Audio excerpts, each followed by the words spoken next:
Hello, hello, hi. It is me. It is I. I am here. I am live.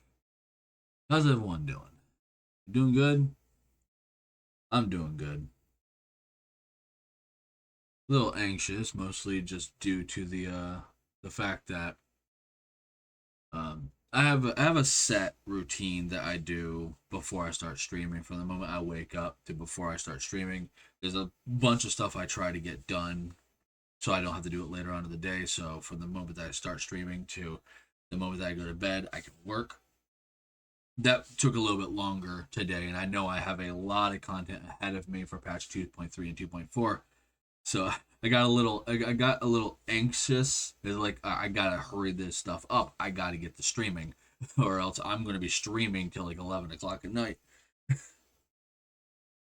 So I have that, but that nothing major. So I'm gonna just jump straight into the game because as I mentioned, we have a lot of content. 2.3 and specifically 2.4 is very heavy with content. Got Pilskin over here. Hello, Pilskin. Look at him. Kingly. Let's go. The Great Divide.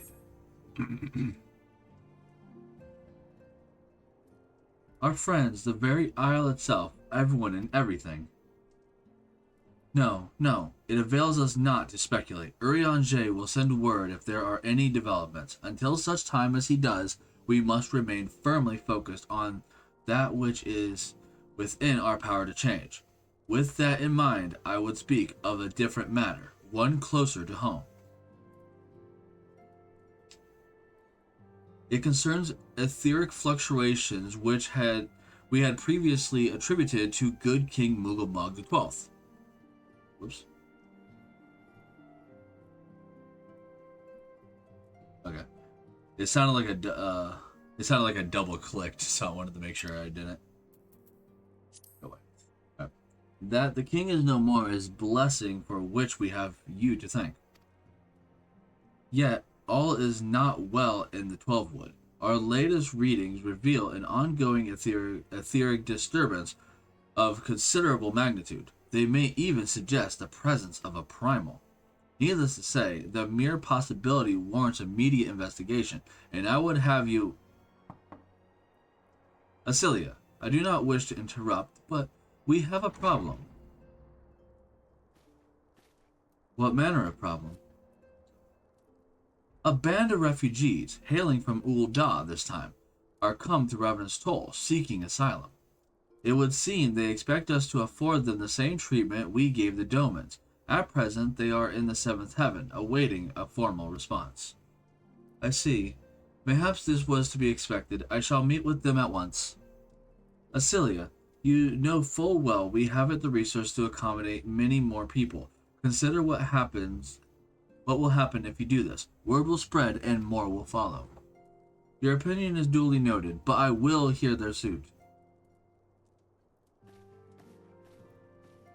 Pilskin, I should be grateful for your presence at this meeting.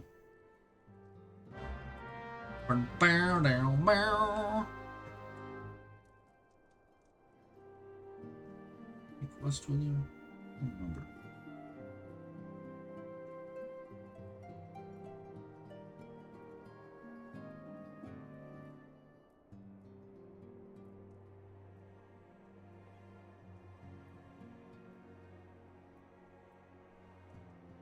Okay.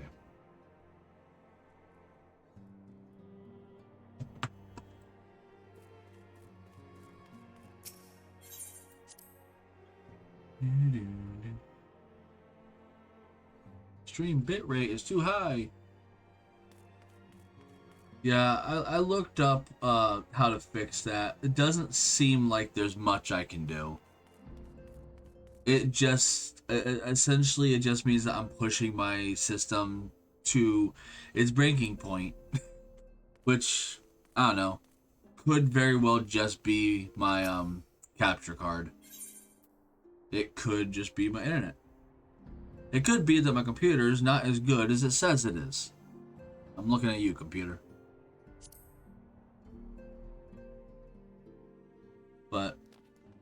Hopefully it doesn't look too bad.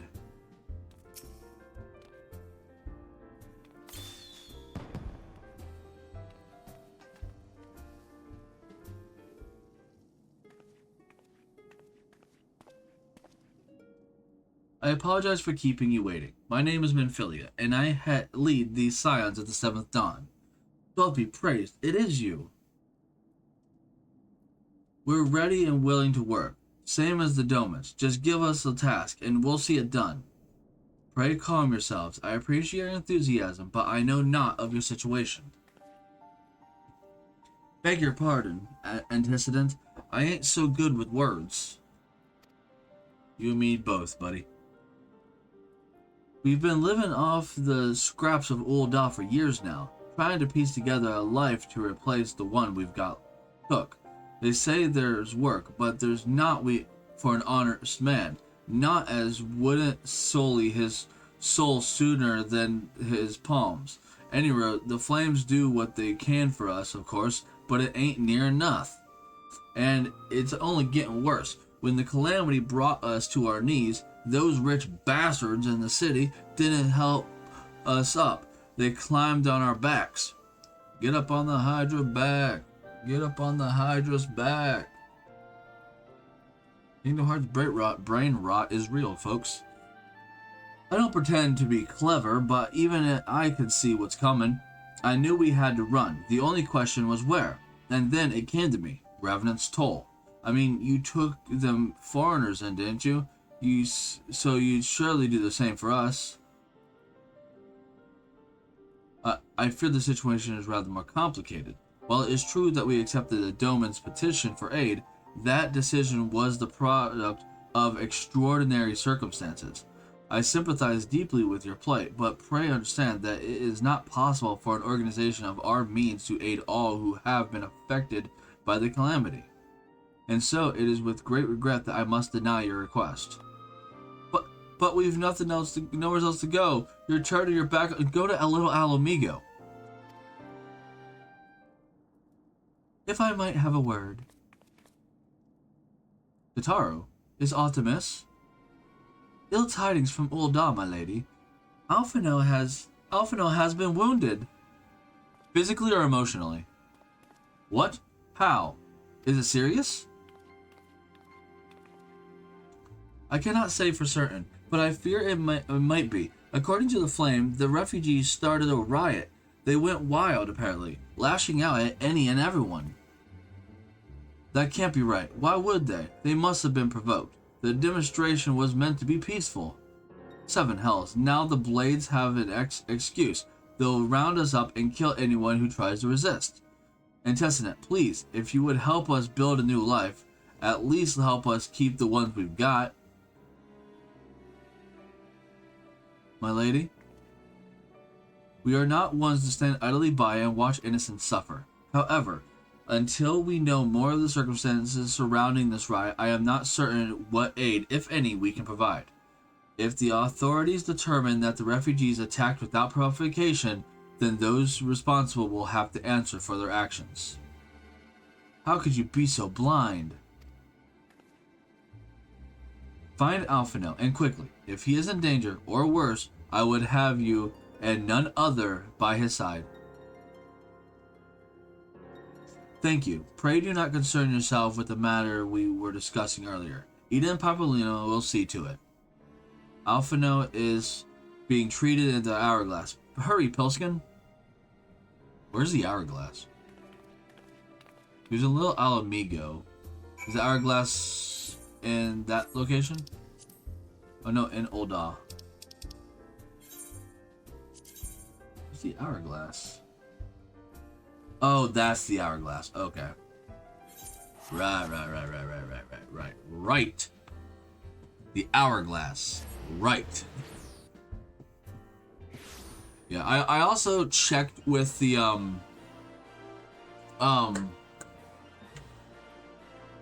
my audio channel and stuff like that, because I always said that like when I play games like Final Fantasy VII Remake, it sounded hollow to me. Apparently, it was not my system or my capture card. It's just my headphones. It's not that my headphones sound bad. They don't. It's just that I've never played the game with headphones before, so it sounded different for me because it wasn't all coming. Because I usually play it through my TV, so it's all coming out through one speaker, right? Even when I have it in stereo mode. But I turned it to 2 channels. I tested it through my speakers. I even listened to my recordings, my old VODs, without my headphones on through my computer, and it all sounded fine to me. So I think it's just because I have 2, technically, speakers now. No. That's the quicksand. What the heck's the hourglass?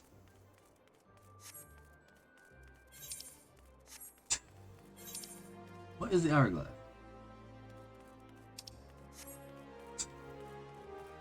This is the quicksand.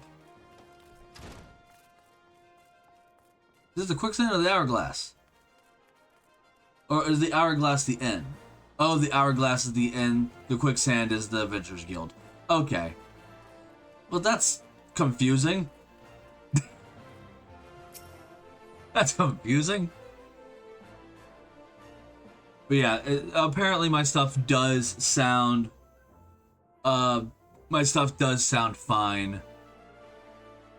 I was just concerned that it sounded weird to me, and that's just because when you have it on 2 channels, you have apparently you have a thing called directional voices, which means depending on the location of my camera, people will be louder or quieter depending on where the focus is at, right? And because it's directional voices, it will appear in either right ear or left ear, or like seem like it's behind my head.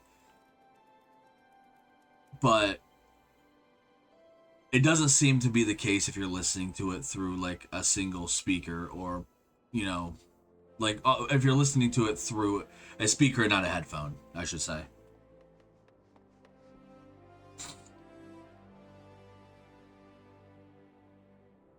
Come, you must have gathered by now that Tataru is given to exaggeration. As you can see, I am quite well. Ul'dah, on the other hand, is not. This riot was anything but an isolated incident. I want to say 2.3 is when everyone got their new voice actors, because Alphino does sound different. There is a restlessness in the air. Tensions long simmering are at last threatening to boil over.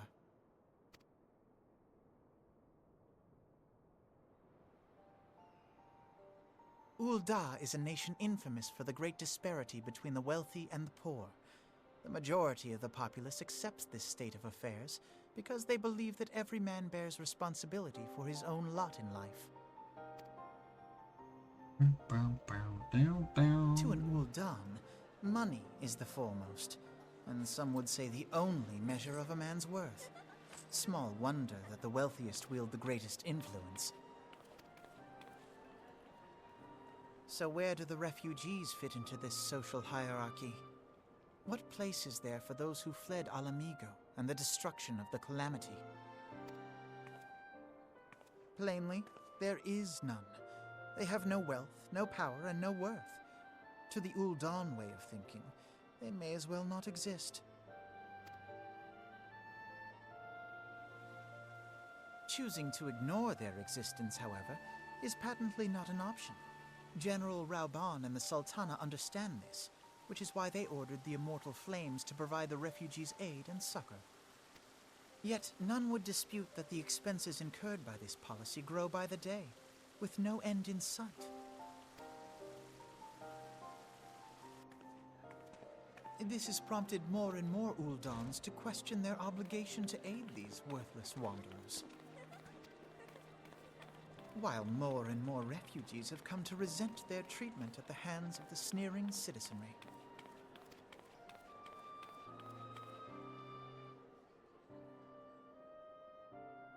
The manner of Lord Lolorito's refusal to grant the Dolmens asylum bespoke a disdain for all refugees, an attitude shared by the rest of the monetarists. and you may be sure they make no effort to conceal their opinions. It was only a matter of time before the refugees united in protest, nor is it any surprise that some among them would ultimately resort to violence.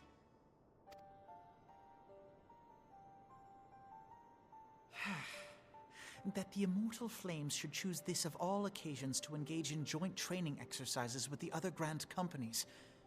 By the time they return, the situation may well have deteriorated beyond mending.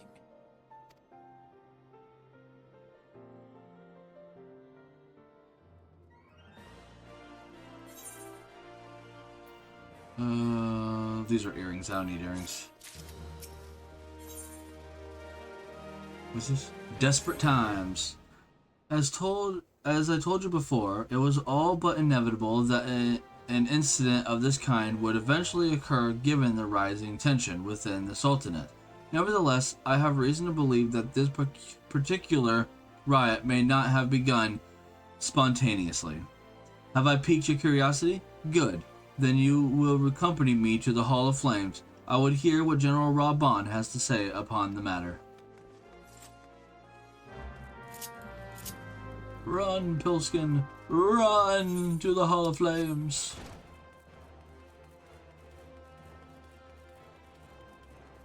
Hey Daniel, what's up? How you doing?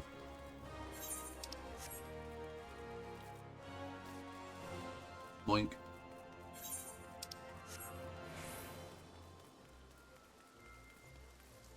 There's a cactar.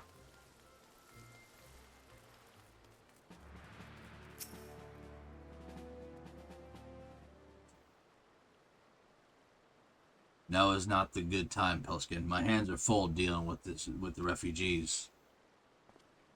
Precisely the matter we wish to discuss, General.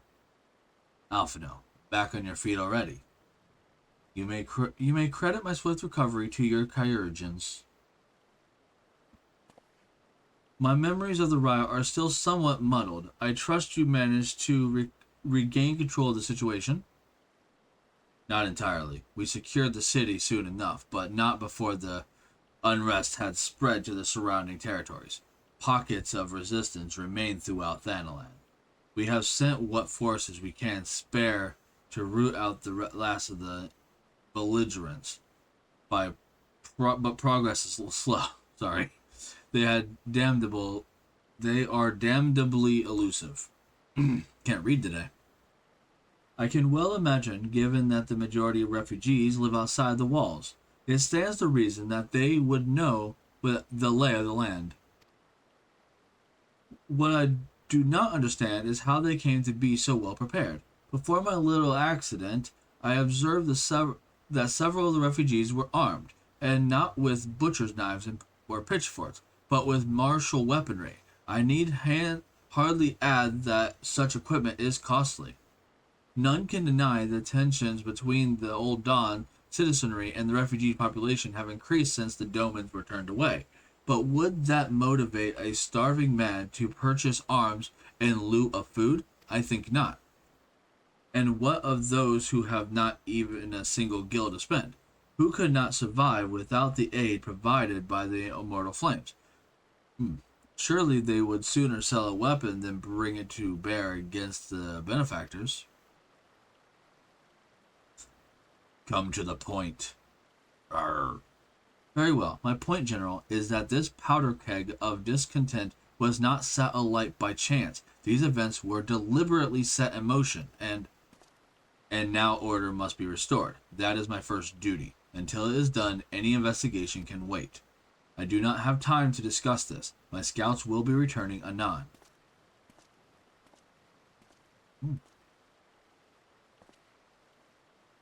Rob Bond sounds stressed out. The general is no fool. He keeps his own counsel, and with good cause. Were he to claim without the necessary proof that these riots were instigated by outside forces, the monasterist would accuse him of attempting to shirk responsibility. After all, he and the Sultana have been the most outspoken proponents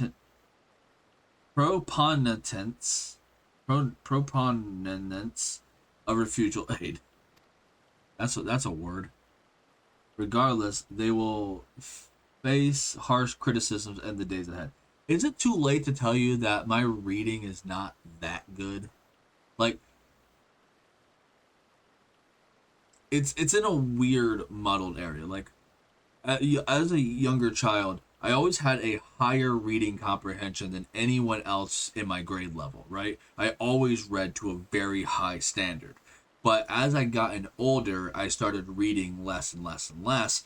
And because of that, my reading comprehension started going down. So, like, depending on whether I'm tired or not tired or whatever, will determine on how fast the words can enter my brain and I can comprehend them to be able to read them effectively, especially out loud.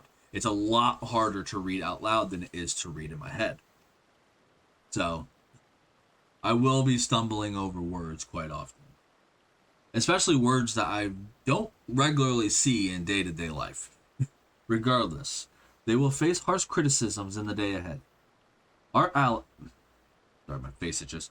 Our allies may stumble upon the truth in time, but I have far more faith in your abilities, Pilskin. Therefore, I propose we conduct our own investigation, independent of the authorities. To that end, I would have you make inquiries in the settlements suspected of harboring belligerents. Commander Commander Swift will know which they are. He may balk at the request for such information, but I've no doubt that you can persuade him with your silver tongue. I, meanwhile, shall seek answers in my own way, after which we can regroup and share our findings. Well then, shall we?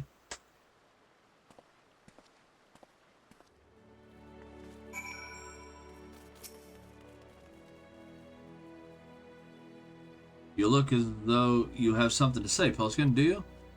What can you What you ask is no simple favor. Were such information to fall into the wrong hands, the lives of countless soldiers would be at risk. Even so, there is wisdom in your words. An able individual may be better suited for this task than a regiment. Very well. The Brass Blades have reported suspicious activity in the vicinity of Lost Hope. It may be unrelated to recent events, but we doubt it. I suggest you begin by speaking to the Blades posted there. Gotta go to the Lost Hope.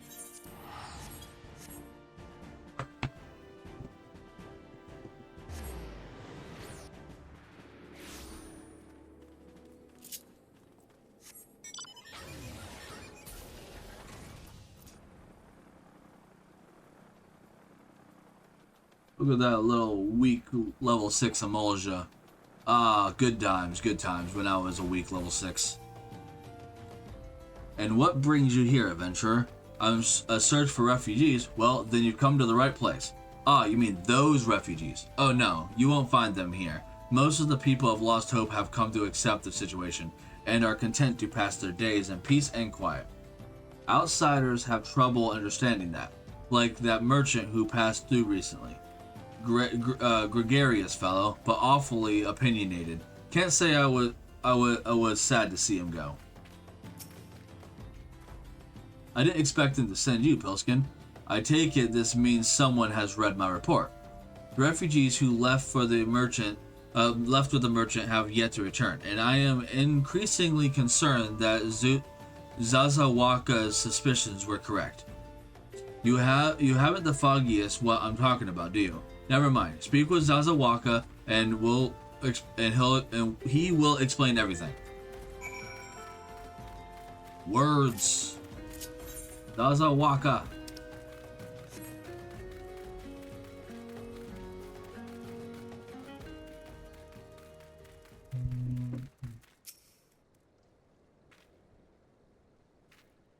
Ah, don't hurt me. I'm not one of them. Wait, I know your face. Are you not the man from Church of Saint Adama Landama? 1,000 pardons, my friend. I mistook you for one of the thugs who had been tormenting us. If Leofric bid you speak with me, then I take it you've agreed to help. 12 be praised for that, because we haven't a moment to waste. Everyone knows the flames are on the march. The others have fallen under the fanatic spells, but not I. Promises of revolution and retribution, of holding the ruling class to account and taking that which is owed. Ha! A childish fantasy. I did everything I could to dissuade the others from leaving, but few would heed my words. Now that one of our idealists has returned, however, the madness of the merchant's plan is plain for all to see. Look behind yonder tent, and you will understand why. Even now, the babbles incoherently. He babbles incoherently, so traumatized is he by the bloodshed he witnessed. Try as I might, I can make little sense of his words beyond the fact that he was not alone in surviving. Yet I've no doubt that merchant will lead the remainder of to their doom. I beg you, find them before he does.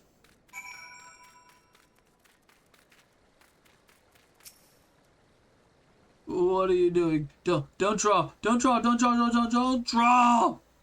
Why didn't you run away from me? We could have escaped together. Then you'd be here with me. I'd be here to soothe me. Why do you have to say, leave me alone?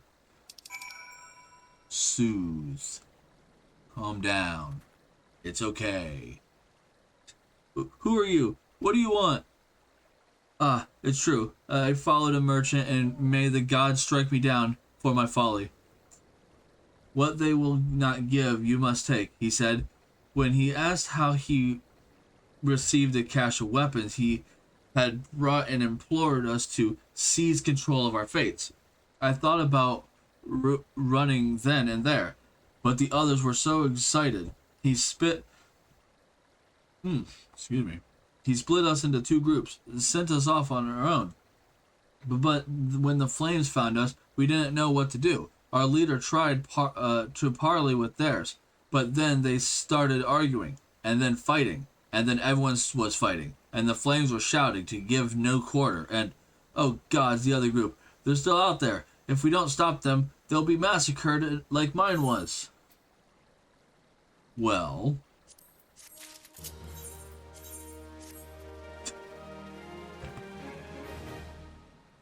That's intense. Is this a circus? 'Cause it's intense.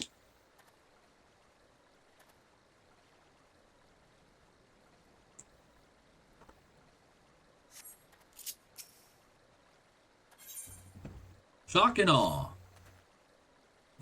The other refugees are hiding in the cave south of Lost Hope, but to approach them would be fruitless. They would sooner call us agents of the Sultanate and try to kill us than listen to reason, while the 12 might even deign to do the deed themselves. A pox on the bloody sellsword. They were supposed to train us to fight, but the ones he sent with us vanished during the struggle. Oh, if only we had never listened to that merchant's ridiculous claims. He said our cause was righteous, that the goods would never suffer us to be defeated. I gotta get better at reading. Though, if they were focused... The problem is I have a hard time focusing. My eyes keep wandering off. Though, if they were forced to confront reality, that's it. Challenge the twins to combat and show my brethren that their strongest warriors are no match for one man. Perhaps then they will agree to lay down their arms and renounce this plot. Alright, time to go beat up some people that don't know how to fight. Yay! Oh, wrong way. There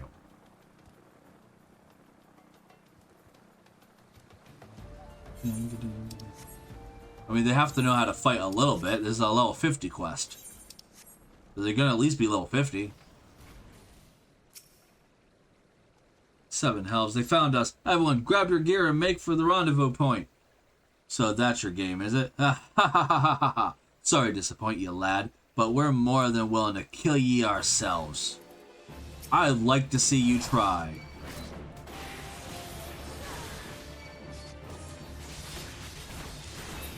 You hardly do any damage to me. Here, let me make it easier for you. There. Now you can attack my bird. At least you can do some damage to him. Another one.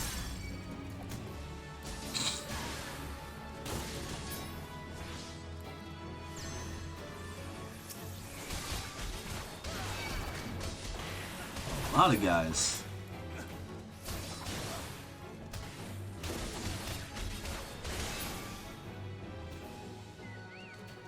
More people.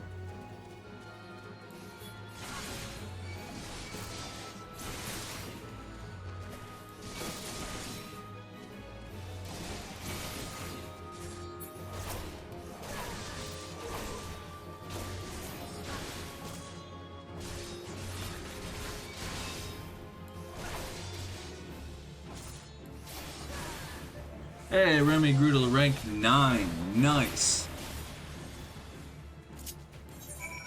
Let's give Remy some more skills. Alright, let's give you enhanced critical hit rate. Yay. Next will be Choco Surge.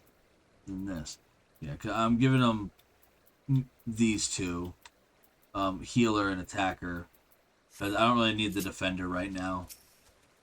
I'm pretty sure you can level up your Chocobo enough to get all of them anyways, but like after level 10, you need like a special item to increase their max rank.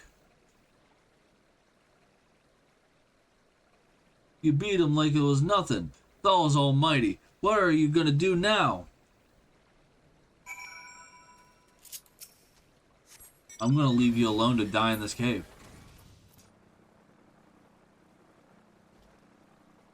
That's what you get for causing problems.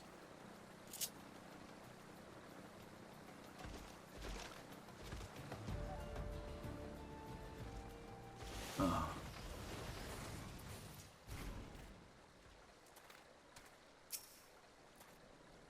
You've returned. Did you find my brethren? What are the twins? What happened? I see. Well, you had no choice. Better that a handful of them take a beating from you than a lot getting butchered by the flames. Tell me, what did the merchant you have to say when it was over? He groveled on his feet like a pathetic bug. Huh? But where else would he be? Unless he went to the Stone's Throw to recruit others. Oh, that wasn't the merchant? Okay.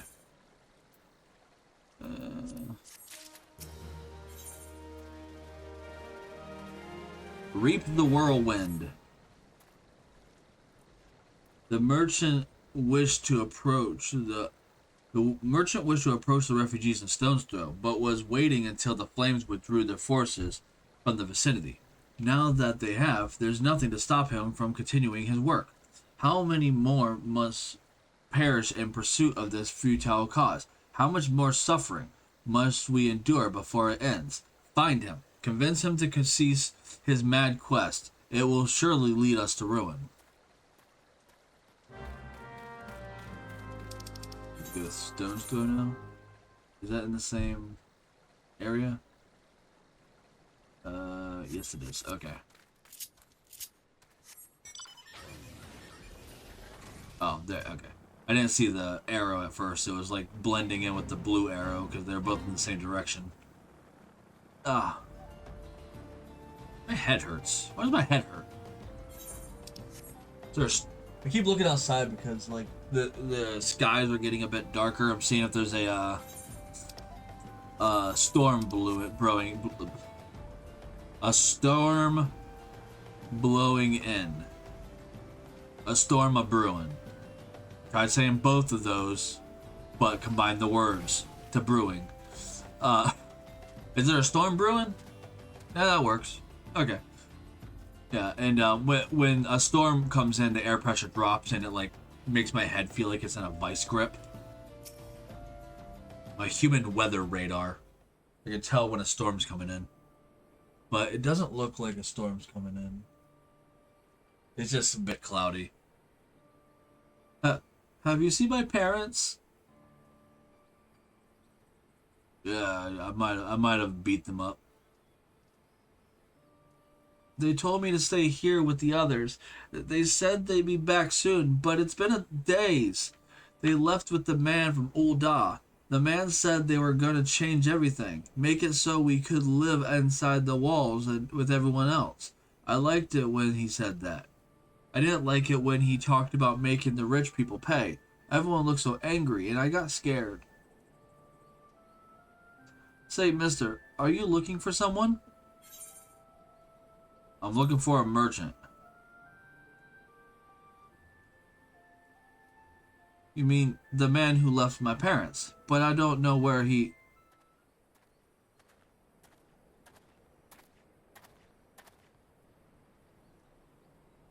Wait, look, over there. I think that's him. Well now, which of these gullible fools shall be the next victim?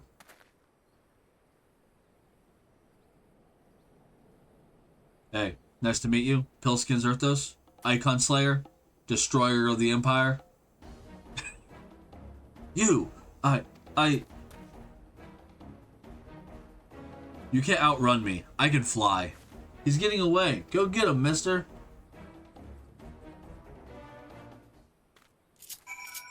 You can't outrun me. I can. You did not run that way. You. Oh yeah, you did. Never mind. For some reason, I thought Old Daw's gate was that way. Like I thought this temp settlement was there. And I thought they were looking that way. So when I came out, I was expecting to look that way. Okay, so he did run this way. And now he's getting away because I'm too busy, you know, explaining things of my confusion. He can't get away. I can fly. Yeah. Where are you? I see you.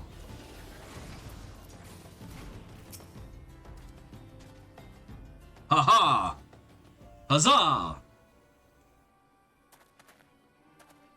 You again? Why are you pursuing me? Sedation? Sedition? Treason? Revolution? That's preposterous. Who has filled your head with these lies? Refugees? The selfsame refugees who terrorize the streets of Old Daw? Ha! You have no evidence to prove your accusations. None. No, I will not accompany you to the Hall of Flames. You have no right to detain me. I will make it my right. I'm the most powerful man in the world, probably. I will make it my right. For the sake of argument, let us say I did do the things you claim. Surely you don't think I give a cockern's ass about politics. It was business. Only business.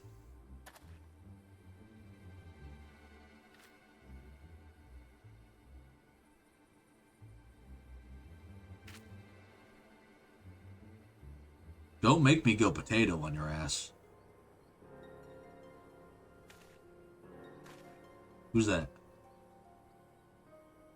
We both know I am not the one you want. However, if you agree to protect me, I swear I shall tell you everything.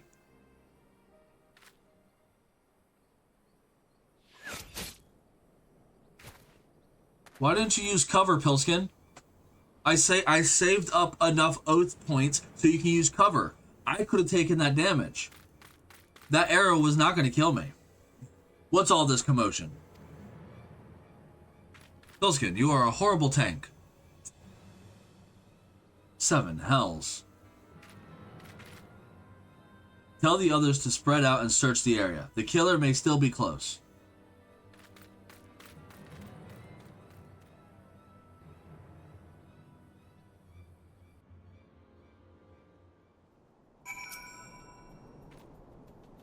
Hold, adventurer. I would know more about your relationship with this victim, as well as the events leading up to his death. This man was responsible for the recent riots. Mayhaps we owe his murderer a debt of gratitude.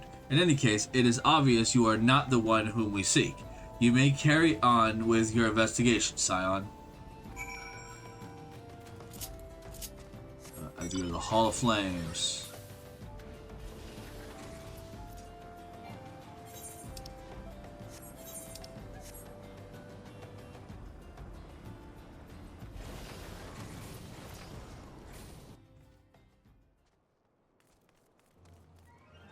Dun, dun, dun, dun. Wait. This way. Bow, bow, bow, bow. Bow, wow, wow. For the record, I didn't do any of my quest cleanup. I'm gonna be doing that tomorrow. I'm not gonna be streaming tomorrow because I'm streaming today. Cause I couldn't go to my friend's house today, cause I was supposed to go to my friend's house today to play some Magic the Gathering because he's a teacher and we like getting together every now and again play some Magic the Gathering. But his thermostat's not working right now and it's like 90 degrees in his house and he says it's way too hot to play cards. So we ended up not hanging out today. We're gonna try again next week. So I'm streaming today, which means I'm not gonna be streaming tomorrow. So I can actually take my breaks on Sunday, since I stream every single other day. What news, Pilskin? Where is the merchant? Oh, he's dead. He got shot by a mysterious person. Murdered? Damn it all to the seventh hell. He was not simply murdered, Pilskin. He was silenced. Too many knew his face, and he was already ready to divulge his secrets. Do not despair, though. We may be closer to identifying the true orchestrator of these riots than you realize.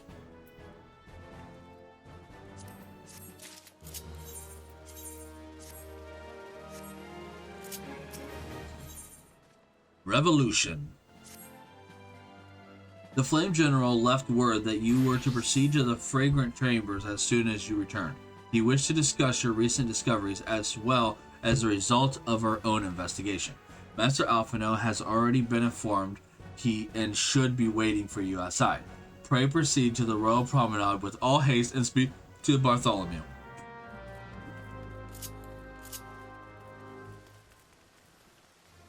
Yeah.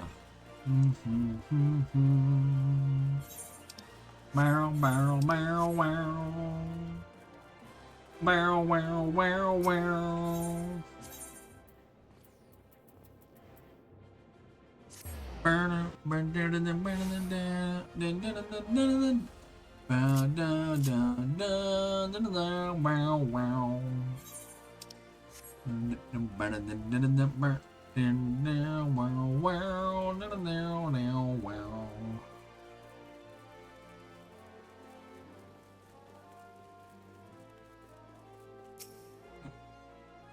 We have been expecting you, sir. Please proceed inside.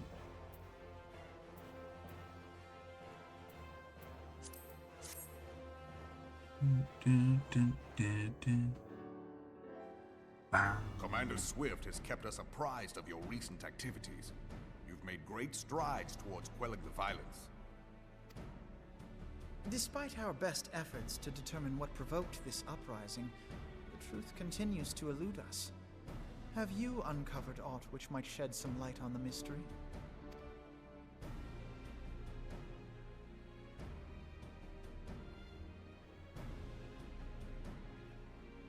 This information does not leave this room. The Syndicate's decision to reject the Doman refugees' appeal for asylum had lasting repercussions. A number of those displaced by the Calamity claimed it was proof of a policy of discrimination.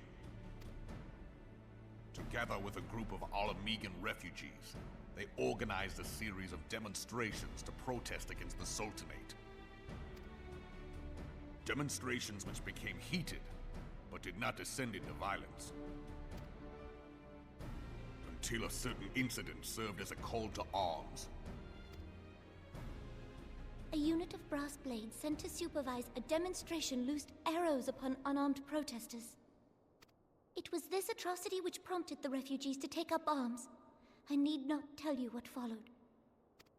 We assumed at first that the attack was born of a miscommunication. When emotions run high, they happen. But suspicions were raised regarding the unit's commanding officer, whom I ordered interrogated. Sure enough, our fears were soon confirmed. The dog confessed that a merchant had offered him coin to give the order. A merchant in the employ of Teleji Adeleji. Oh, fascinating. Teleji Adeleji. But he spoke in favor of the Doman's cause, and has ever seemed sympathetic towards the refugees' plight. Why would he do such a thing? Oh no, it sounds like that was his plan all along. Know you of the Cartano Reclamation Bill? No, please explain. It is a proposal to annex the Cartano Flats so that refugees may establish permanent settlements. Ah, thank you, Raban. When last I looked, it was Politics. disputed territory. Aye. Some might even call it a battlefield.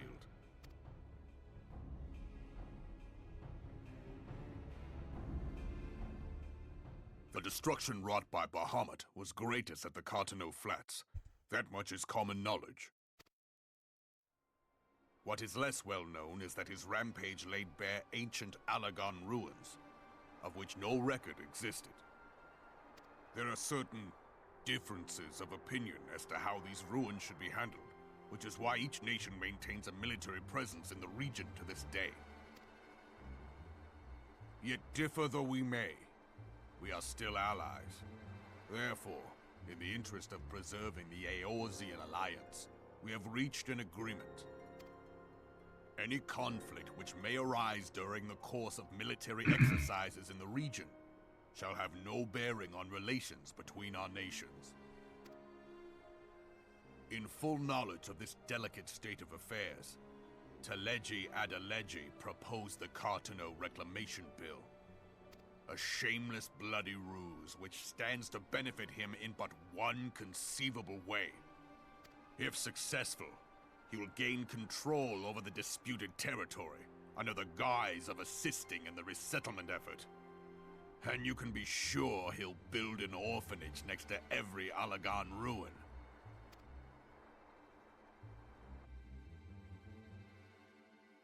The man would threaten the unity of the Eorzean alliance and risk countless lives for personal gain. He walks a path all his own, independent of any faction and beholden to none of his fellows on the Syndicate. By inciting the less fortunate to violence, he hopes to convince others that the Cartano Reclamation Bill is the only viable solution. His sympathy for the plight of the Domans was not but posturing to gain credibility with the refugees. Of that there can be no doubt.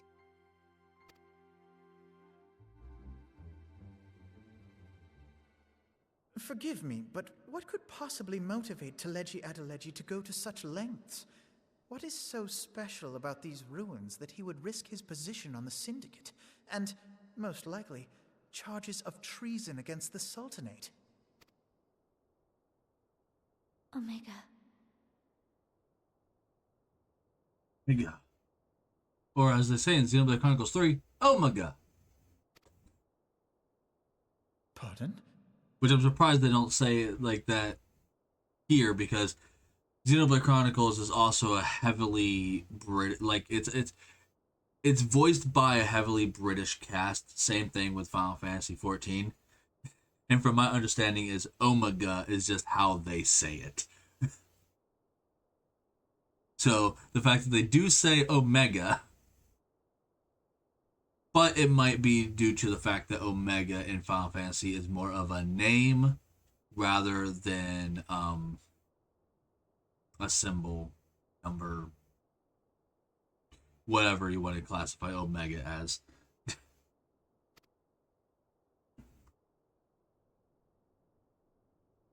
An Alagon monstrosity, not unlike the Letter, Ultima weapon. maybe. Mayhap larger. I already said we letter. know not. Number. It has yet to be fully excavated. Alagon inscriptions indicate that it was created to fell Bahamut himself.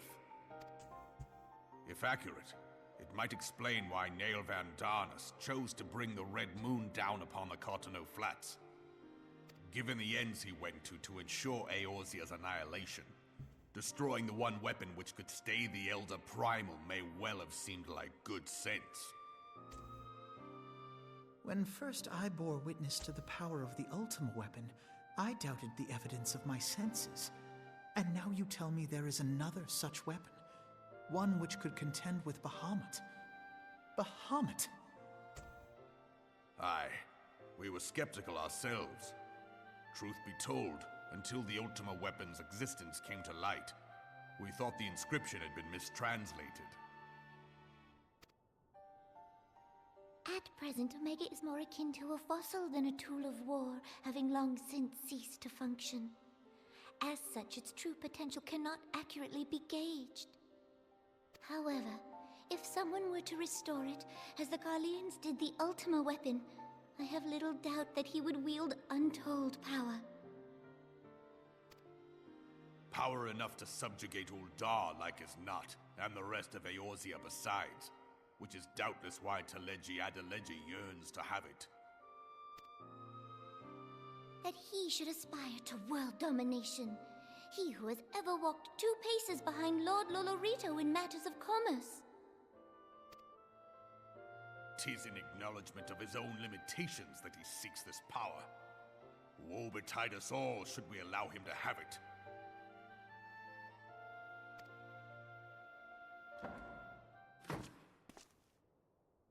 Pray waste no time chasing rats. Only a fool would believe that secrets can be kept in Uldar. It would seem the implications of the Sultanate's refugee problem are rather more far-reaching than we assumed.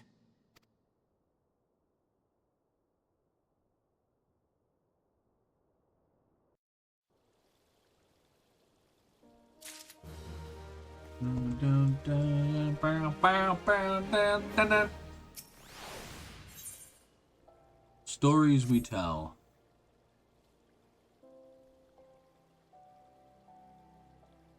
I should be glad to know the truth, and yet the thought that all this chaos was a product of one man's lust for power sickens me. How long do you think they intended to hide the existence of Omega? No, I'm saying Omega from the Scions. That they even felt the need to do so is most fascinating? Troubles? I don't remember what it said. Troubling. It's troubling. Oh yeah, my quality is shit right now.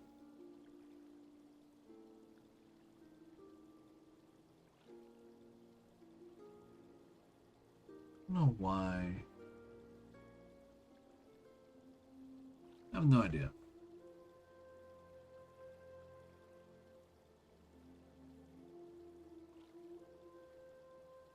He's like, just the entire video is just going to look like crap because my bitrate is so high for some ungodly reason. It's over 6,000.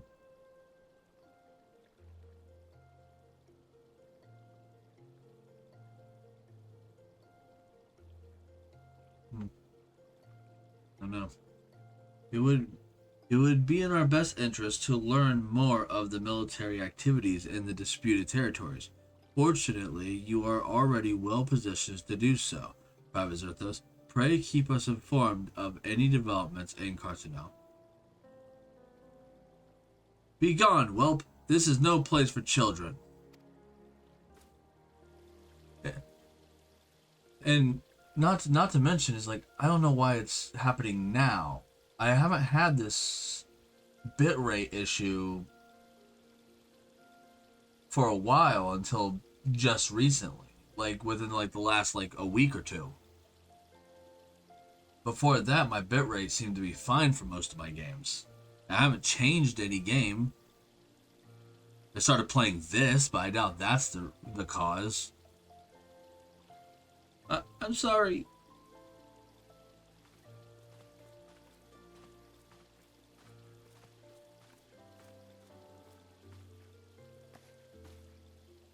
I was looking for you, mister. You said you were looking for the man who left my parents. You know this girl?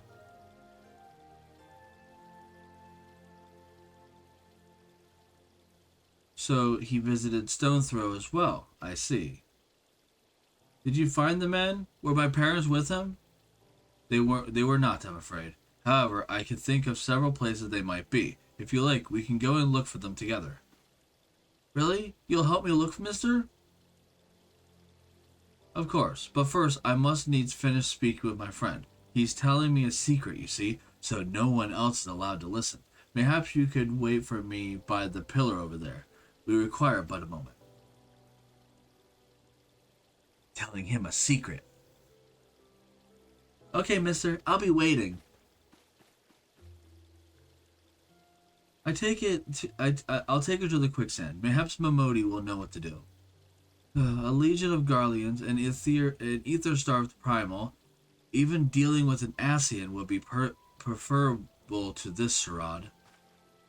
Sometimes I fear Menphilia is too ambitious. We rush hither and yon in response to threats as they arise, without concern for the strain it places on our limited resources, and ourselves. Perhaps the time has come for a change.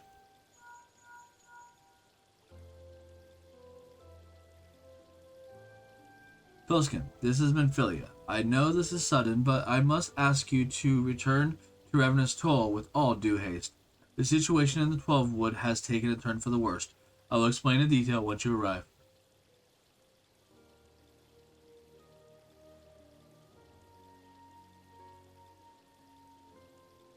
The 12 Wood? Then the primal threat she spoke of before has been confirmed. I have received no report of XIV activity, which leaves the Sylphs? Go, Pilskin. You know as well as I that the appearance of the primal takes precedence over all else. Oh, and when you arrive, do inform the antecedent that while I am grateful for her concern, she needn't fear for my safety. I am more than capable of protecting myself. Ah, good. My bitrate is fine again. It dropped back down.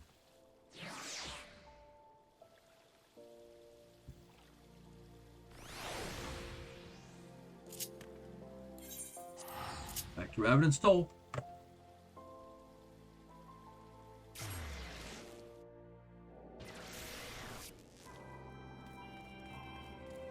That's not how I want to go.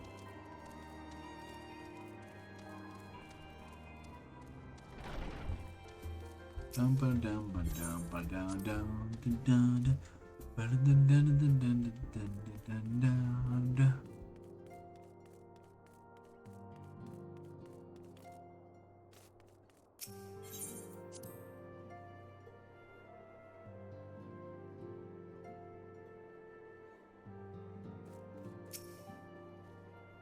It is a relief to see you healthy and hale, Pilskin. The latest news from Old Da was most disturbing.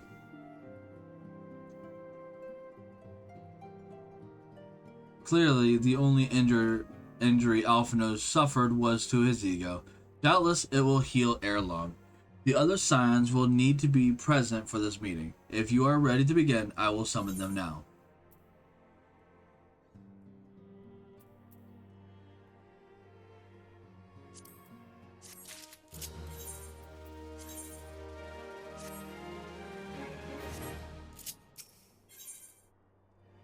Lord of Levin.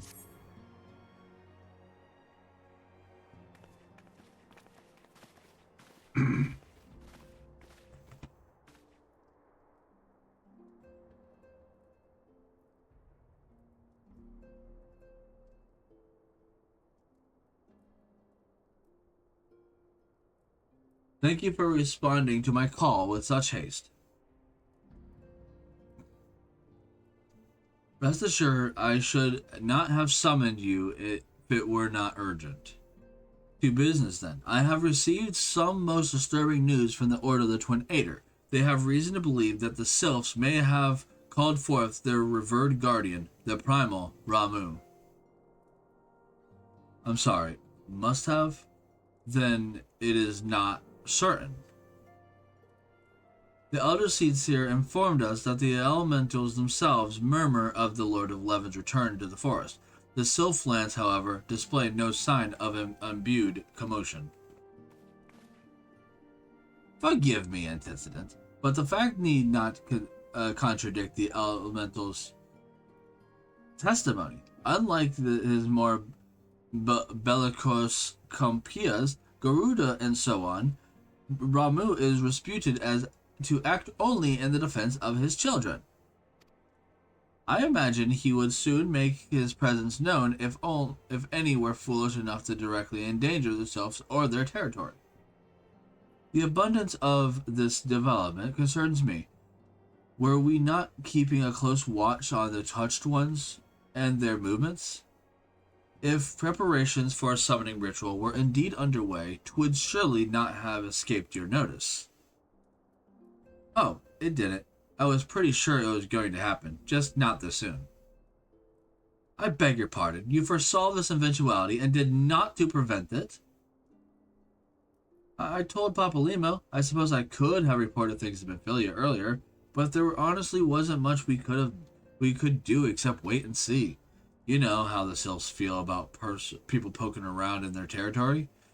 They already summoned Ramu once right after the calamity, but that was because the Garleans came traipsing through the forest. And so long as the Castle of Orion stands, the Sylphs cannot be blamed for wishing to have their guardian deity on hand. In short, Ida and I are in agreement. The actions of the forest folk are inevitable and unavoidable. And I maintain that observation would have remained the best policy, had it not been for the sudden influx of strangers into the Black Shroud. That, alas, we did not foresee. By all accounts, the recent violence in Ul'dah drove a number of refugees to seek safety under the concealing canopy of the trees. 'Tis like that the Sylphs perceived this panicked migration as yet another invasion, and quickened their efforts to summon their god. I am put in mind of Titan and the kobolds once again. It is the affairs of man which have paved the way for a primal's coming. Indeed, one cannot help but wonder what manner of place Eorzea would be without the civilized influence of mankind. Be that as it may, this regrettable development does afford us a unique opportunity.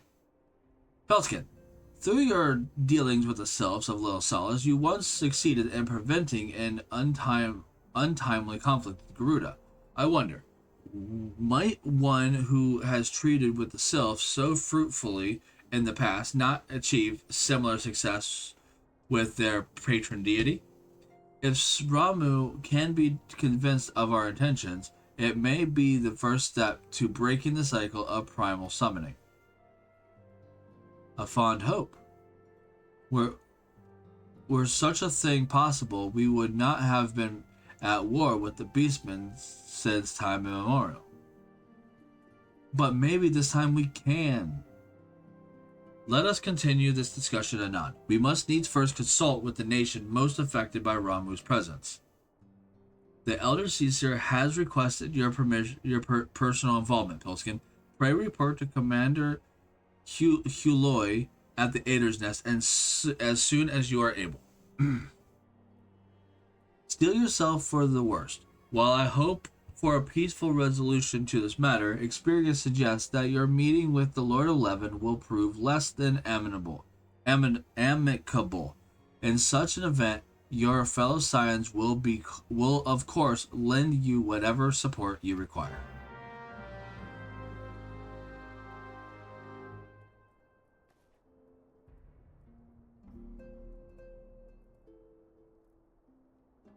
Alright, gotta go to Gridania, Garudia, Garania.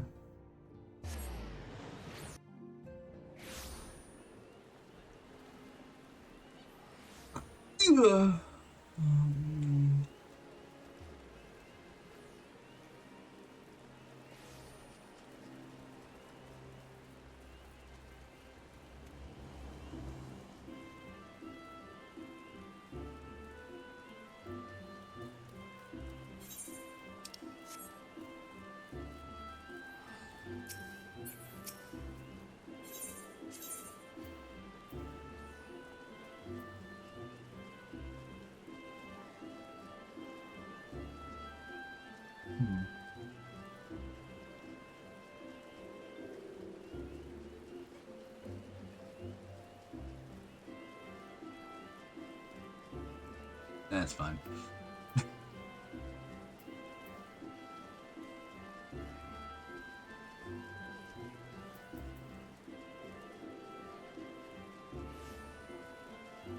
Oh, I have to go to the Ader's Nest.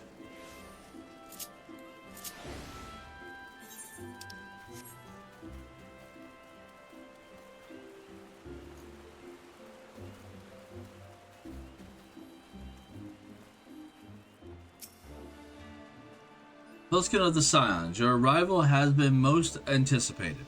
The appearance of the Primal is ever causing for alarm and unease. Though my men stand ready for any eventuality, I know of none more qualified than you to snuff out this threat. Indeed, I would have you do so without delay. The Elder Caesar, however, would speak with you first. So, it is the opinion that your diplomatic, rather than martial, skills may better serve our cause.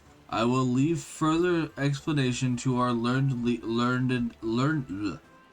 leader.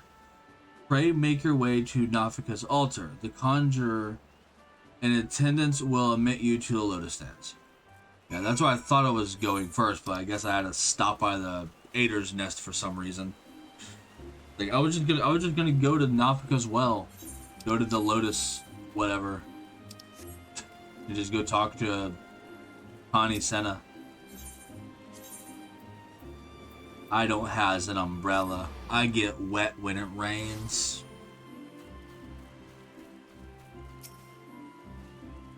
The other Scions have already arrived. May I show you in?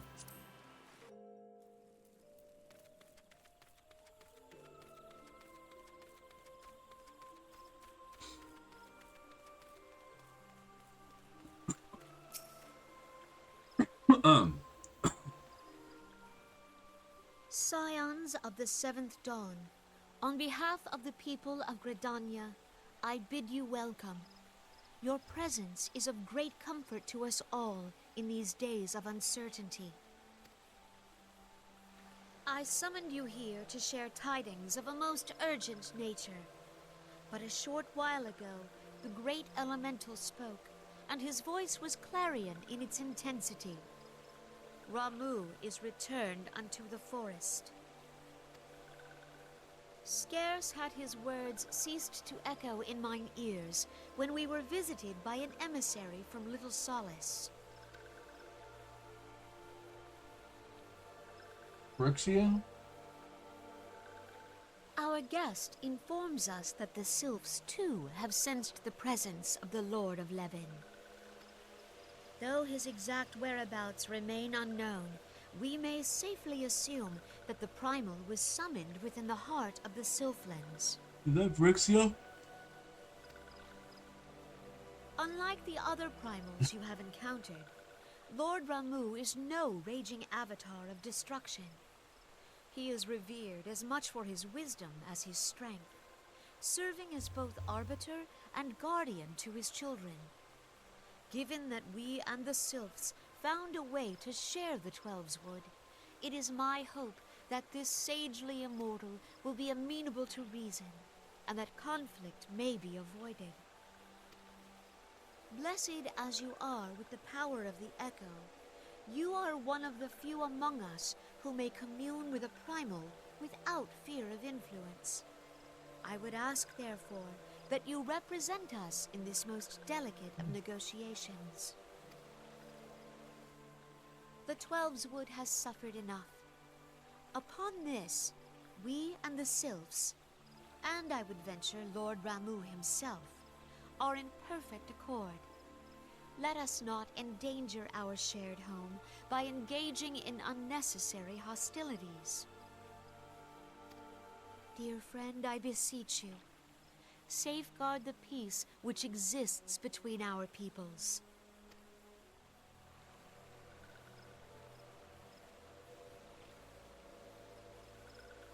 You have my thanks. Don't worry, only Connie Senna has a voice line in this entire thing. I'll never know if that's actually Frixio or not. Pray make for Little Solace, then. A member of the Order of the Twin Adder awaits you there. He will advise you on how to find the Lord of Levin.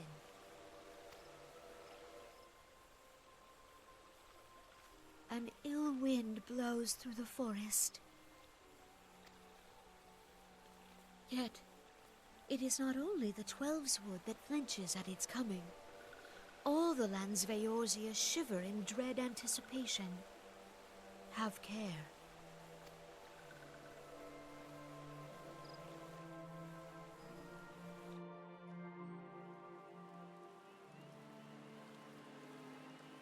I will be right back after we run to the bathroom.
Alright, I'm back.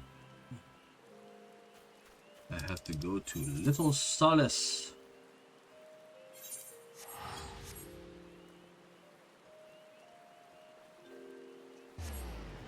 I'm yawning a lot today. I don't know why. I suddenly feel tired for some reason. I don't know why.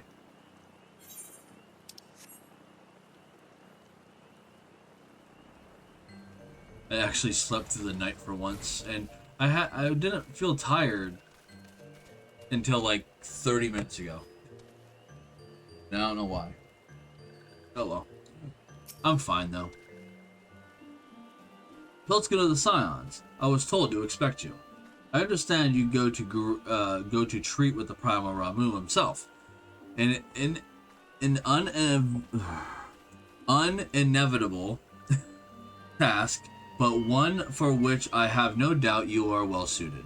I have been told that your fellow Scions are conducting an investigation of the area as we speak, that we might ascertain the location for the Lord of Levin might be found. I would ask that you abide here until you return with your findings.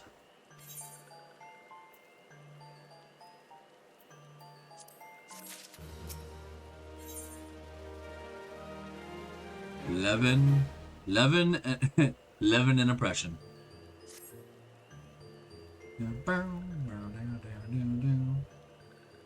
I was told that a messenger would be sent as soon as your fellow Scions finish their investigation. I do not imagine it will be much longer.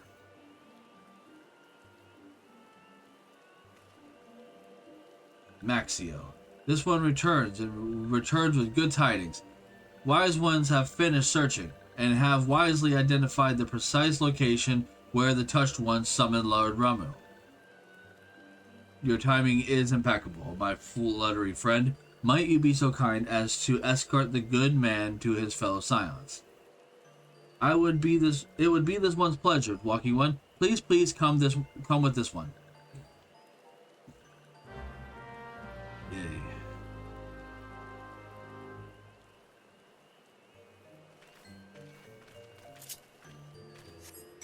Don't worry, I can flutter too.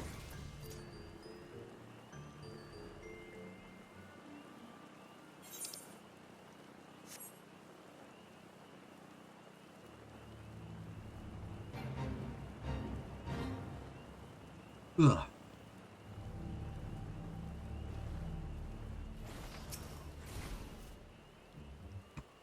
Wise one has ventured deep within the Selflands. These ones must proceed carefully and keep an eye out for touched ones.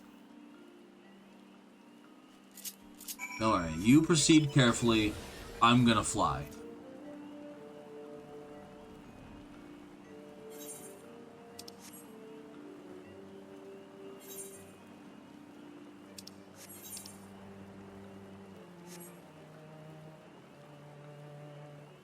Dive bomb! Boom!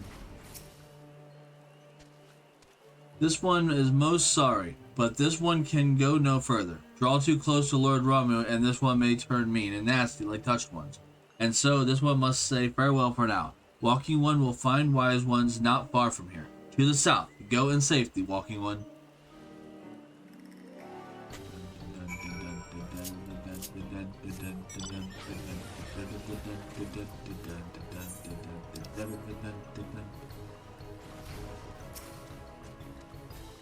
So, it is actually you. I am relieved. For a moment, I thought we were dealing with another one of those confounded self-tricksters. I swear, with them wreaking havoc with their skin-changing magics, it's a wonder I was able to finish taking my measurements. Yes, it was quite the ordeal. You should have seen the look on Ishtola's face when this one's impersonating you suddenly showed up. That's quite enough, Papalimo. Aha, my apologies. It's not like me to ramble so. At any rate, as I was saying, I have finished measuring etherical activities in the area, and am pleased to say that I have reached an indisputable conclusion. To wit, the Ramu was called forth in the vicinity of the Sylph's Aetheryte. Come, Pilskin, the Lord 11 awaits. Fascinating.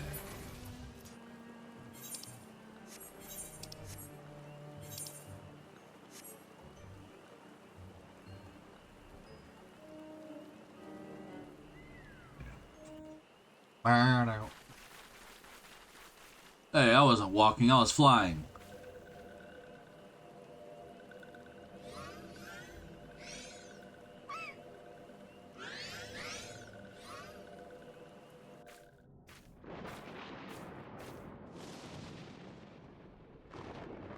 Thine order betrays thee, servant of hiding.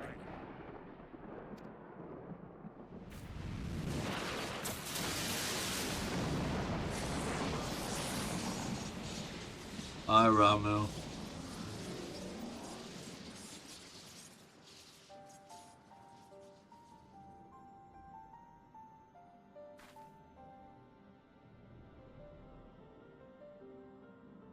Thou art the bringer of light, bane of Ifrit, Titan, Garuda, and Leviathan.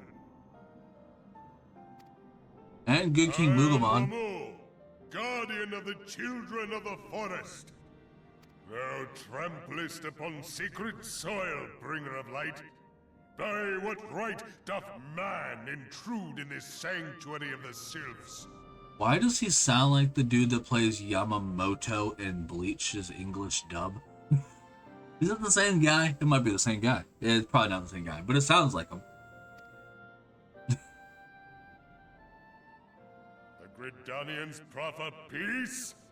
Their words are born of delusion, thine offer an insult.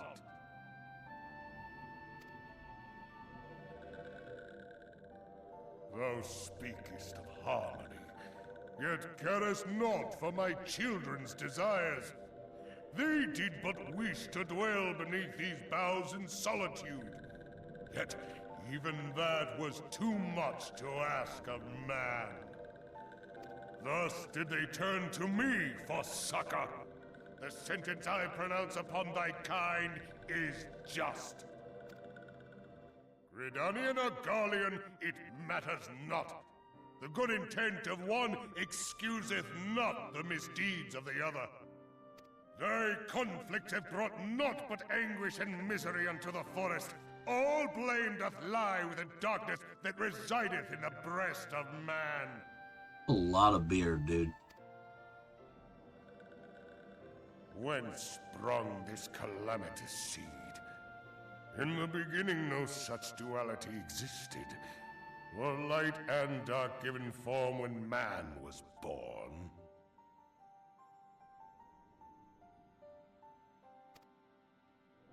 It would explain much.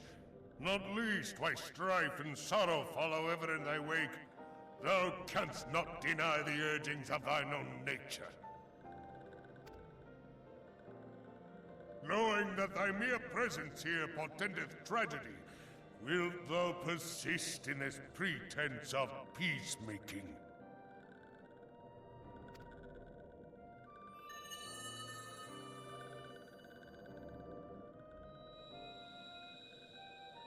Thou bearest the crystal which I bestowed upon thy wayward charges. That they should entrust so precious a gift to thee.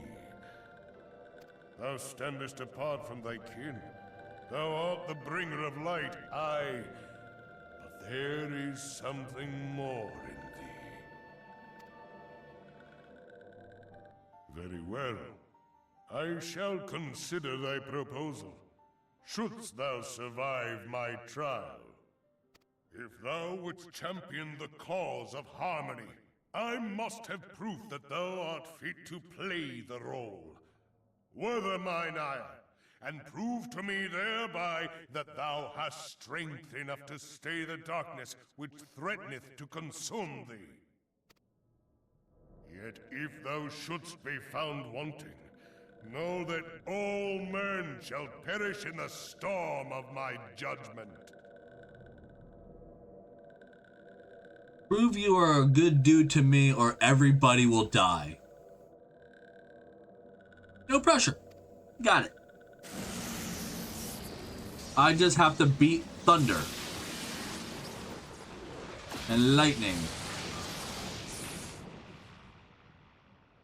Come to me, bringer of light. I shall await thee on the field of battle.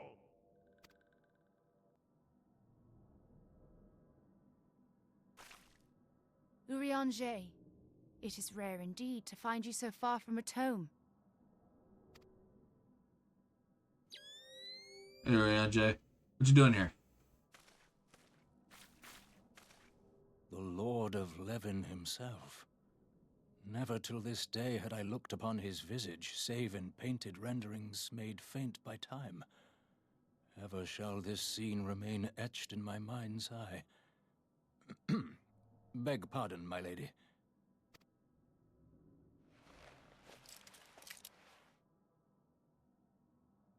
I must beg thine aid on a point of research.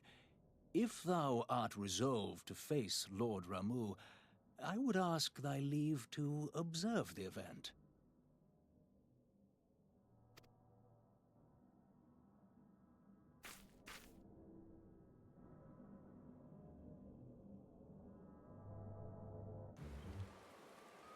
He took off goggles just to have more goggles. The striking tree, hard! Now accessible. Yay! Well, that's not nice. Go away.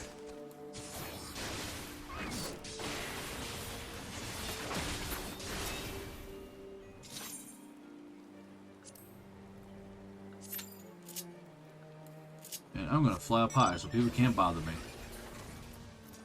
Yep. And now it's time to play the waiting game. Yay.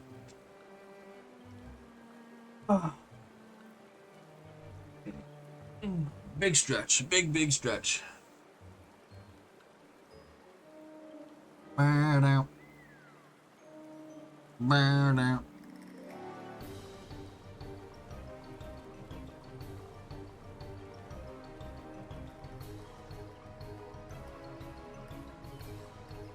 Has anyone seen that old Winnie the Pooh movie with the where he gets like drunk or something on like soap, and then like the heffalumps start dancing, and he's like really tired. He starts hallucinating heffalumps like dancing, so with that.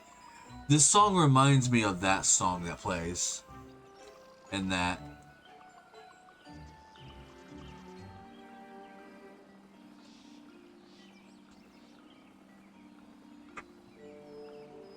Alright. Already got 3 people. Just need 5 more. Let's go.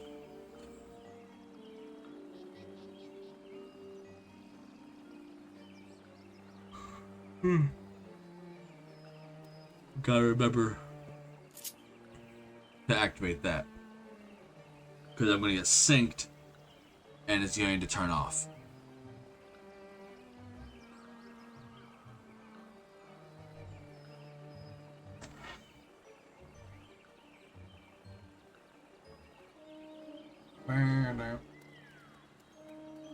Burn out.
Okay.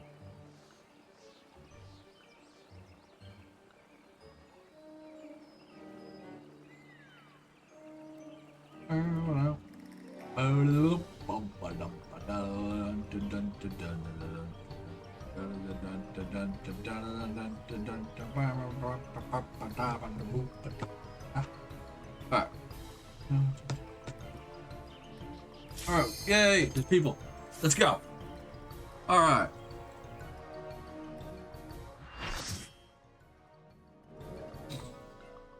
Got a tank.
quite obviously a bunch of people that are new, because a lot of them did not know what to do. I know what to do in that fight because I've done it before. At the DPS, essentially destroy all the ads because he's invincible while his lightning rods are around, and then you have to grab the orbs and then break the orbs and whatever. But I didn't need to worry about all that because I'm tanking. I just need his attention to be on me. So that's DPS's job.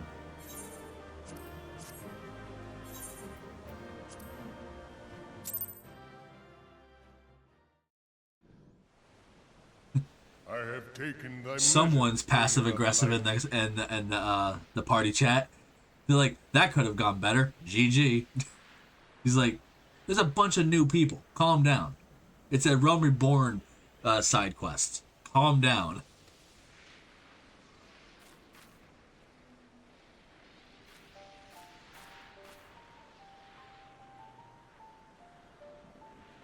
And I judge thee a worthy champion.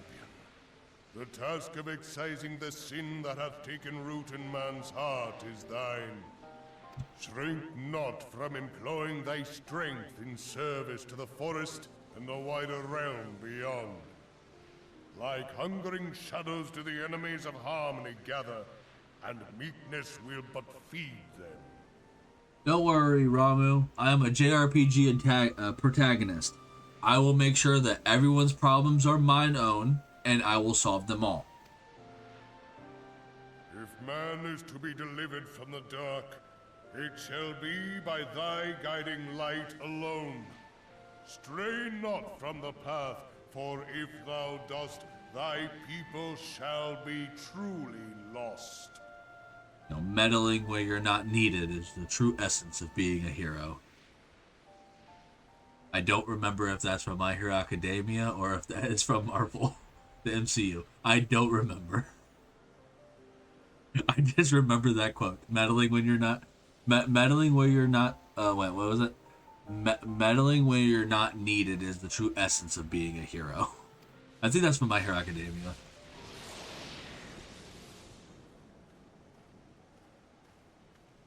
Hi, Ariane. Thou hast slain the Lord of Levin. A regrettable act, but a necessary one.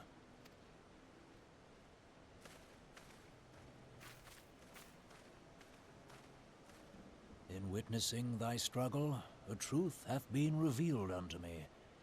If I mistake not, it may yet prove a chink in the eternal armor of the Ascians. Ariane is just 3 sylphs in a trench coat. But let us conclude our present business. I shall expound upon my findings at the Rising Stones anon.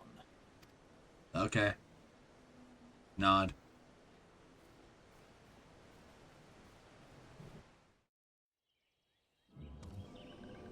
Yeah, how many commissions? Yeah, like, look at this guy. Freaking wolf spawn. He's like, that could have gone better. GG. I got 2 player accommodations. Nice.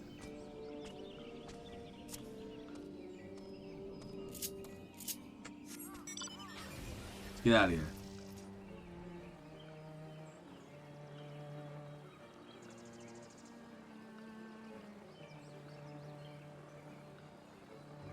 I don't think I can fly up this far. Oh, I can. Barely.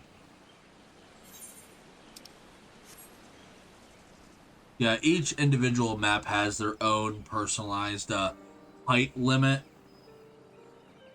You can't like fly over certain things. Like I can't get above the tree line because they don't want me to see that. They don't want me to see the top of the trees.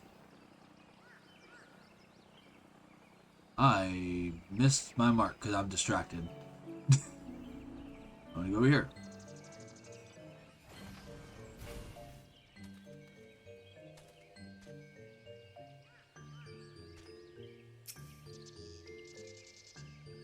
Kid, you have returned. Dare I ask how Ramu received your gift?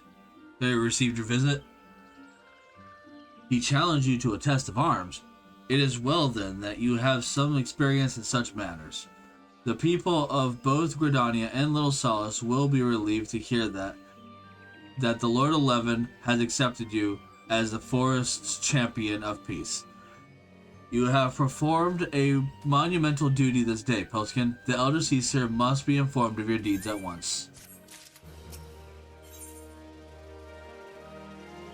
What little gods are made of. The Elder Caesar will wish to hear of your experience firsthand. Pray return to Gridania and make directly for the Lotus Stands. The conjurer at Nafika's altar will be expecting you. Fare you well, Pilskin.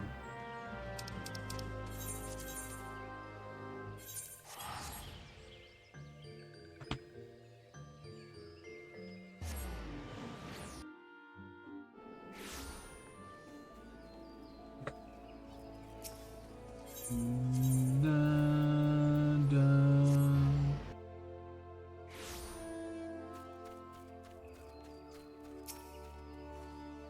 Welcome back, Honored Scion.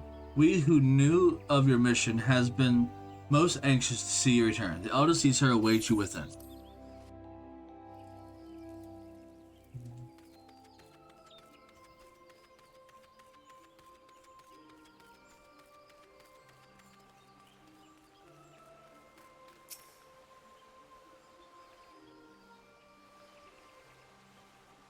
You are returned to us, dear friend, and none the worse for bearing the heavy burden which I did press upon you.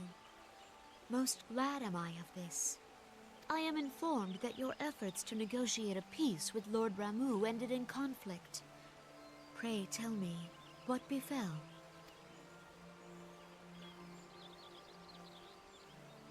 Ramu made trial of you? I fear there is truth to his claim. It is the darkness within us that attracts the darkness without.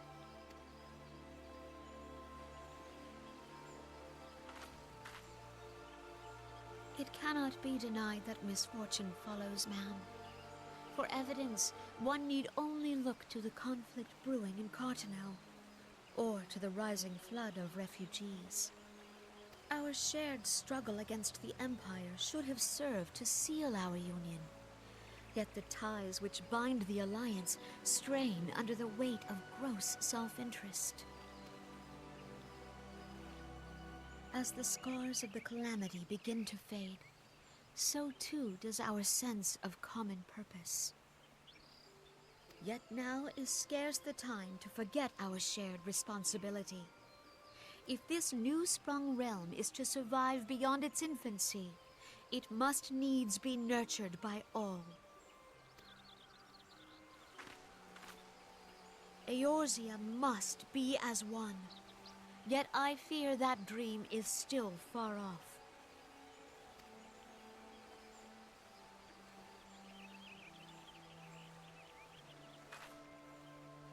On behalf of the people of Gridania and the elementals both, I thank you for all that you and your fellow scions have done.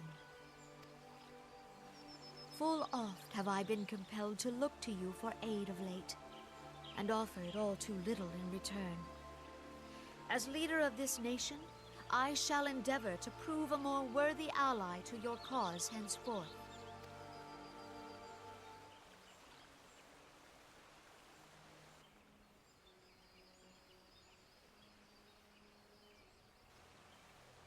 Lord Ramu has departed. Yet the keening of this ill wind grows no less insistent. Voices of the forest, pray speak and I shall listen. What unseen evil begets this unease in my heart?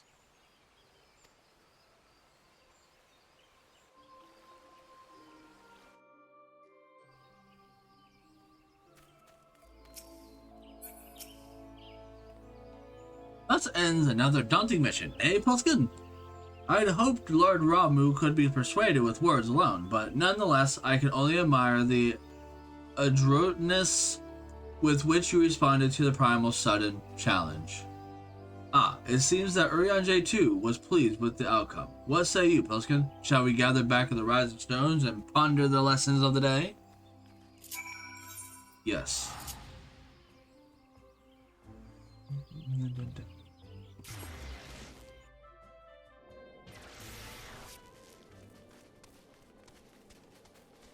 Ugh.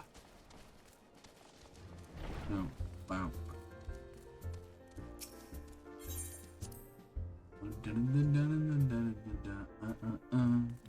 We.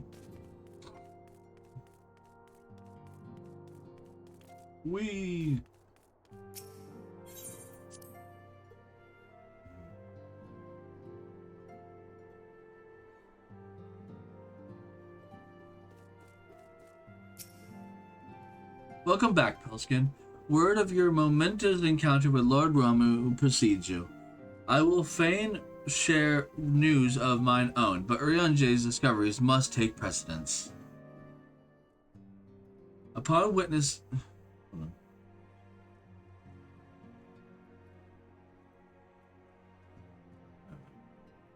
Sorry, I'm keeping my eye on the bit rate. Upon witnessing your defeat with the Lord of Levin, our learned companion was struck with a profound insight regarding the nature of the Asians' immortality. Let us assemble and discuss his observations together.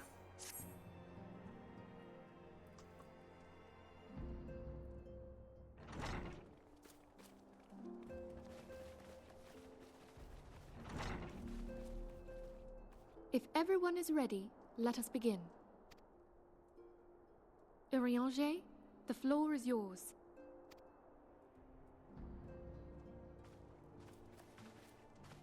As all here assembled now know, in its final hours as our Order's headquarters, the Waking Sands did play host to a most unexpected visitor. I speak of the Asian clad in white, Elidibus. Unwelcome though his presence was, his words that day did serve to confirm a truth long suspected, that the Asians are eternal beings, to whom physical destruction is as a temporary inconvenience. In the intervening time, Urianger and I have striven to discover a means by which the Asians might more permanently be slain. And 'tis my belief that we have found the thread that will allow us to unravel the twisted skein of their existence. In the moments prior to Leviathan's most recent manifestation, the Sahagin elder who summoned him was observed to undergo some manner of ascension. The etheric readings taken by Y'shtola at the time of this transfiguration have proven most enlightening.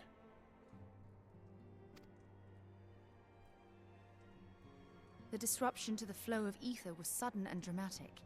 So tangible was the agitation, I scarce had need of my goggles.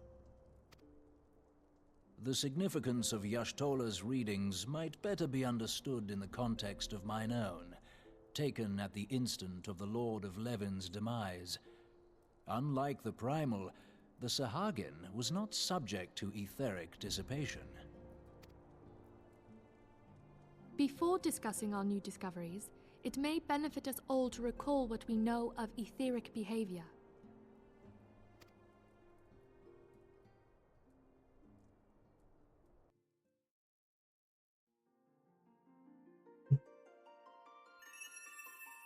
Let us begin at what some might call the end. When we who dwell in the material realm die, our spirits dissolve into the flow of ether and are returned to the ethereal realm. In turn, the restless energy which suffuses that plane streams back into our world, giving rise to new life. 'Tis as the heavens did decree, the way of all mortal souls. Almost like it's exactly like the live stream from Final Fantasy VII. This game is an amalgamation of like everything that all the games kind of created, thrown in together at once.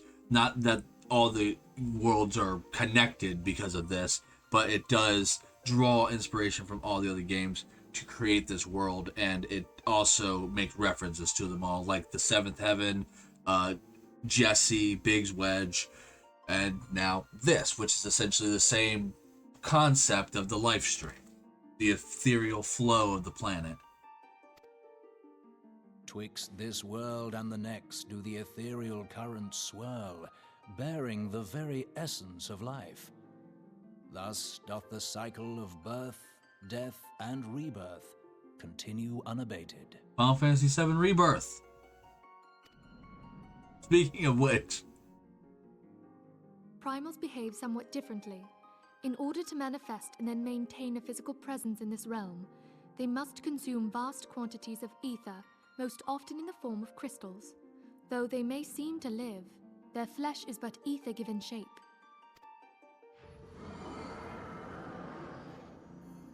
Thus, a defeated primal leaves behind no broken corpse. Rather, the essence of its form seeps back into the land whence it came, and the energy of its shattered spirit is called back to the ethereal realm.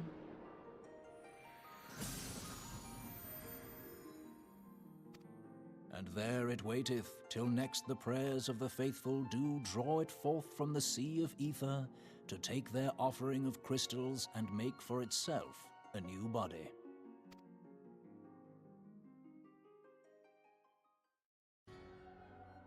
Which brings us on to the third group, the so-called immortals. They exist in a manner all their own.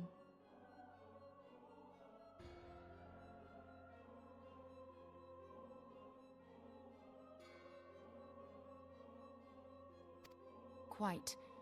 Even as the Sahagin elder fell to the Admiral's musket shot, I witnessed the release of an ethereal cloud, which immediately took possession of a nearby minion.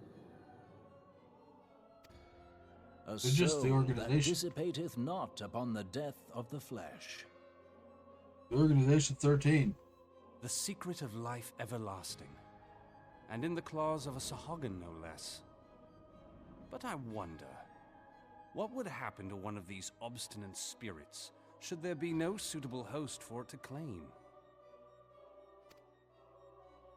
If mortal death entails a return to the ethereal realm, it seems doubtful that the soul of an immortal would venture there. Nay, it merely withdraweth a distance, unto the shore of the ethereal sea, perchance, but no further. Yes, it exists in neither this realm nor the next, abiding instead in the space that lies between them. The Ascians took control of Thancred by means of a crystal of darkness, an artifact which, if our theories are correct, serves as a gateway to the place I have just described. I was hoping people had forgotten about that. I am sorry, my friend. For a mercy, the weary road of our research hath brought us unto an answer. The Sahagin ascended to an immortal state, but he did not possess a crystal of darkness through which to flee this realm. Thus was he consumed by Leviathan. If we could entrap the spirits of defeated Ascians in like manner, and thereby deny them resurrection...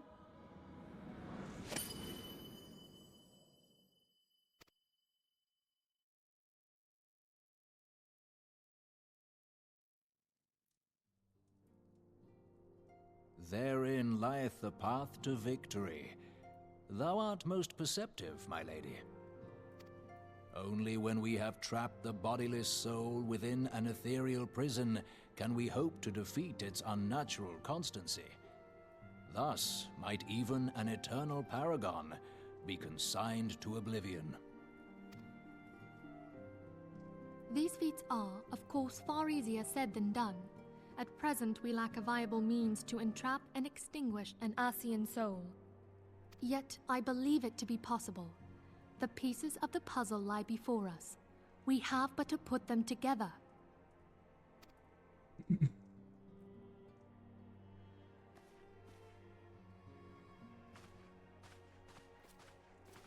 I will depart at once to convene with the sages of Sharlayan.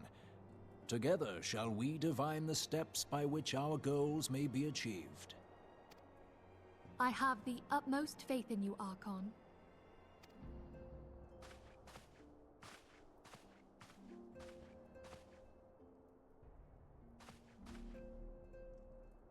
Beg pardon, antecedent, but I would raise one final matter. Even now, a Sharlayan survey party seeketh to ascertain the fate of the students of Baldessian. Their findings shall soon be known to us. Though you harbor feelings of dread, I bid you surrender not to sorrow, but abide instead in hopeful prayer. I shall, Archon. Thank you.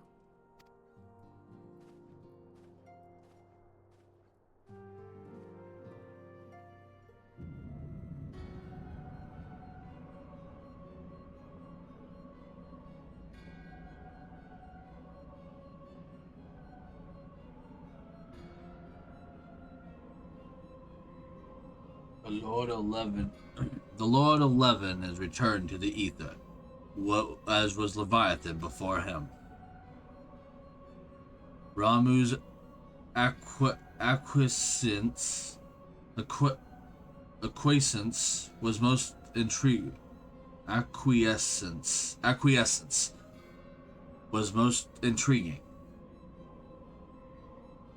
Inferno, Vortex, Crag, Whirl, and Levin all have now been humbled by the bringer of light. The limitless potential of man, Heidelin's servant, grows mightier by the day. Yet he prospers at great cost to his mistress, whose strength is all too finite. 7 times have the masses survived the rejoining, but their souls are grown weak and wan. Yet, even as it enervates, the ardor empowers our master. All that remains is to nurture the strength of the gifted, to forge the final key. And that is the task to which we bend our every effort.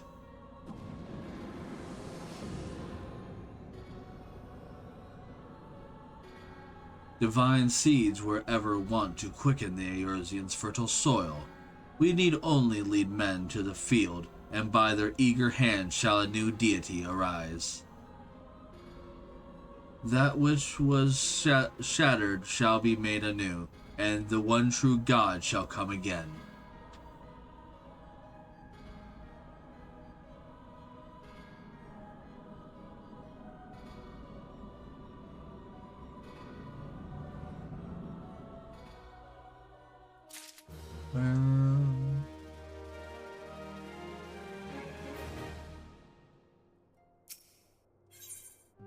Guardian of Eorzea.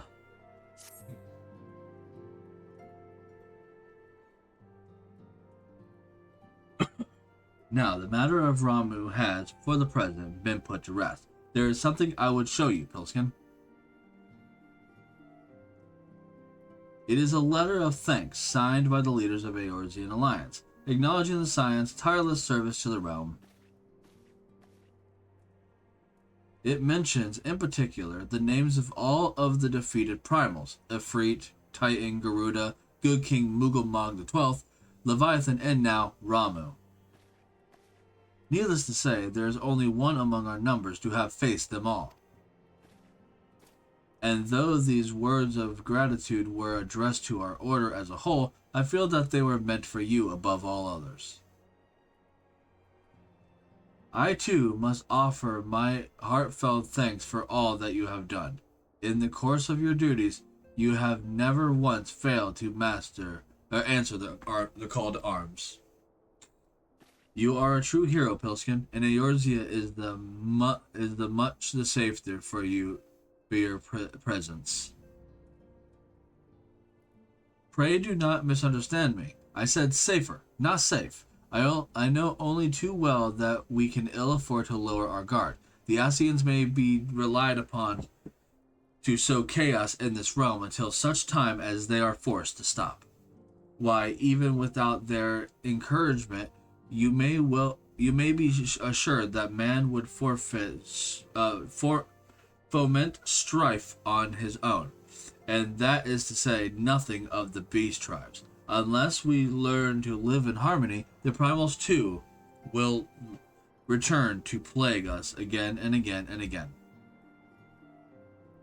And yet, despite all of this, your deeds serve to inspire the people, to give them hope for a better tomorrow, and there is no greater gift. That we have the courage to strive for what might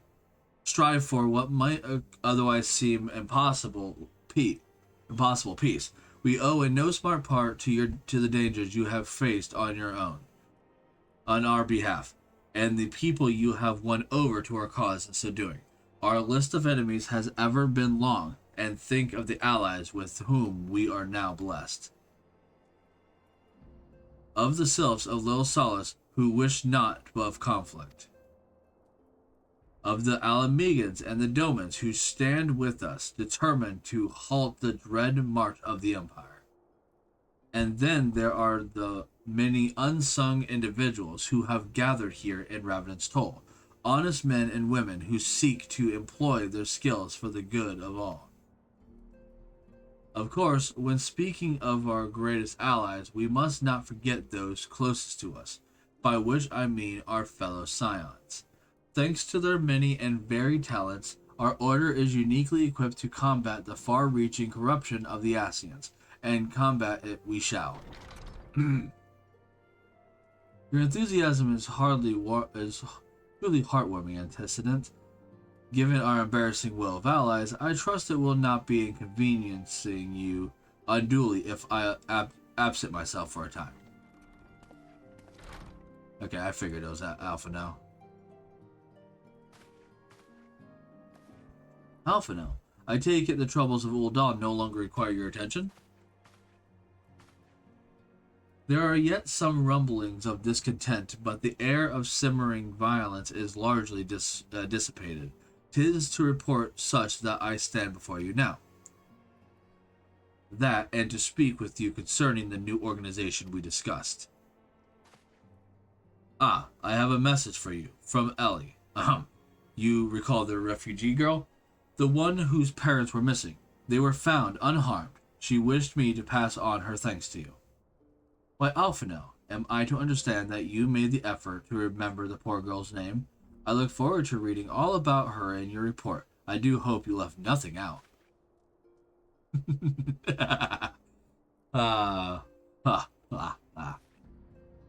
Pilskin, you have been away from Ravenous Toll for some time now, I believe. Might I suggest that you put the affairs of the realm to one side for the moment and take this opportunity to reacquaint yourself with the town? Which reminds me, one of the Doman children recently inquired as to your whereabouts. Yozen was his name. I believe he has some small matter he wished to share with you. Why not oblige him with a visit? Wow, wow, wow.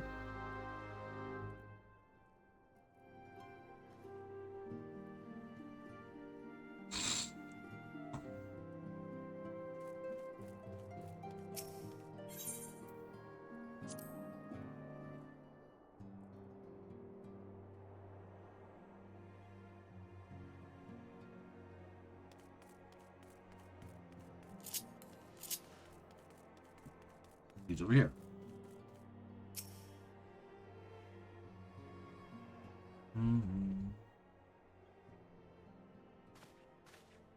Look, it's Mr. Pilskin. He's back from his adventures. We heard you were off fighting primals, and that they're some of the strongest enemies you could ever face. I wish I could have seen you in battle. Anyways, we all want to be heroes too, so we finally formed our very own Doman Adventurers Guild to protect all of the Domans. Oh, do you think you could train us today, Mr. Pilskin? Maybe you could show us how you fought the primals. What's all this commotion then? Hey, it's Hoary Boulder. Mr. Boulder and Mr. Coltinent. Did you know that Mr. Pilskin is back? So it would seem. Welcome home, Pilskin. My companions and I but recently became full members of the Scions, and I believe proper introductions have yet to be made. I am known as Hoary Boulder, and this bookish fellow okay.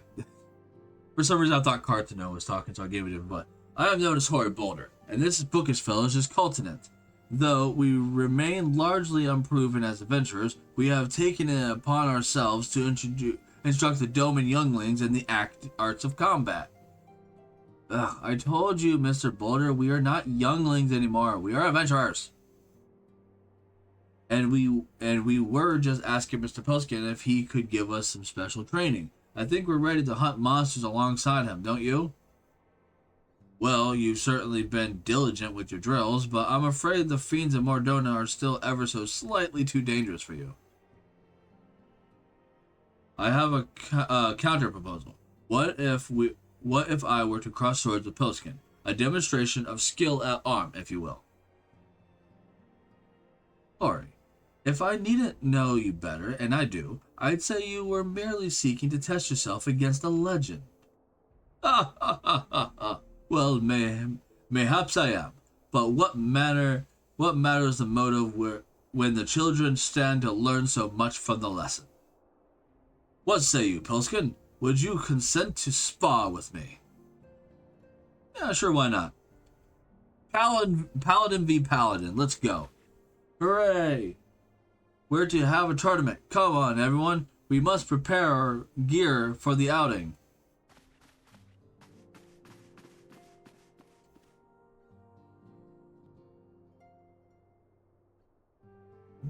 Do try not to disappoint them, Have faith, Continent. I shall summon every last ounce of my strength to make of this a worthy contest. The fields to the east of town should prove suitable for our purpose. I very much look forward to our bout.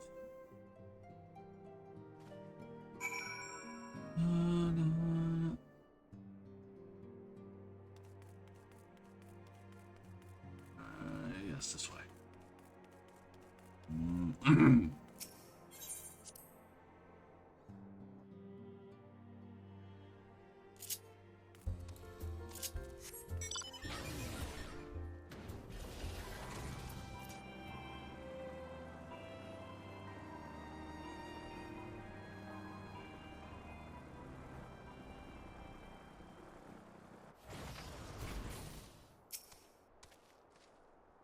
Was good of you to agree to this, Pilskin. I trust you are ready to begin. Yes, let's go. I'm gonna beat your booty. Ugh. Very well. Let us not keep the younglings waiting any longer. Hurry. Are you certain you wish to fight him alone? That is Pilskin you face. What better way to test my mettle? Pray allow me to attempt the first round unaided. After all, 'twas this hero's legend that led me to join the Scions to begin with. Without Pilskin to inspire my efforts, I would not be half the warrior I am today. Your point is well made, but remember, this is for the children's sake as well as your own. Should it appear that the contest will end too swiftly, I shall add my spells to your blade work. Hello, you haven't begun yet, have you? Ida, okay. Ida, what? Who are all these people? When I heard about your sparring match, I told everyone I could find. Thought you could use a crowd to cheer you on. Yes, and there are still more to come. When I mentioned Pilskin's name, the reaction was quite enthusiastic. My own popularity seems but a sickle shade in comparison. You best claim victory, bringer of light. Your burgeoning reputation is at stake. Well, our teacher won't be beaten so easily. He's a master swordsman. You can win, Mr. Boulder. We shall soon see. On your guard! I am sorry for what I'm about to do to you, Mr. Boulder. I'll just pop that on, because why not? Here's that Final Fantasy II, battle music again. I am sorry for what I'm about to do to you, Mr. Boulder. Ugh, such power. The tales barely do you justice. Mr. Boulder won't lose, will he? It's not over yet. It can't be. I, the children, have the right of it. 'Tis time I join the fray. On your feet, Hori.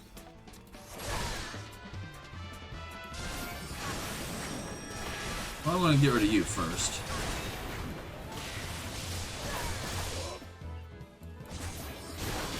Goodbye. You can't beat me. I'm too strong. Oh no, he looks hurt. Mr. Pilchkin is so strong, but you can't give up, Mr. Boulder. You can't disappoint the younglings. Ah! Have I faced such strength, but the lesson must continue. Is your example I follow, surrender not to the implacable foe. I don't even know if I read that right. You done? I win. I am sorry for what I was about to do and what I ended up actually doing. They're not strong. I mean, they are strong in the forms of a regular soldier, but they are not strong in the terms of what I can do. Because I'm the warrior of light. I slay gods. You have bested me. I yield. I am the king for a reason. That was incredible. You beat them both at the same time? I beat them both at the same time in like less than a minute. We knew you couldn't lose, Pilskin. None can defeat the Guardian of Eorzea. Now I see why they send you to deal with the primals. I have much work to do if I am ever to attempt the same. And look, I inspired everyone to be better soldiers, so I don't have to deal with everything. Yay.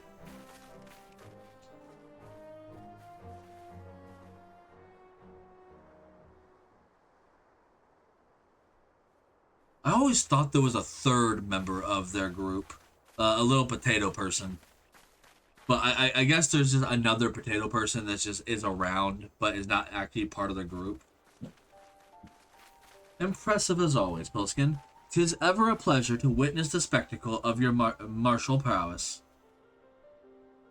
And judging by the smiles on those many faces, they too appreciate the hard-won strength that keep the perils of the realm at bay. Guardian of Eorzea. Yes, that is the most fitting title. Do you recall when first we met? 'Twas at the memorial service at the Battle of Cartano. Yeah, you're kind of a dick. At the time, I was yet attempting to understand this land of Eorzea. I sought to grasp the reason why grandfather willingly sacrificed himself to protect it. I shall speak plainly. My initial impressions were less than favorable. You don't say. Dire problems abounded, and yet the effort I saw expanded towards their solution was haphazardly and half-hearted. I thought Eorzeans a foolish and childish people. Considering the shambles their home was in, I would not have been surprised if some had chosen to swear allegiance to Gaius and the order he proposed to enforce.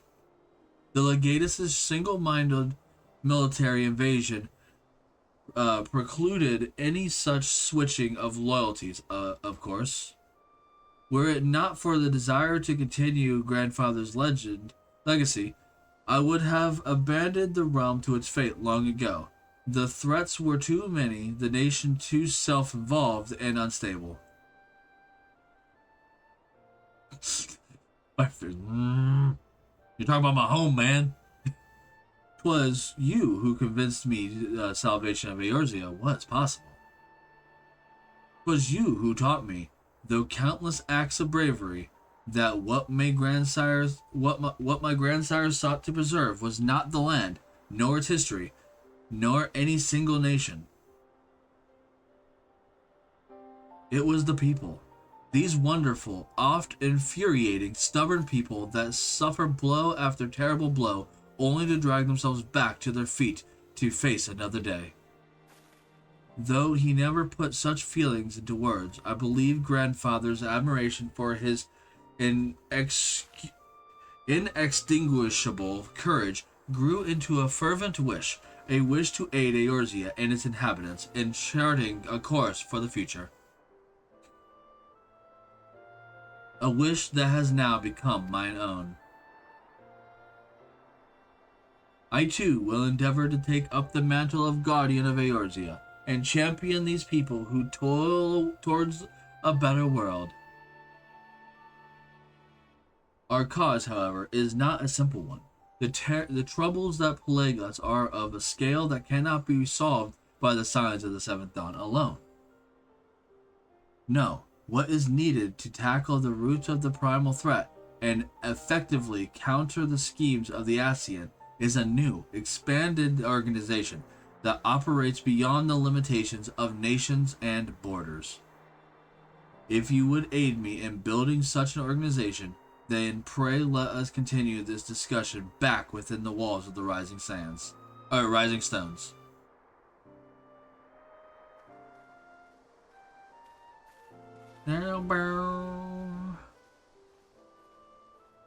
There's the Crystal Tower. I will be doing that raid in the next Final Fantasy 14 stream. After I finish 2.5 and 2.55, which is going to be insanely long.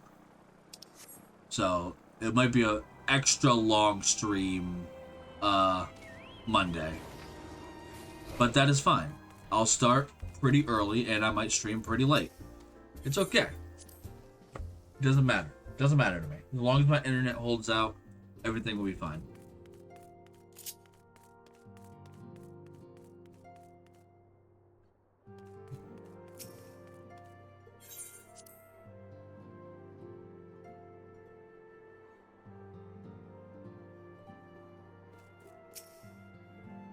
Thank you for coming, Pilskin. The world shifts and alters, and we, my friend, must ever be one step ahead of the chaos. What I propose is the formation of a new organization, a group that shall pave the way for a truly united Eorzea.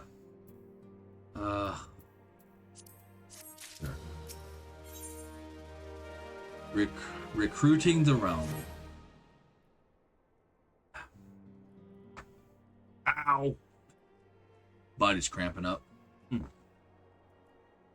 Pray forgive me if I tread over old ground, but I would first speak with of the grand plan. Since the advent of the 7th astral era, the leaders of the three nations have been deliberating over an accord that seeks to prevent the desperate forces of Eorzea together into a single entity. A realm-wide grand company, if you will. The military might of such an institution would be drawn from every corner of the land and directed against threats that no single nation would hope to overcome alone. Yet, while the purpose of these hypothetical organizations is undisputed, the logistics of its formation have become the source of endless debate. And the longer these discussions continue, the more I sense the impetus towards unification drawing away. Thus have I been campaigning for the creation of what might be considered a trial company. It will be on a much smaller scale than that we hope to eventually achieve, but capable of the same manner of unrestricted operations, according to the Scions. 'Tis my hope that the successful utilization of such a force will lend momentum to the lagging deliberations. Also, being a primarily military outfit, I mean to assuage fears of its misuse by placing the fledgling organization under the authority of the antecedent. The Scions work tirelessly to protect Eorzea and its people.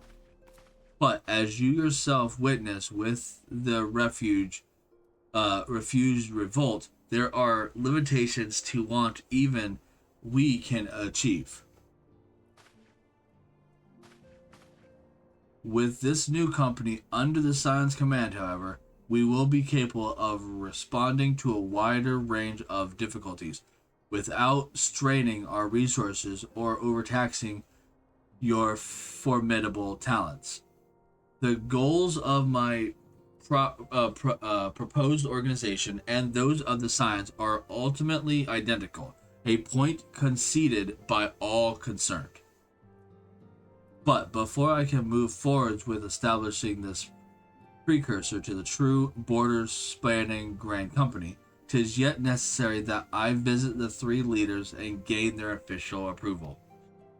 A tiresome and time-consuming task, which is why I would ask that you accompany me on the journey and attend to the business of recruiting our inaugural members while I am otherwise engaged with bureaucratic formalities. Thank you. 'Tis reassuring indeed to know that the bringer of light and his discerning eye will be selecting our future allies. Our first destination will be Limsa Lominsa. Let us rendezvous at Bulwark Hall.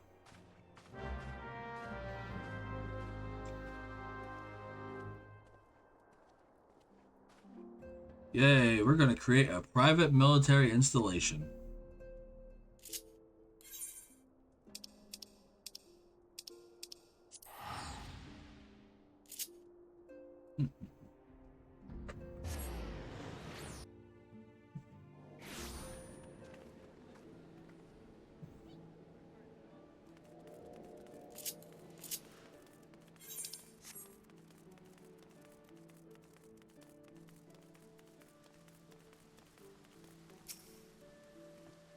Ah, there you are. I am ready to ascend to the bridge and speak with Admiral Blosforhaven. That's not her name.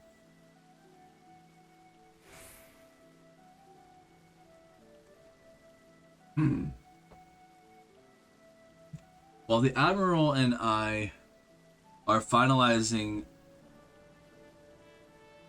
promissory boundaries and signing parchments, I would have you begin the recruitment process in earnest. I have, of course, endeavored to spread the word of our organization through various channels, but I believe a personal approach will reach many who may otherwise remain ignorant of the opportunity. As for potential members, 'tis of no matter should they already be pledged to another institution, only that they are willing to lend their strength when the situation demands it. And you needn't range into the countryside. The upper decks alone are populated with sufficient candidates to suit our purpose. Once you are satisfied with your recruiting efforts, meet me at the airship ticket counter that we might prepare for the next leg of our journey.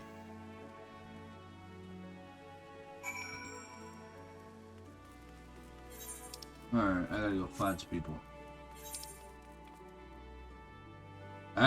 people. None of them are up here.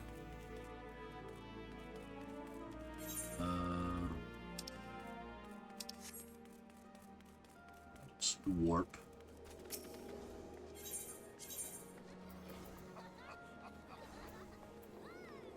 Start up this way.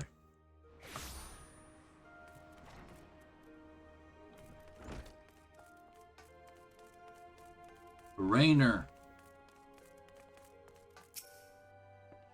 Master Alphino. Master Alphino's new organization. Yes, I had heard the formation of his trial company was in the offering.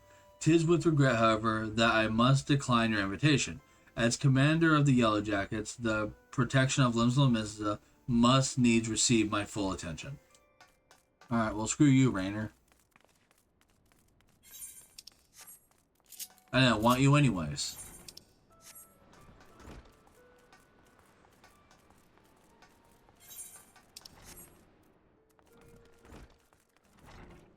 Here's this guy. Parvalane. An organization with the freedom to operate in territorial impunity. I must say, your proposal intrigues me. But the Kraken's know that there is time to act and a time to watch, and I am afraid this trial company of yours falls into the latter categories. Well, screw you. Nobody wants you either. I want to go find someone that actually wants to be with me, actually likes me, wants to be my friend.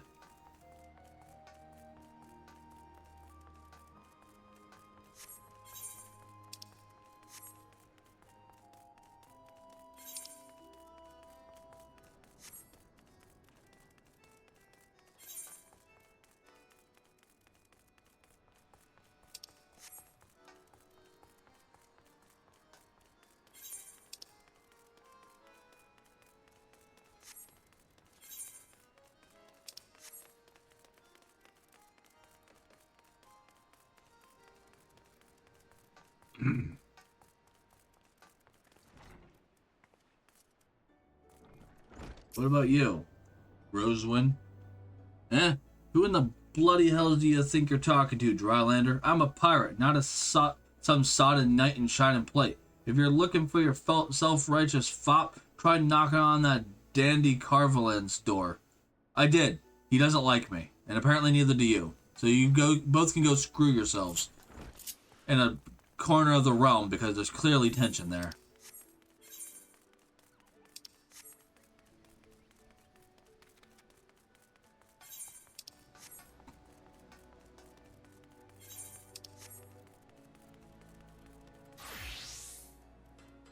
Ananza, a precursor to the United Eorzean Grand Company.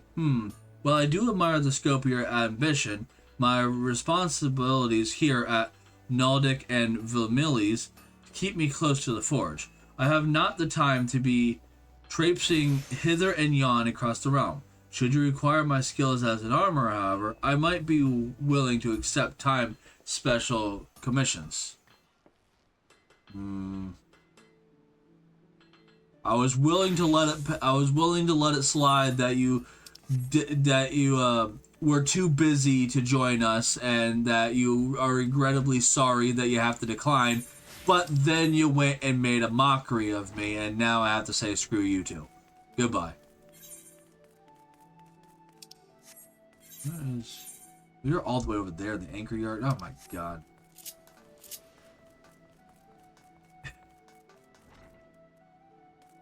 Hey, Cookie Crumbles, welcome in, welcome in. How you doing?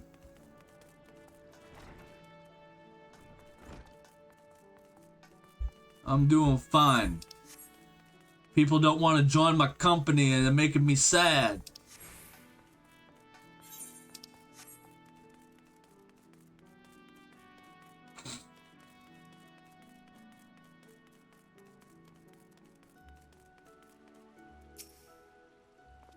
Well, if it isn't Pilskin, I not forget adventurer brave enough or daft enough to seek the shortcut into Titan's bedchamber. You remember the old Real, don't ye? Formerly of the Company of Heroes, 3 whistles at Bronze Lake. Aye, it ain't often I drag me arse out to Limsa for a drink, but I'm right glad I did. How fare ye these days? You're looking to put together a new crew? Top tier work? Huh, sounds like a right lark, it does. Alrighty, lad, count me in. The heroes may have gone their separate ways, but I ain't ready to climb into the grave just yet. See, this is why I like you, Real. You're cool. You want to be my friend.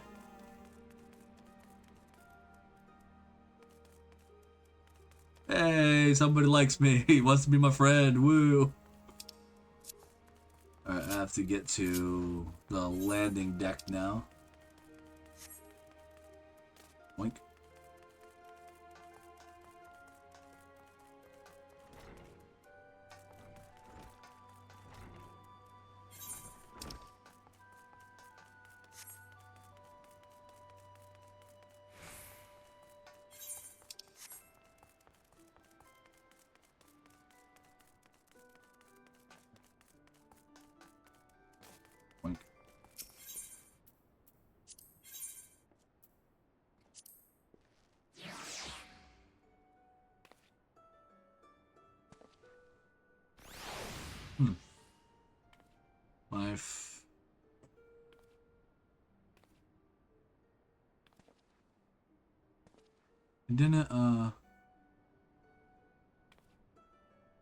It didn't go off.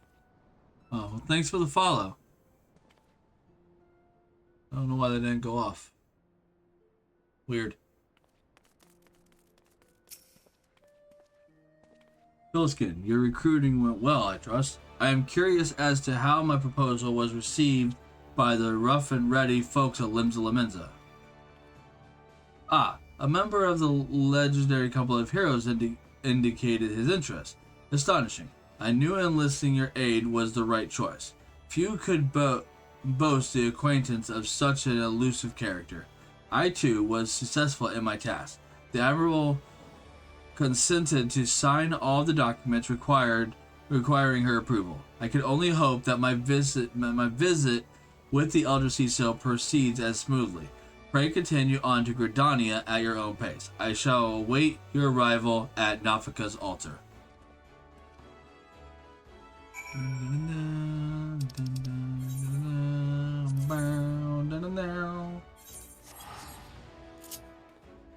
Probably fat. It was probably cheaper to take a plane, but it doesn't matter. You have so much money in this game, you don't have to worry about it when it's teleporting.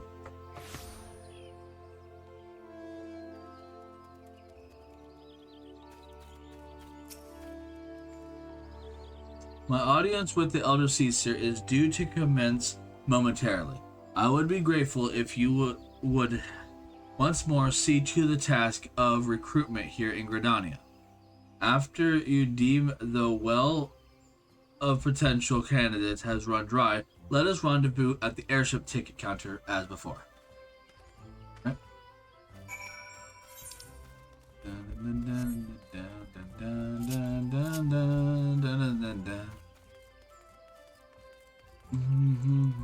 Let's see how many people in Gridania want to be my friend.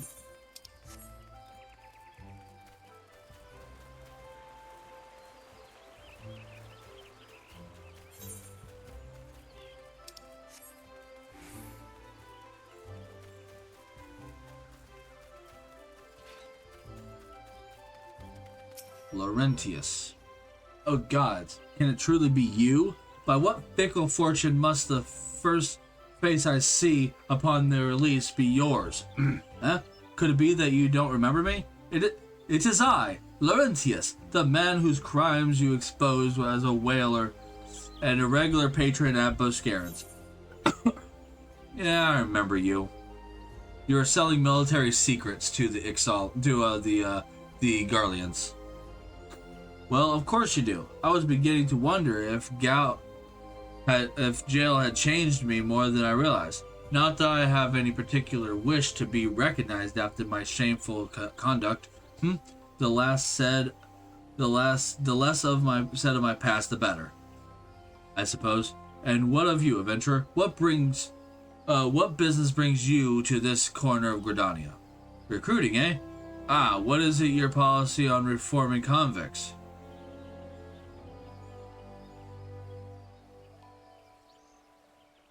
No thanks, Cookie.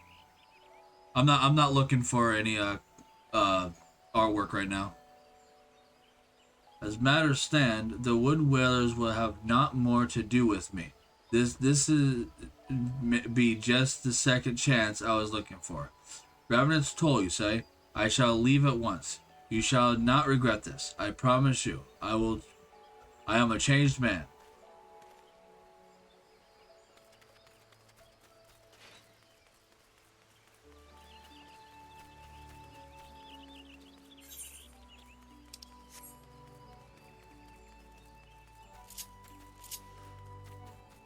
I just glide on the ground? That was weird. I feel like I just glided on the ground. Hey, do I have any more, Yes, I do. Nice.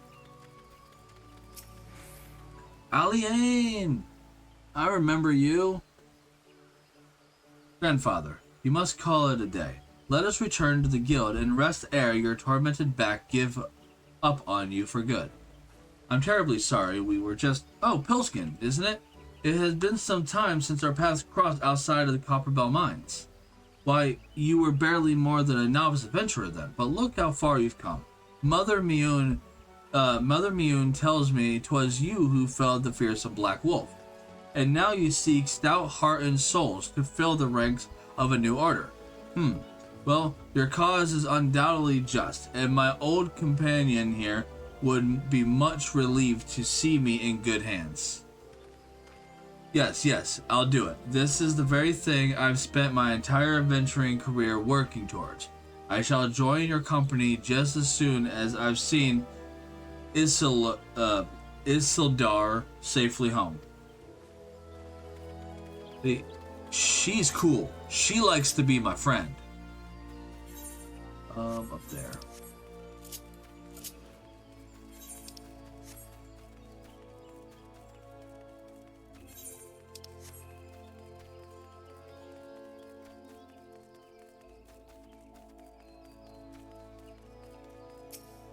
Ursendale, the butler from Hawk Manor. You would offer this old man a place in your company of champions. I am both puzzled and honored by your invitation. Pray forgive me, young master, but I cannot accept. I have sworn to abide here for whatever scant years remain to me, and bear responsibility for the evils my lady has wrought upon this land. Alright, I can't be mad at you. You're cool. I like you. You atoned for your lady's crimes. The countless people she murdered.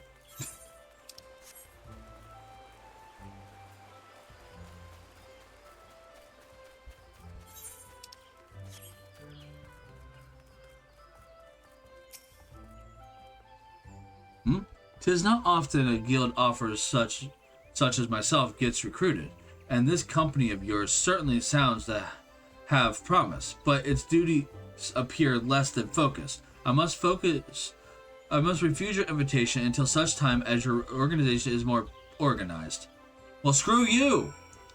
You can just say no. Hurt my feelings a little less. You make it personal when you say that I don't know what the hell I'm doing. Well, joke's on you. I don't know what the hell I'm doing. I'm new at this.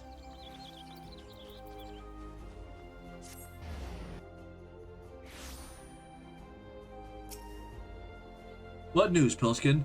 For my part, the Elder Seed Seer was most amenable to our requirements. A former woodwiller and a seasoned adventurer.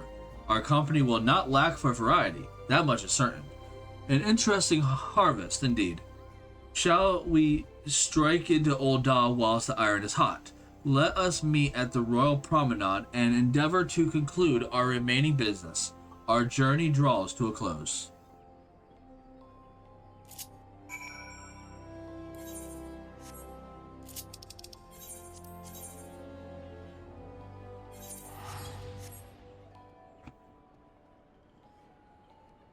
I will be right back. I have to run to the bathroom.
Ah, I'm back.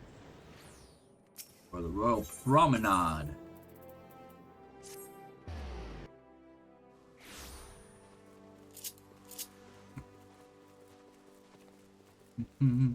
Hey, Genless. You don't have a quest for me right now. Oh, and no, I'm not going to have any more quests until I unlock the Heaven's Ward content, because I already did all the level 50 quests. Ul'dah, the Gilding City.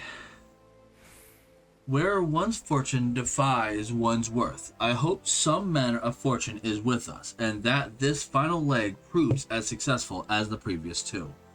Might I suggest conceding to the lower levels before beginning your recruitment efforts? I do not think the Sultana will take kindly to us poaching from her personal guard. Let us meet back here at the promenade when our respective tasks are complete. Good hunting, Pilskin. And the steps of Thal. Well, let me jump down here. Boom. Oh, now I'm in the steps of Thal, so yay.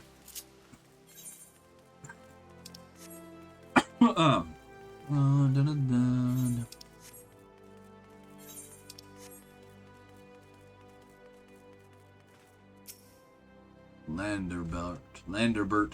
Ah, you'd be surprised what rumors drift down to Pearl Lane. I know of this glorious new company of yours, and just how far I'd go to avoid getting involved with it. Whispers on the street say your organization is funded by corrupt coin, by syndicate money. If you think you're recruiting for a just cause, then you're a bigger fool than I took you for. Well, screw you. Who needs you?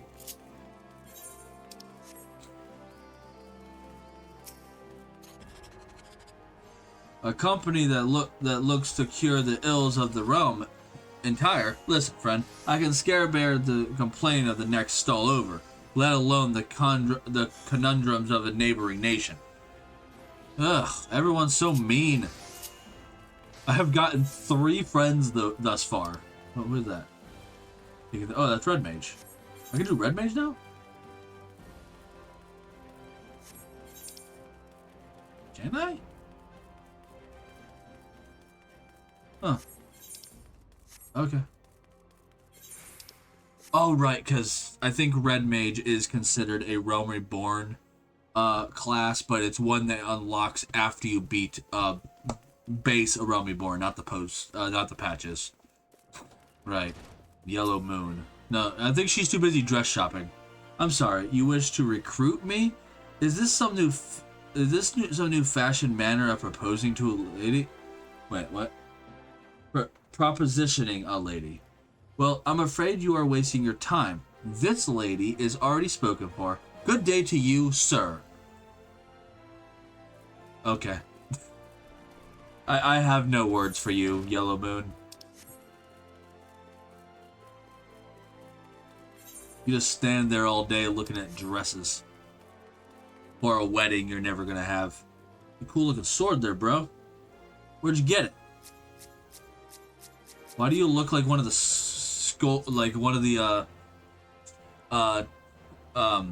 grunts from I don't know the name of it. The Curtly Lover's Blade. Okay. Like from Pokemon Sword and Sun and Moon. No, Sword and Shield. No, Sun and Moon. Team Skull, people. Orson. Oh, what a happy coincidence. Do you remember me, perchance? I am Orson, of the Church of Saint Adama Landama. Thank you again for your timely rescue. And I must also thank you for preventing that fraudulent priest from preying on dry bones less fortunate. A most upsetting business. Are you here with your companion Thancred, was it? Ah, it's new companions you seek, then. Your proposed organization sounds a powerful force for good, but my place is at the church with the children. Nevertheless, I wish you well in this undertaking. Alright, I'm not going to be mad at you, Orson, because you do have a higher purpose. You're not a warrior. You help them children. And if we need anyone to help with orphanated children in our line of work, we will come to you.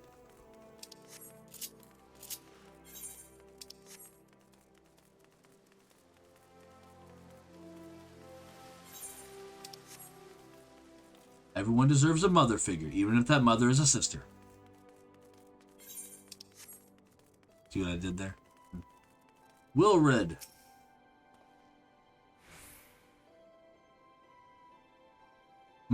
Wait, you're the man who came to Little Amigo looking for that masked devil. Who knows what might have happened if you hadn't? I'd probably be dead, and a whole lot more of my friends besides. We were such fools. If you don't remember, this is the one that was trying to go after the frickin' Amalja to get revenge, and like got a bunch of people killed.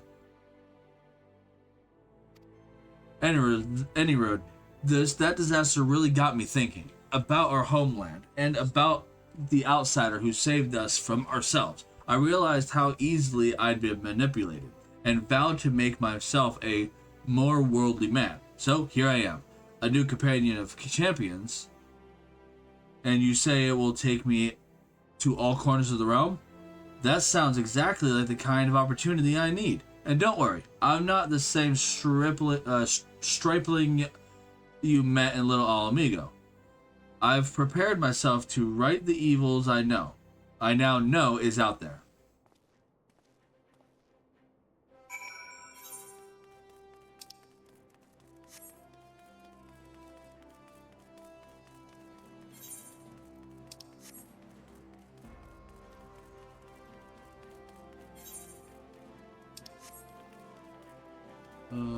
Up here.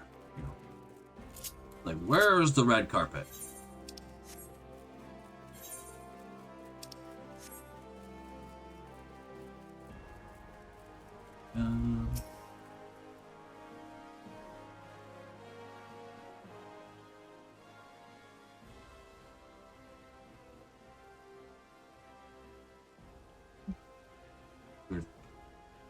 How fared you, Pelskin? What hidden gems did the streets of Ul'dah offer up to your unrelenting gaze? A single Alamegan youth. Well, you've certainly given us an admirable start, even if our ranks are yet somewhat thin. And these troubled years following the calamity, talk of Eorzea's salvation must seem akin to grasping at clouds. But there are those who have risen to the challenge.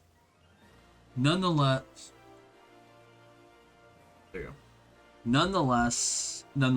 and the hope that inspires these people was born in no small part to the victories you yourself have won. Thank you, Pelskin. I will not squander the precious gift you have placed into my keeping. These results will become the foundation of a new beginning. And yes, we are free to begin. As you have no doubt surmised, the Sultana also graced my trial company with her blessing. Our first wave of recruitment is over. The documents signed and the finances secure. There is naught to prevent me from taking the next step. You are concerned by the syndicate's involvement, as was I. Thus was the origin of every coin of their contribution carefully scrutinized and recorded. This organization will not be built on corruption. Naturally, I would prefer not to rely upon outside sources at all, but even my family's substantial coffers could not sustain a venture of this magnitude. And as for the rumors and doubts surrounding this enterprise, well, such things shall plague us until the company has had a chance to prove its worth. It will not be an easy process, but we will earn people's trust, one success at a time. Speaking of time, we should waste no more of it. Let us return to the Rising Stones and lay the first stone for a united Eorzea.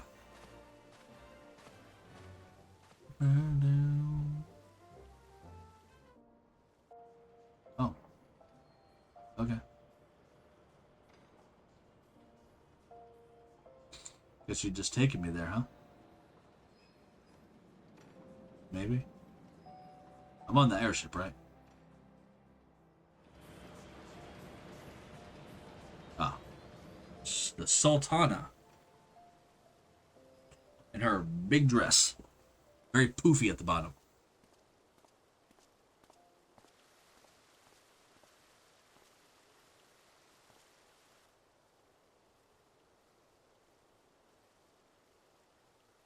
Tell me, General, what think you of Alfino's bold endeavor? I think it is more than bold, Your Grace. His organization would pave the way for a united Eorzea.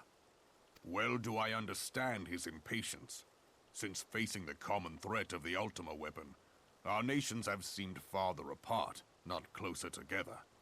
Considering the many problems we face, should we not be glad that someone else is taking the initiative?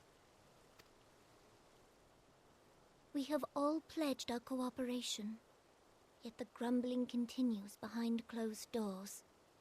Ul'dah is not alone in her duplicity. I myself have doubts as to the good this organization will achieve. With the inclusion of the finest soldiers of the 3 grand companies, it promises to be a fearsome military body. But whom will it serve? Even under the watchful gaze of the Scions, it is not unthinkable that such a force could perpetrate a great wrong.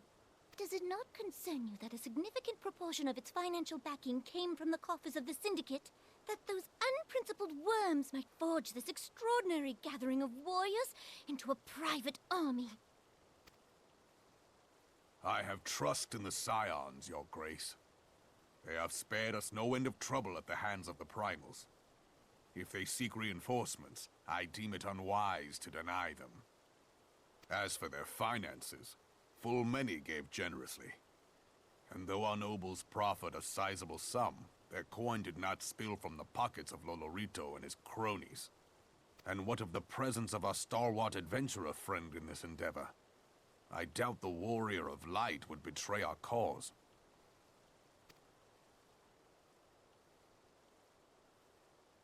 Yes, there is that, I suppose.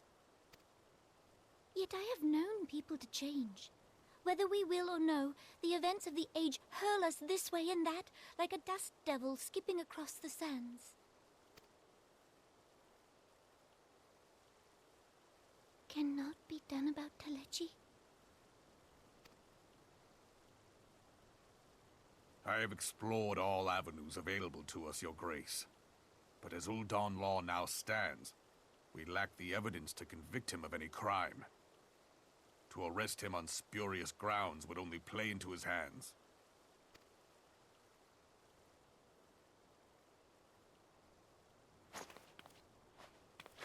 He has all but committed treason, and yet we can do nothing? Yeah, that kind of sucks. But you need proof. Then what good our government? What worth the royal house? How deplorable this mockery of justice!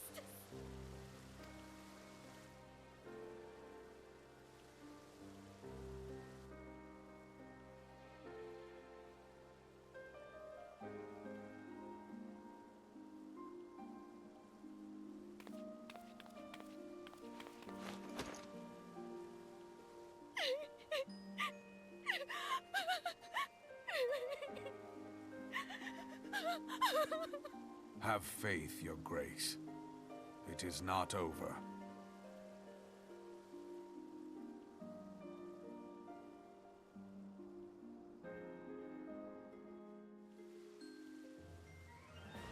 Bow, bow, bow.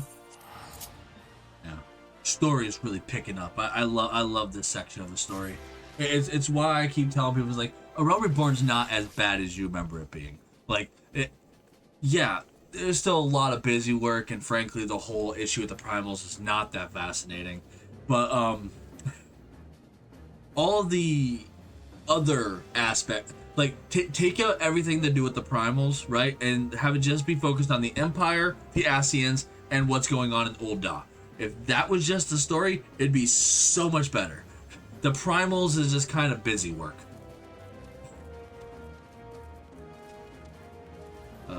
Where's my home? Over here. Okay. But it's like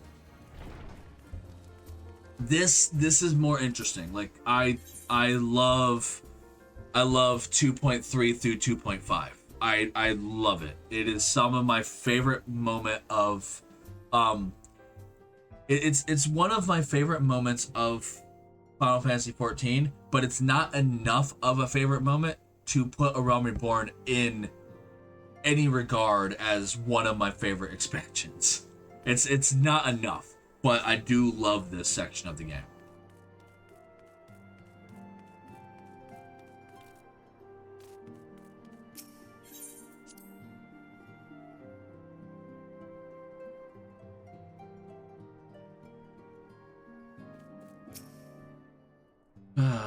That is not a journey I soon wish to repeat. But I cannot pause to rest. The culmination of all our efforts is at hand. I must see to the preparations for the inaugural ceremony. Thank you for allowing me to monopolize your services, Pilskin. I am certain the antecedent will be relieved to see you free from other duties.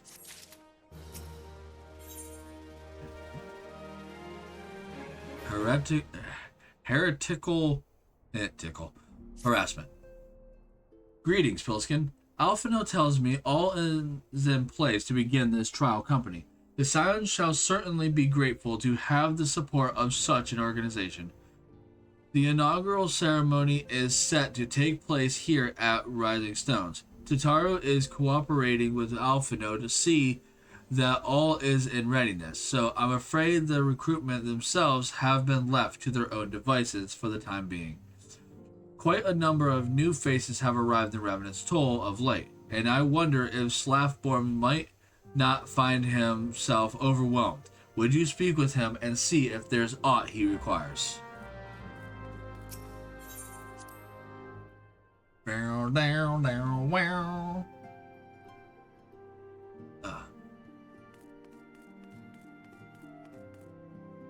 I don't see anyone new in here.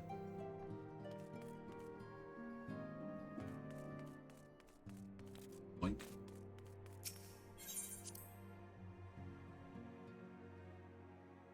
Imagine being able to jump up the stairs in one fell swoop like that.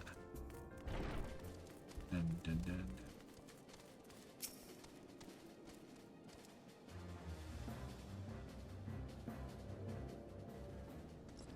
What can I do for you, Pilskin? I thought you'd have your hands full helping out with the new arm of the Scions. Ha! I barely noticed your recruitments arrived. 'Twas barely a trickle compared to the flood of treasure hunters we have passed through here every day. While I appreciate your offer of aid, 'tis more your burden that concerns me. I'm told this trial company will answer directly to the antecedent, so I trust that means less work for you in the long run. Slaffborn, the shipment, we couldn't...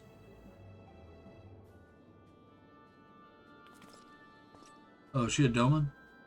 Gods, woman, what befell? We were bringing a shipment to Revenant's Toll, provisions earmarked for the frontier effort. But just as we sought to cross over into Mordona, we were set upon by brigands. I believe they must have been heretics. They were many, too many. We only escaped with... Oh, no, she's not an Ishgardian. All the Ishgardians are elves. Or Elzen. Too many. We only escaped with our lives by abandoning the supplies. Pray forgive us. There is naught to forgive. Provisions can be replaced, but smart soldiers are hard to find. Take your rest and I'll have someone along to tend to those wounds. What to do? If heretics are involved, then this is like to be more than a case of simple thievery. Ishgard will need to be informed. Whence did these supplies originate? House Fortemps. We collected the provisions from Camp Dragonhead proper. Understood. I shall see that they are appraised of this development. Pilskin, were you not on good terms with the Knights of House Fortemps? I will be sending them a missive immediately, of course, but I would also have you travel there and offer your considerable talents. I'm a horrible reader. Yes, I realize I could contradict my earlier hopes to lighten your load, but I need someone who can help bring this incident to a satisfactory conclusion. Our favorable relations with Ishgard are far too important to risk half measures. Thank you for your understanding. I am certain Lord Horshafont will be glad of your assistance.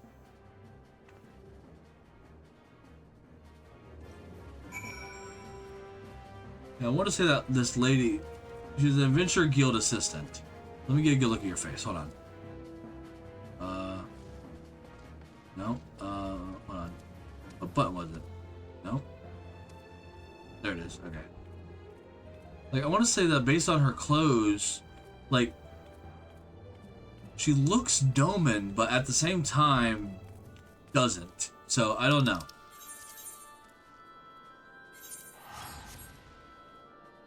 She's just the Adventure Guild assistant.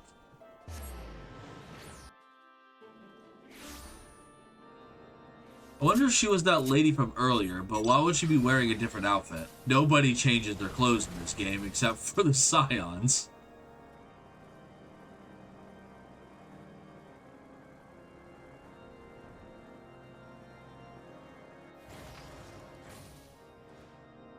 Go in here. Horshafont! Well, if it isn't my fine friend Pilskin Zerthos, would you care for a plate of roast caracul? Some mulled wine? No? Ah, I see you have not come into my hall merely to escape the biting cold. I was, in fact, on the verge of opening an urgent missive from Ravenous Toll, and I suspect the timing of your arrival is no coincidence.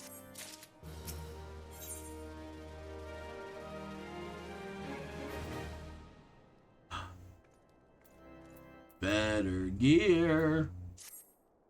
My crown. It's gonna be gone. No.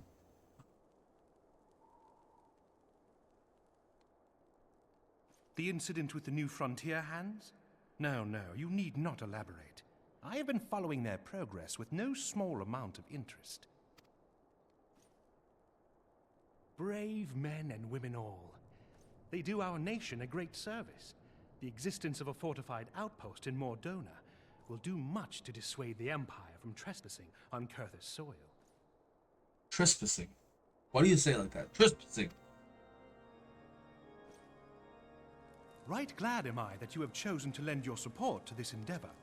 Never let it be said that House Fortom does not acknowledge the efforts of her allies. Or her not Fortemps. Fortom. 'Twas in the spirit of gratitude that I arranged for sundry supplies to be delivered to Revenant's Toll. That the shipment should chance to be waylaid by heretics is poor fortune indeed. Poor fortune, I say, yet not without precedent. If you would know the truth of it, these incorrigible villains grow more organized with each passing day.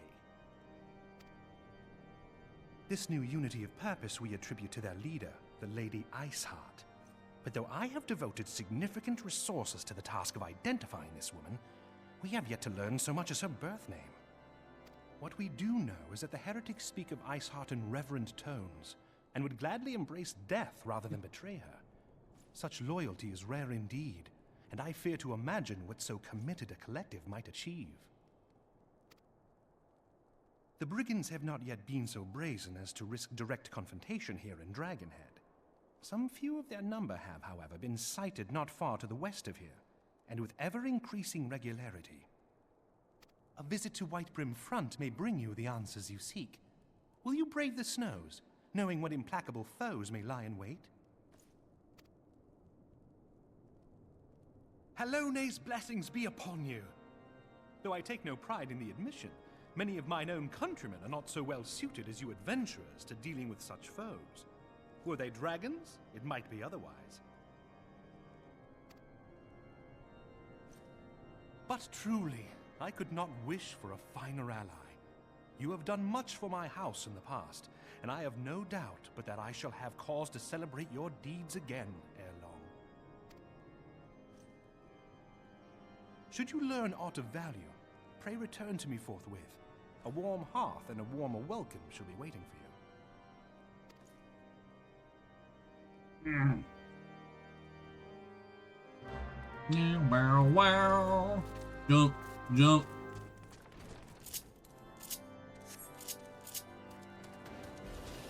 Fly. Need to go all the way to Wet Brim. Let's talk to Drillmont. That's not where I want to go. That's where I want to go.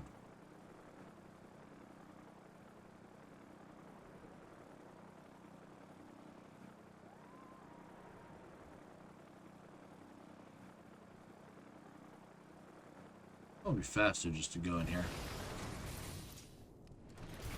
Not in here, and here.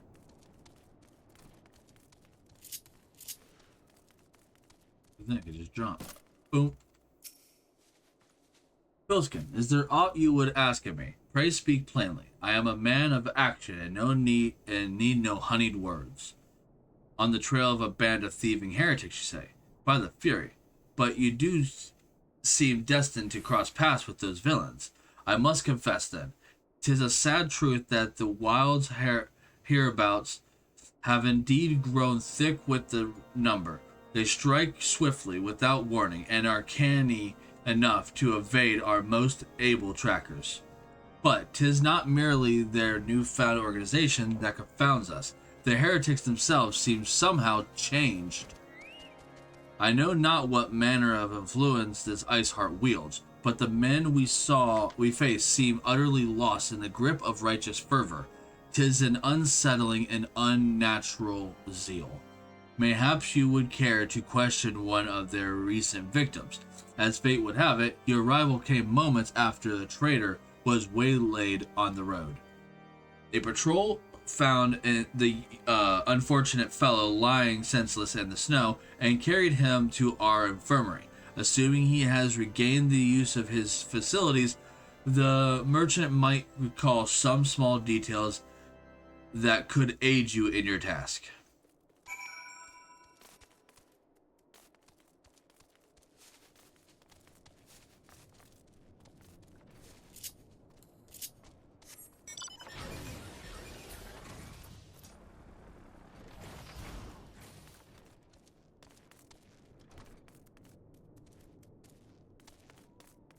Why do I always think it's here?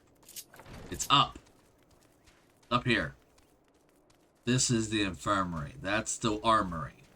Don't know why the armory is underneath the infirmary. That sounds dangerous.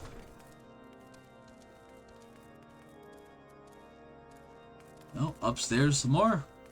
Okay, going upstairs some more. There you are. Tell me what happened. Why, yes, of course. I'm quite recovered enough for that. Anything to help catch the cowardly Blackhearts. I was traveling with the usual routine to wiper in front when a sudden blow sent me reeling. The next thing I knew, I was on the ground and several heretics were rifling through my cargo. Arms, armor, crystals, they were taking everything. 'Twas then that one of them noticed my bleary gaze and stalked over to better acquaint my head with his mace. Before darkness claimed me, however, I distinctly heard the words, "Return to Snowcloak." I dare say that is where they were hauling my goods, but you'll not catch me rushing off in pursuit. They tell me 'twas a miracle I survived it all, and I'll not trust my thick skull to save me a second time.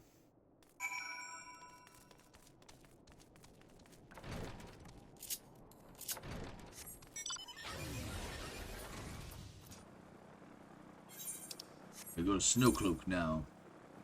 That's the Stone Vigil. I'm going the wrong way.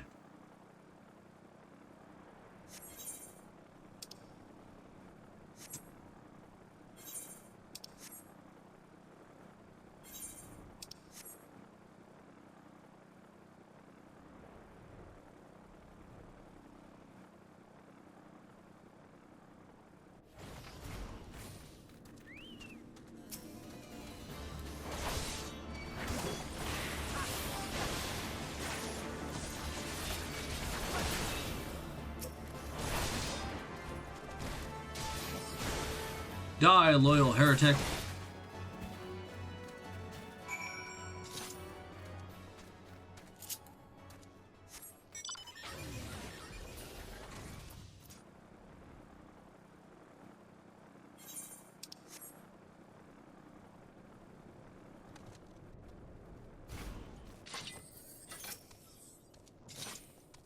Ah, draw your weapons, fool. Draw your weapon, foul. Wait, I recognize you, adventurer. You are come-seeking heretics. Then we share a common purpose. We were on patrol when we chanced to cross one of the raiding parties and pursued them here. By rights, we should have had them cornered in this ravine, and yet they are gone, vanished like icy wraiths.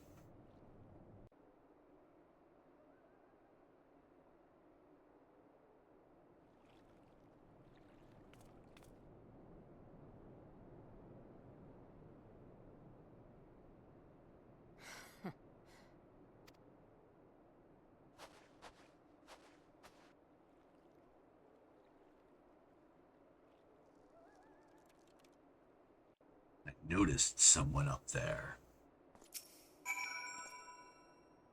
You glimpsed a woman atop that cliff.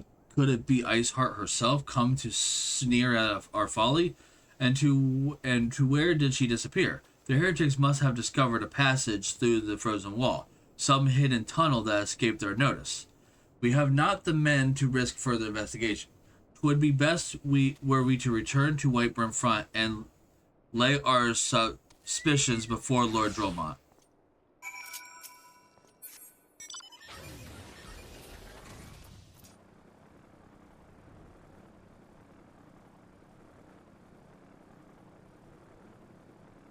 La la la la la la la la la la la la la la.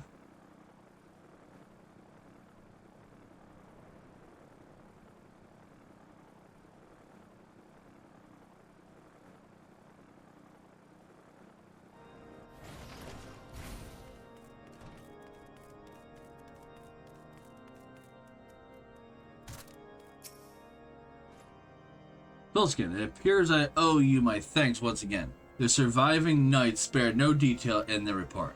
The men you found out near Snowcloak were some of my finest. That they should be bested so handedly, I fear I have woefully underestimated the threat these heretics pose. While I understand you might balk in the notion, I must ask that you put aside your mission and consider the stolen provisions lost to us for now. Would be ill-advised to blunder unprepared into what may well be the very lair of our enemy. Pray return to Dragonhead and inform Lord Harshaphant of your discoveries. He will wish to plan contingencies of his own. As for Iceheart and her fanatics, the freezing height of Snowcloak will not shield them from their justice for long. I'm just gonna... It'll just be faster to warp. It's 70 gil. It's fine.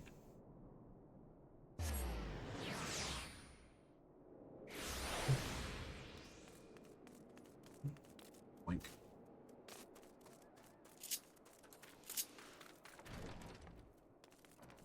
Oink.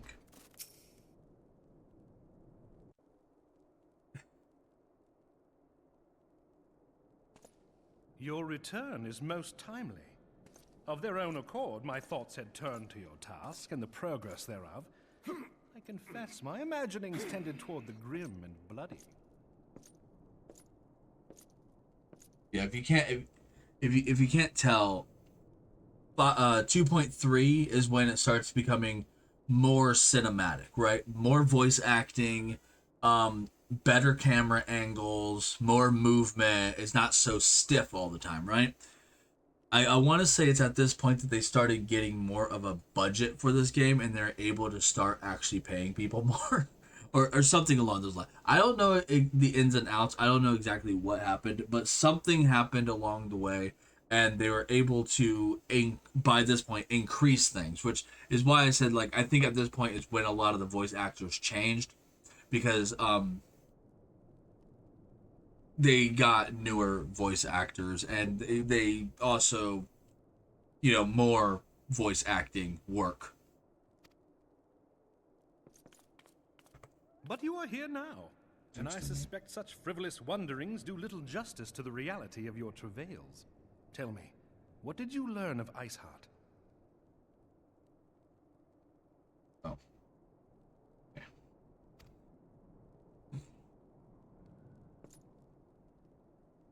Indeed. And this transpired at Snowcloak? Of all the highlands, that towering wall has borne the worst of the region's brutal shift in climate. So inhospitable has Snowcloak become that we have still to survey the area in its entirety. Could its frozen heights conceal the heretics' hideaway? Mayhap a more robust reconnaissance effort is in order.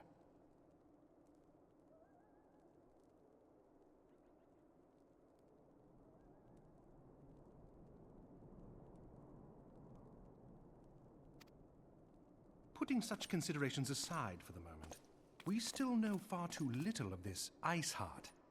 That she is capable of commanding such a band of fanatics bespeaks natural authority, and no small measure of charisma.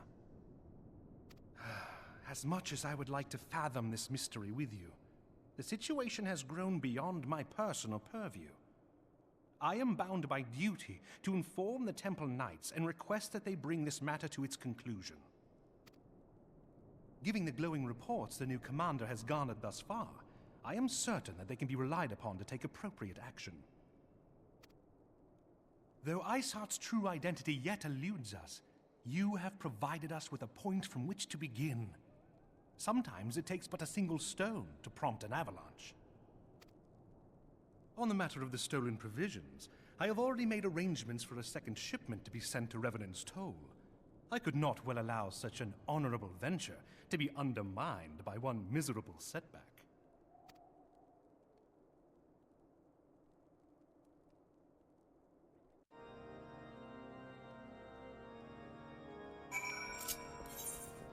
Back to Revenant's Toll.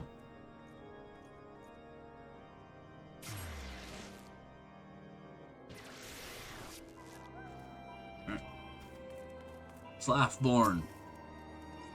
Pilskin, 'tis good to see you return to the toll. How fared you in the frozen wastes of Korthus? How's Fortomp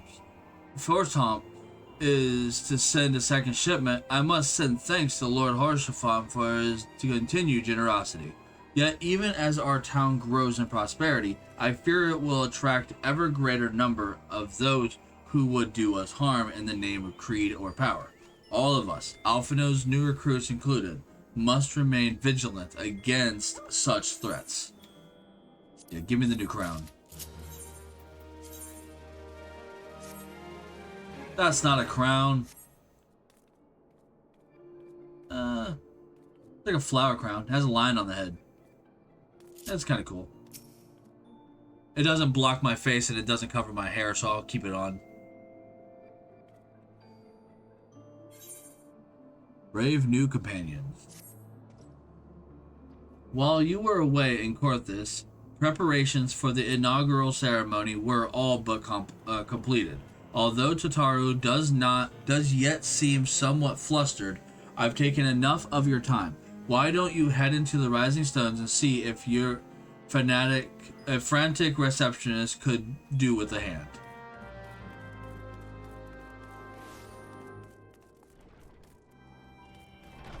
Yeah, it's gonna be an insanely long stream today, which is fine. I'm not streaming tomorrow, so I can just spend all day tomorrow just uploading everything and possibly sleep in. So, yay. Because we're not even done with 2.3 yet, and we have 2.4, which is longer.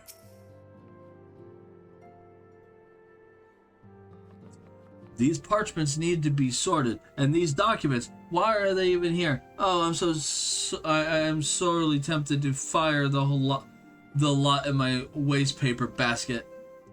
Ah, Pelskin, you startled me. You wish to lend a hand? Splendid. Would you be a dear and hand these uniforms to the new recruits? They're scattered about Ravenous Toll, and I haven't the time to track them all down. The recruits know to don their garb immediately and assemble here in the Rising Stones. You'll want to report directly back to Alphino if you don't wish to miss the opportunity. The ceremony.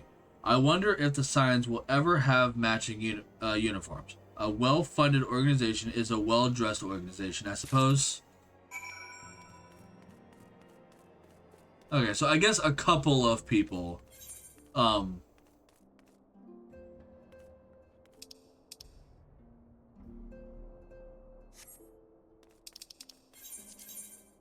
they're outside. Okay.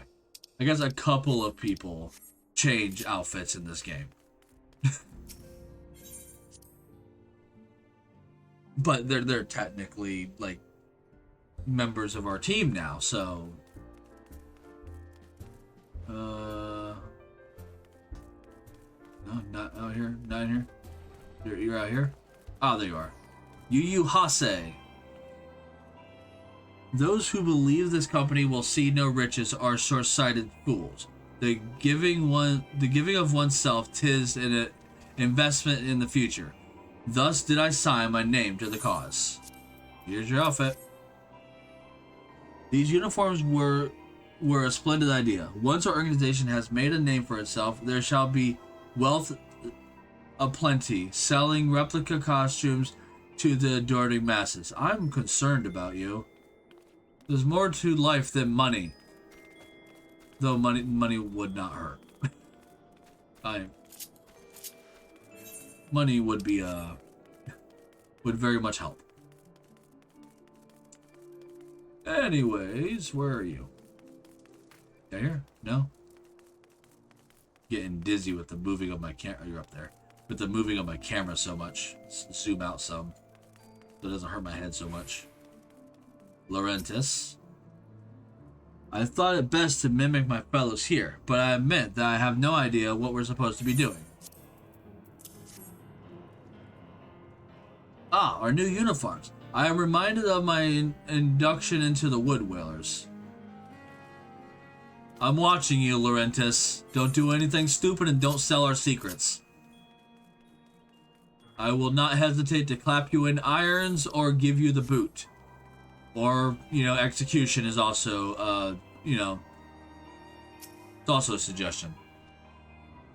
This scarlet garb marks me as a proud member of the Maelstrom and a hearty defender of Limsa. Yet, in truth, I stand for the betterment of the realm, and though this new company a fine opportunity to contribute on a grander scale. Oh, now that's a striking shade of blue. Put alongside my Maelstrom uniform, my wardrobe will certainly not lack for color.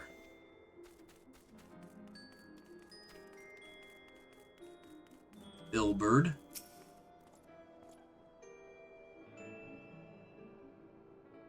I don't believe we've met. I am Ilberd, and I will have the honor of leading my fellow recruits as captain. Much did I lose to the calamity, and I took forward to aiding others and rebuilding their lives. The uniforms are a shrewd decision. There is no easier method of creating a common bond among what is essentially a band of strangers. We can get up there now. Oh, there's a person over here. Wilrid. Little Alamigo could learn much from Ravenous Toll. That this town can be so alive in the midst of such desolation. I've never worn aught quite so voluminous. Well, I'm sure I'll grow accustomed to the extra cloth in time. Wait, no, there was someone over yondere. Boink. Yeah, Ephame.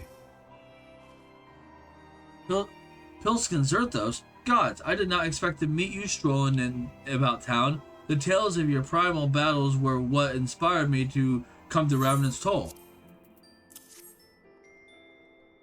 'Tis an honor to receive this uniform from your hands. I shall wear it with pride.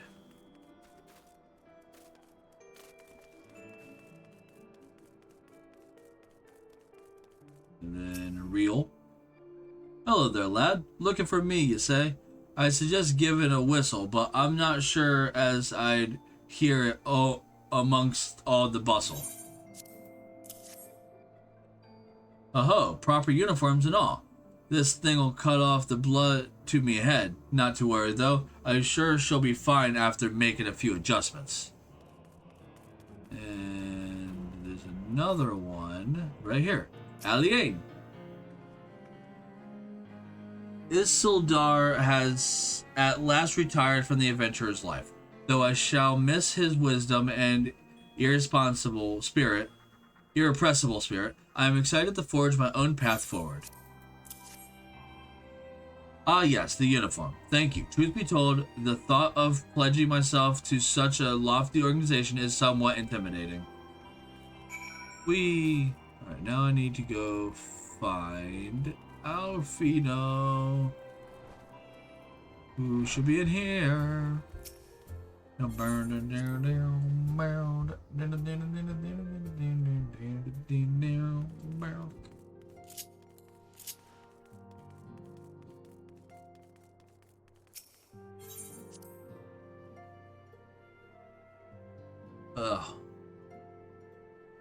Head kinda hurts. Alphino. Yes, Pilskin. Tataru mentioned you were handing out the new uniforms. I assume you've now met the rest of the recruits. Some few answered the call to arms. I put forth through the established grand companies and such. We are not yet an army, but there is much a small corps of elite warriors can achieve. Did I mention I'd thought of a name for our company? 'Tis my hope that it shall soon be known across the breadth of Eorzea. The moment the truth draws near, Pilskin, once the last of the recruits have gathered, I shall make the official announcement.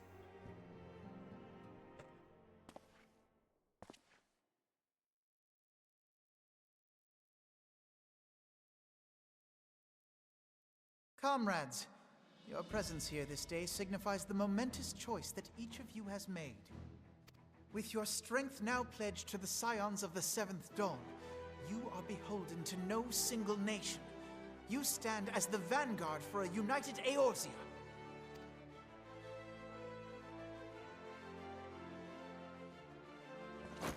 From this moment forth, I declare you Crystal Braves.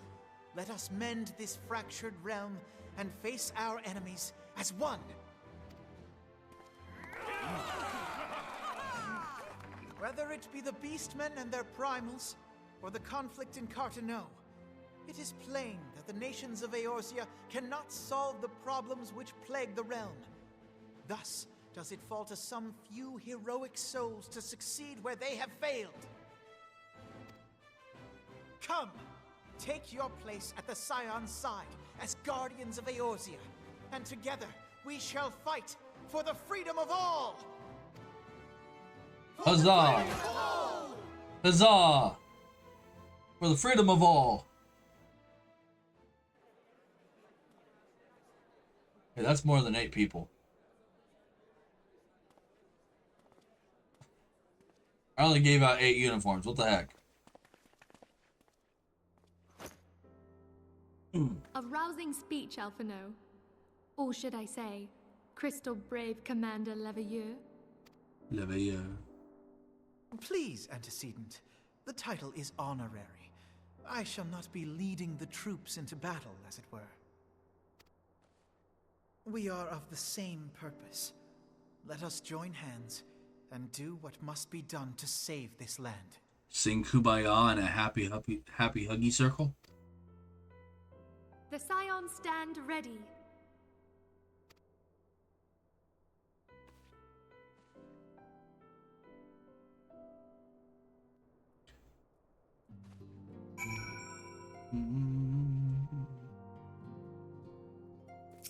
Menfilia. What is I'm up with eager the to ominous see what the music? Crystal Braves might accomplish. This shall prove an interesting time indeed for the Scions. Like, what's up with the ominous Yes, music? I'm listening. So our worst fears are confirmed. The entire Isle. Such power defies comprehension. Truly? Kryl is alive? Thank the 12.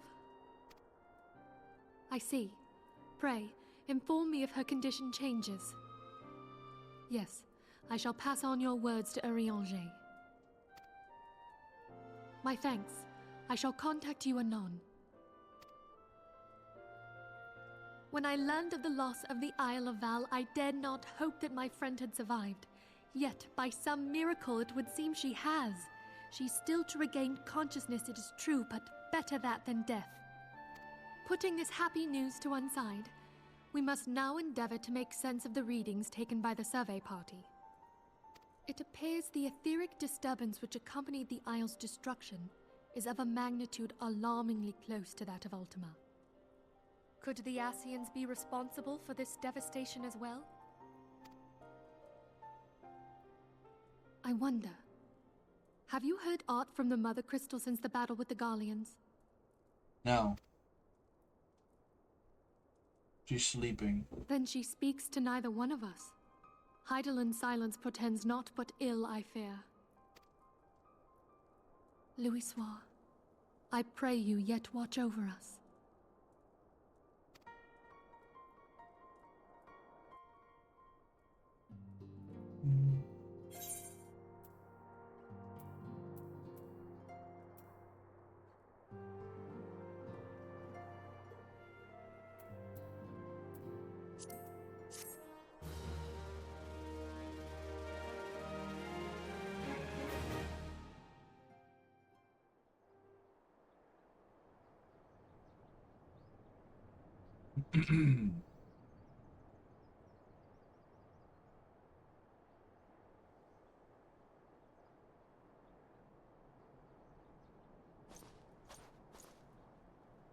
Very good. See that the provisions are prepared for transport. Let us hope that this shipment is spared the fate of the last.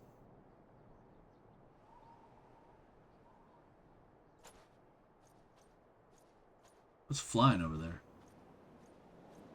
That was not a bird.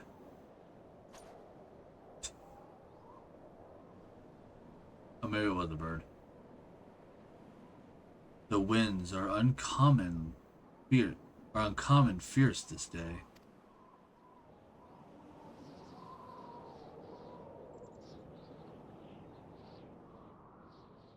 I'm pretty sure that was Foundation, which is the Ishgardian capital.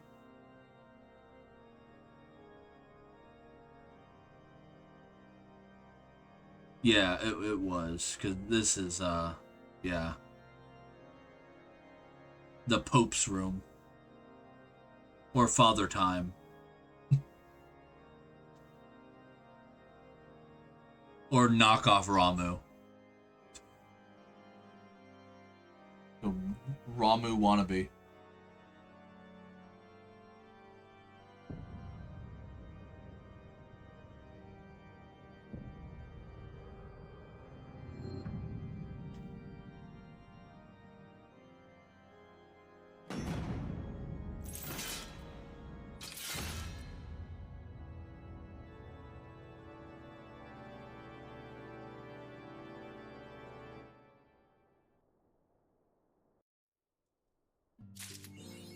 Fascinating. All right, there we go.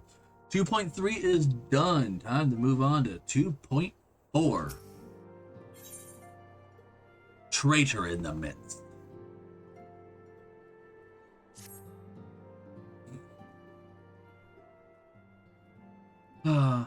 Try as I might, I cannot shake this creeping sense of dark foreboding. But it avails us not to fret about the unknown. We must concentrate instead on the problems of the present. The primals have been relatively quiet of late, and the beast tribes who summoned them are under constant surveillance by the grand companies. Should any suspicious activity be afoot, you may be certain that we will hear of it. And until such time as the paramount solution to the primal's problem has been found, we can do little but wait and observe. As for the Ascians, Urianger is wholly dedicated to finding the means by which we may defeat the dark beings. Let us pray for good tidings on that front. But all of this you knew already. Let us speak then of more current matters, in particular the state of the Crystal Braves. Alphino did well to found the organization, but ensuring its smooth operation is another matter entirely. Though I doubt not that he is doing his best, I felt that the helping hand or two would not go astray. To this end, I offered to send one of the Archons to assist him, but he declines. You know how he can be. Independent to a fault, and singularly loath to accept help. Save, of course, when that help comes from you. Alphino has entrusted countless matters of import to your care in the past, and I believe he would not hesitate to do so again, were you to offer. I should be most grateful if you would go to him and support him in whatever manner you are able. Wow, wow, wow, wow. Alright. So this one, 2.4 should be a little bit longer than 2.3. That took me almost 3.5 hours, so I'm assuming this is probably going to take like 4.5, 5 hours. Ugh, stream until 10 o'clock. Woo. It's fine. Like I said, I'm not doing anything tomorrow, so I can easily just upload it tomorrow. Oh, he's over here.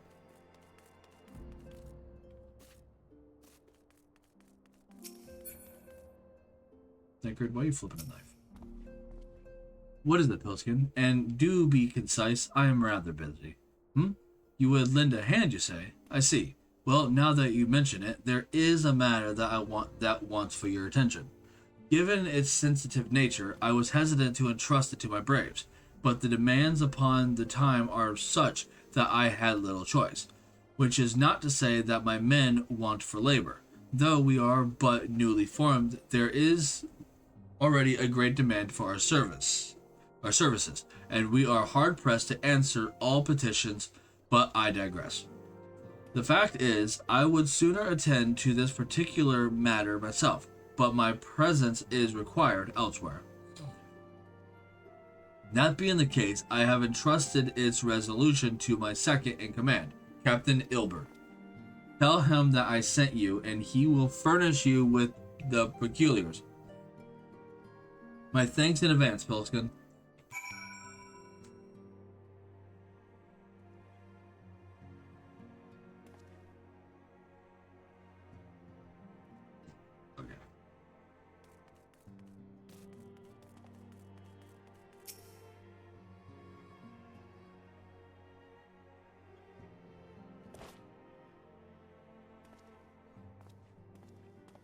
Hail to you, Scion. How might we serve you?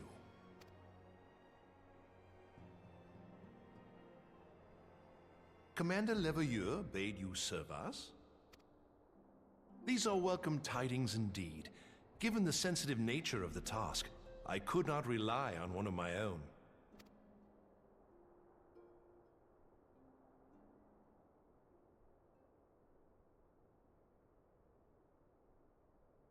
That which I'm about to tell you, I tell you in the strictest confidence.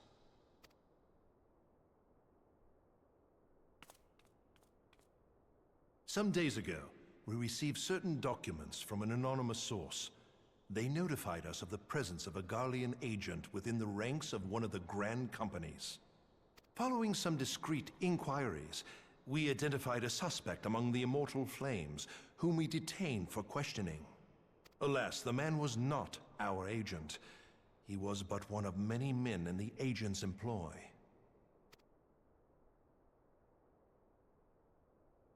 We pressed the traitor for a name, but he had none to give.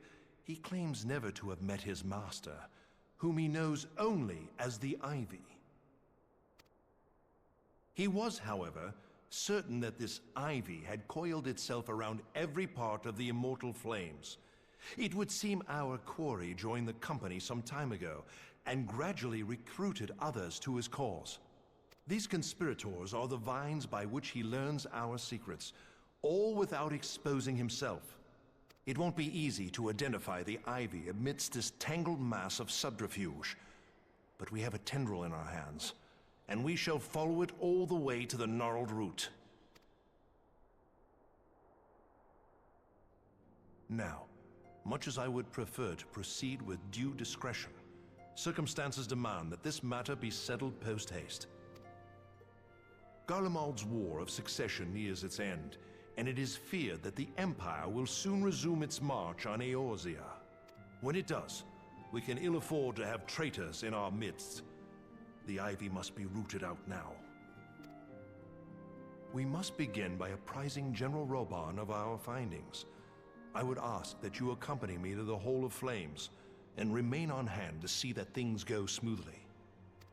Assuming the Ivy's tendrils are as widespread as we believe, he will be aware that an investigation is underway, and if that is the case, he may well move against us. We must be prepared for anything, while taking care not to betray our purpose by seeming prepared. A simple enough task for a one-man army like you.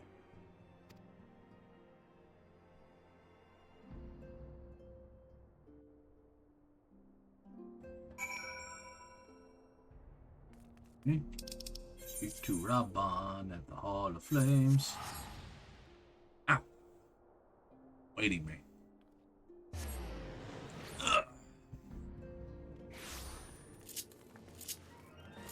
Bow, bow, bow, bow. Bow, bow, bow, bow. Bow, bow, bow, bow.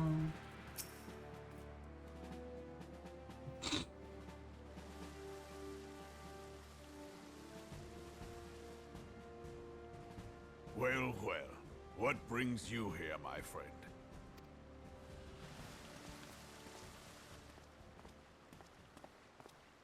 He is here at my behest. Greetings, Reborn. It has been a while. Hilbert, you old scoundrel. When they told me you'd be visiting, I scarce believed my ears.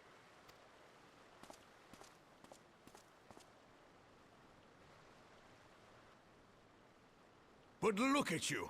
The honored captain of the Crystal Bloody Braves. Who'd have imagined, eh?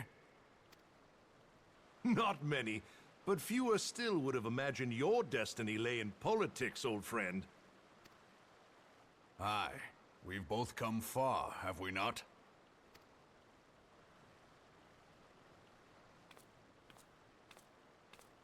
Lest you wonder, Hilbert and I go back a long way. We've been friends and rivals since we were lads. The last time we saw each other, Alamigo had just fallen, so you can guess how many summers it's been. And in all that time, not a word from the fool. Ah, well, my dealings tended toward the modest and mundane, unlike some I could mention. As I hear it, no sooner did you reach Thanalan than the brass blades clapped you in irons and dragged you off to die on the blood sands. Being a stubborn sort, you won 1,000 matches and earned yourself a place in the people's hearts while you were about it. Then, with your mountain of prize money, you bought the Colosseum and secured a seat on the Syndicate. Those balls, brother! Rags to riches does not do it justice. You're a hero to the common man. Bah, spare me. I am no hero. If anyone is worthy of that title, it's our friend here. Next to him, I'm little more than a glorified butcher. But you, Hilbert, you sell yourself short. By all accounts, you are an adventurer of some standing. I like to think that I did my part for the greater good. But if you're no hero, then I'm no adventurer, not in this company. Anyway.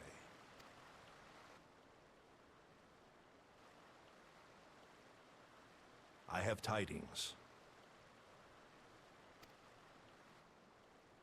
So there has been progress. I've let it be known that this meeting is a reunion between old friends. None will give your visit a second thought. To convene elsewhere would only attract attention. Let us speak here, in plain view of all.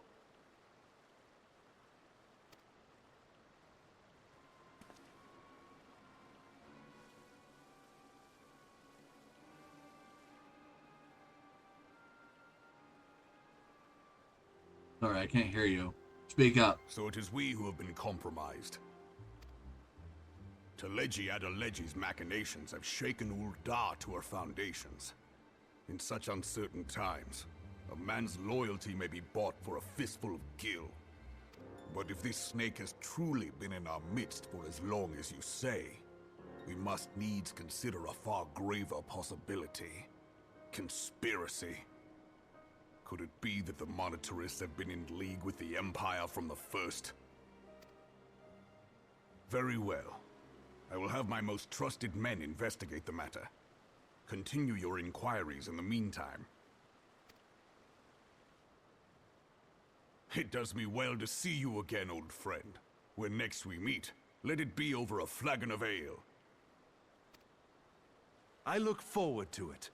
Let us reminisce of bygone days, and drink to the future of our homeland.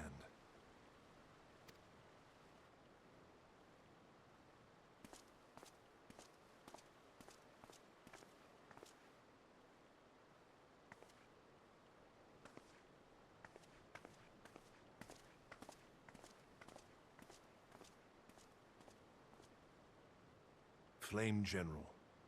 You wear the mantle well, old friend. I must work hard if I'm to keep up.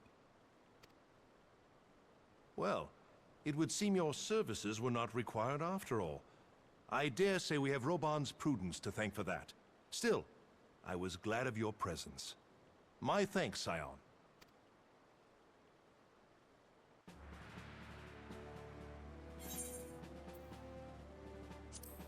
Knocked. The gauntlets.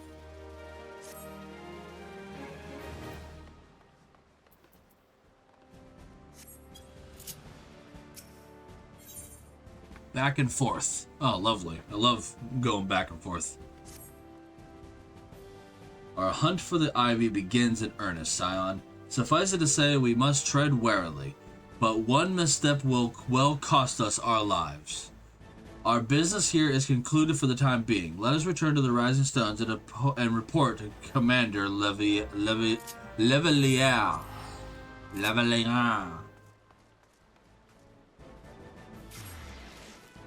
I'm stumbling over a lot of words today.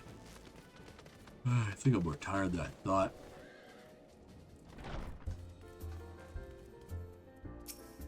Can't stop yawning.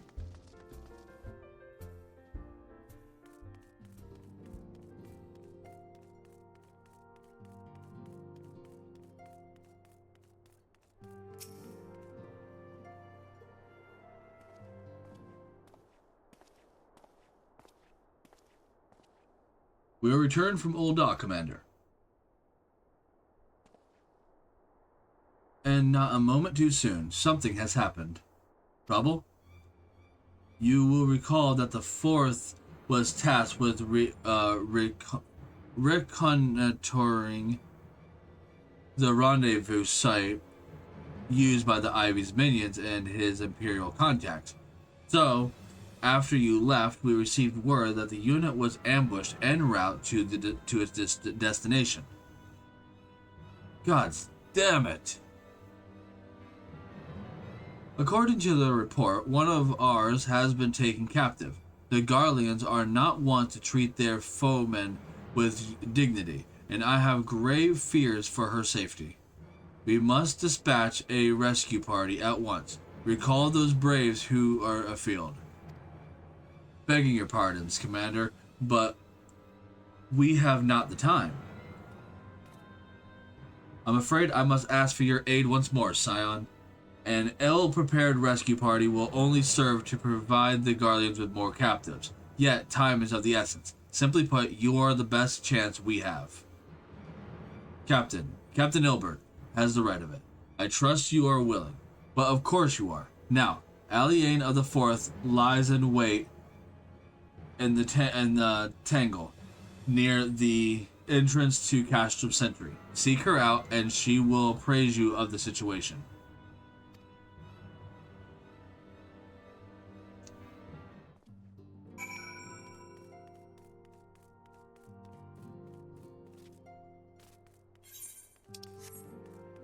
Wait, what am I doing? Oh, it's right outside. Okay.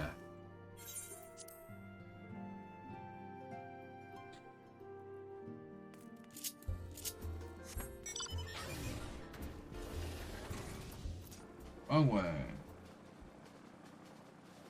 Over here. The Tangle's where all the Marlboros are at.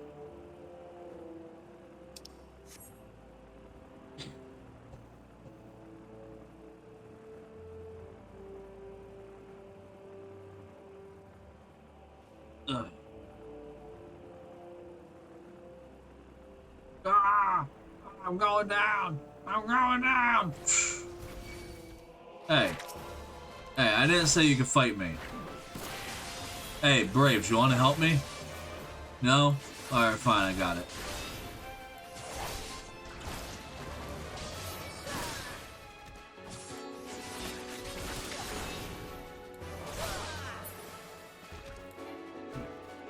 Hey. You would aid us in the rescue mission. We are in your debt, Warrior of Light. Now, time is against us, so allow me to brief you on the situation. The Garleans fell upon us without warning, wounding poor Resh and hauling her away to the castrum yonder. Outnumbered as we were, it was all we could do to flee and regroup. Even as we speak, the Garleans may be interrogating Resh, or worse. With her hurts, I fear that she will not long survive their attentions. I must rescue her without delay. Our order may yet be in its infancy, but the bond that binds us is stronger as mithril. Now, none of us will stand by while a comrade suffers. We, the remnants of the Fourth, will infiltrate Castrum Sentry. Please help us find Resh before it is too late. I would like to get out of here before that thing decides to eat me again. Thank you.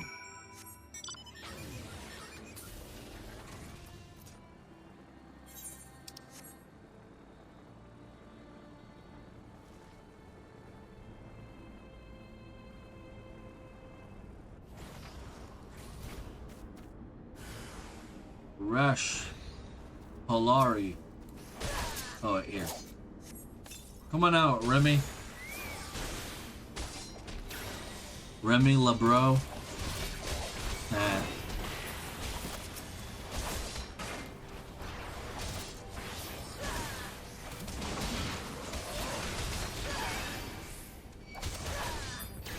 I should have called him Remy LeBro.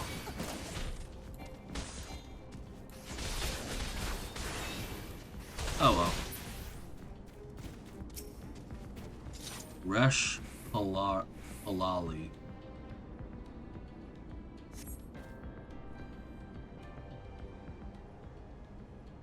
Ugh, where am I?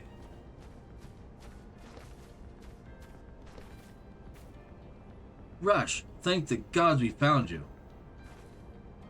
And thank you, Warrior of Light. Now to quit this accursed place. Resh cannot move with those wounds, so she will need to be carried out. I believe a diversion is in order. Might we trouble you to provide one? Given your reputation, I suspect the Garleans will be only too happy to grant you their undivided attention. If you were to create a commotion within the castrum, we should be able to steal away unnoticed. Let us speak again once we are safely outside these walls.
Oh, my bad. There's other locations.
There you go.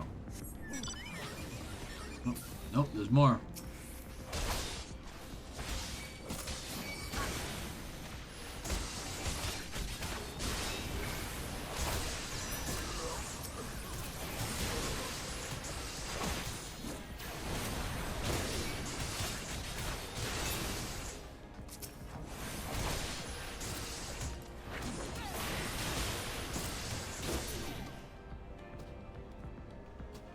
Is that it? Okay.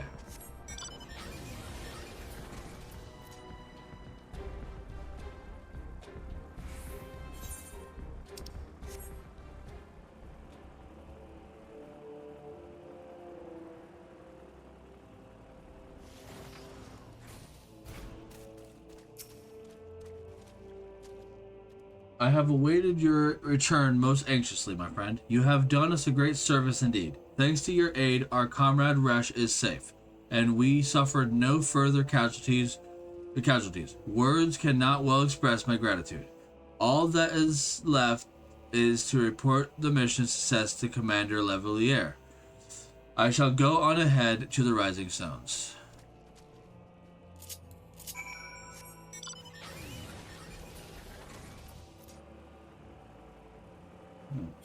Back and forth and back and forth and back and forth and back and forth and back and forth and back and forth and back and forth. Back and forth and back and forth and back and forth and back and forth. Okay, I'm done. And back and forth. Okay, now I'm done. Back and forth. Okay.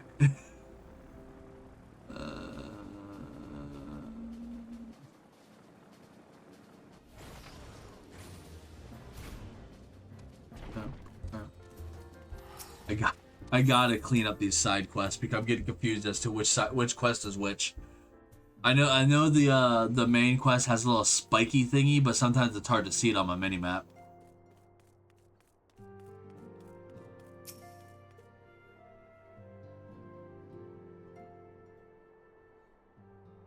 It does me well to see you thus returned, though I doubt not your prowess.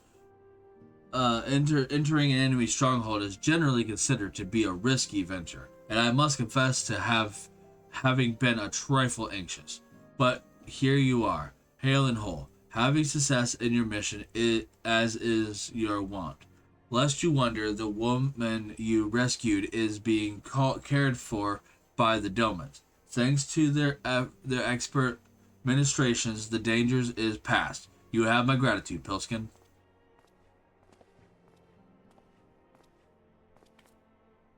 Allow me to thank you also, Scion. Resh owes you her life. We escaped with minimal casualties this time, but we can ill afford to be caught off guard again. The Empire is not an opponent to be trifled with. As you say, Captain Commander, I will see to it that the men keep their wits about them, and it may yet take them. It may well take time, but I will not rest until we have identified and apprehended the Ivy.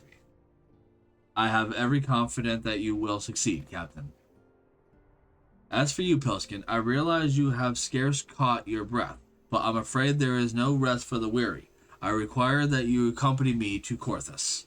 I have been granted an audience with its guardian dignitary, you see, and the man expressly requests your presence.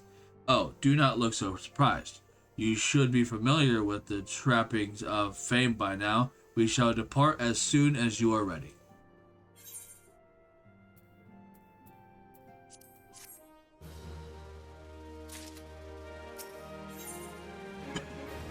Coming to terms. We have been blessed with the rare opportunity, Pilskin, an audience with an ambassador of the Holy See of Ishgard. We are to treat with Sir Amaric, Lord Commander of the Temple Knights in Camp Dragonhead.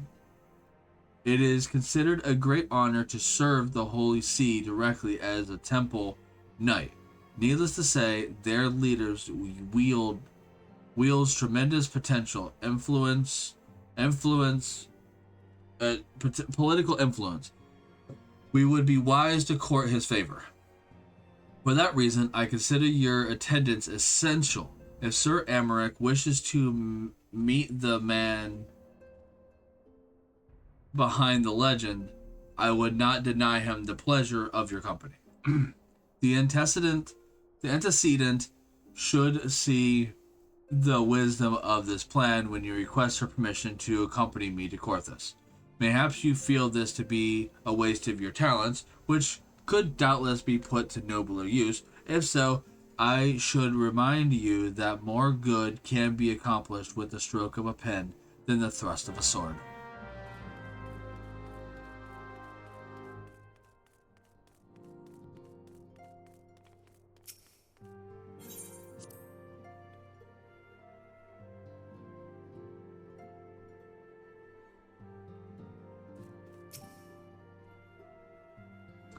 A meeting with an Ishgardian ambassador. By all means, I think it is a wonderful idea. We have received no reports of etheric disturbances or unusual beast tribe activities of late. If Alphino believes your presence may help him to secure more favorable terms, I see no reason to deny him.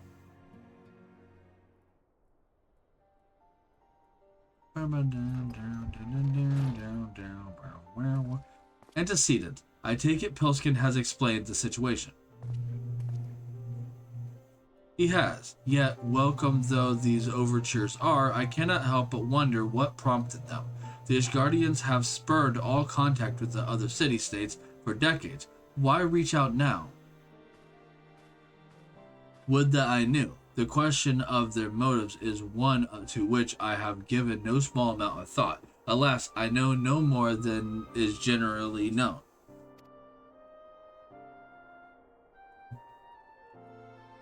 The notoriously reclusive nation of Ishgard, situated at the center of Abelthea's spine, ruled by the Ishgardian Orthodox Church, at the head of which presides the Archbishop.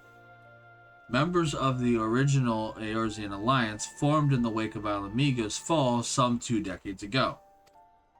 Friends of convenience who withdrew from the alliance soon as the Imperial fleet was routed at the Battle of Silver Tier Skies. Since which time their borders have remained closed to all outsiders. They have rejected every one of their former allies' called to reopen dialogue, turning a deaf ear to their neighbors' plea, even when the calamity loomed large. And on the field of Cartano, where brave men and women laid down their lives in defense of the realm, their banners were conspicuously absent. I have tried to convince Ishgard to rejoin the alliance at every opportunity. I have explained over and over again that unless Eorzea stands united, we cannot hope to preserve our freedom.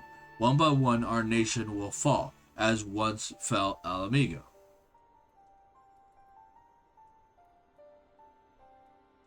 And what have mine efforts yielded? Why not? Surely this can be considered a step in the right direction. I should hope so. Rather than the lowly messengers we have been fobbed off with in the past, this time we shall meet with a man of genuine influence. Of course, I am not so naive as to think that they came to us out of the goodness of their hearts. We have something they desire, though I have yet to find out what. But such is the nature of diplomacy. They will bring their agendas to the negotiation table, and so will I, along with a handful of incontrovertible truths. The Empire will soon be at our doorstep once more. Indeed, you may be assured that I will expand upon this point and others. Let us depart for Camp Dragonhead, Pilskin. Our old friend Lord Harshaphant is expecting us. Since our quest to recover the Enterprise, I understand you have further ingratiated yourself with the man. Excellent work. His fondness may prove useful to our cause.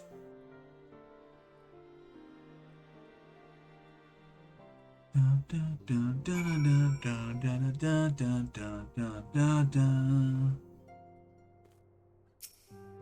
don't want to talk to you. Sorry, that was mean, but I don't want to talk to you. I want to go to Dragonhead.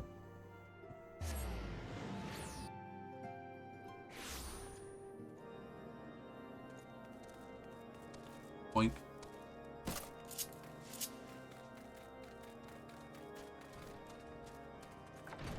Whee!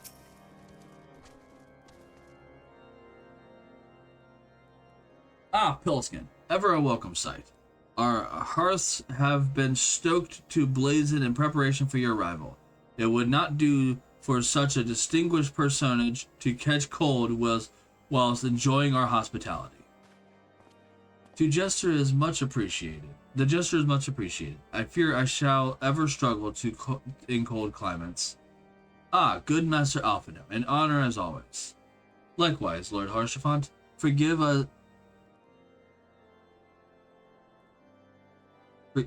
us yet another imposition. I fear we have relied overmuch on your aid since you so generously assisted us in locating the Enterprise. Nonsense. Any details incurred have long since been repaid. Besides, who can say what the future may bring? House Forton may even seek the aid for your newly formed Crystal Braves. In any case, I am simply delighted that the Holy See is at last willing to grant you an audience. No doubt your discoveries at Snowcloak help to justify the decision. This recent resurgence in heretical activity is of grave concern to us all. But to the matter at hand. Sir Emmerich arrived at Camp Dragonhead earlier, and I am told he is eager to meet with you at the first convenience. You are doubtless weary from your journey and desirous of rest while by the warmth of the hearth. But if you are willing to forego such comforts, pray inform the knight stationed outside the intercessory. He will grant you entrance and send word to the other attendees. As inviting as your hearth sounds, I think it best we proceed to the intercessory forthwith. He really wants to give me that hearth.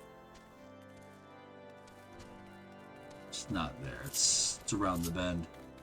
Just around the building bend. We have been expecting you, sir. Pray take your ease inside, and I shall summon the others.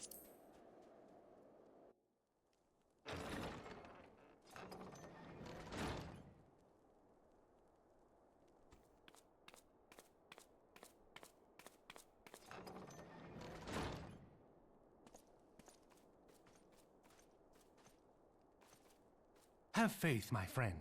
You need only state your case with confidence and clarity.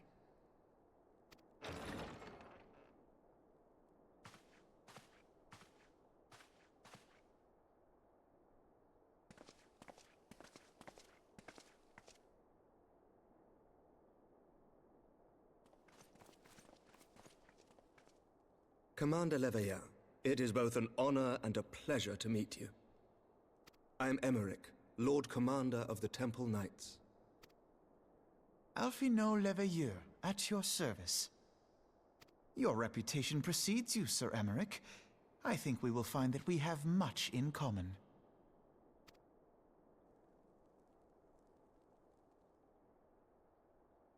Speaking of reputations, yours towers over us all. Does it not? It does indeed, Lord Commander.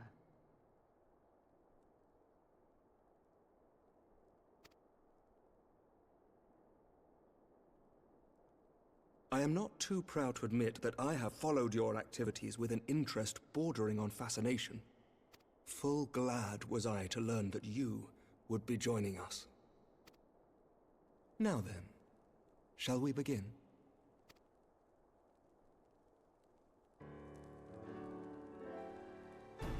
We know full well that the Garleans will return in force ere long.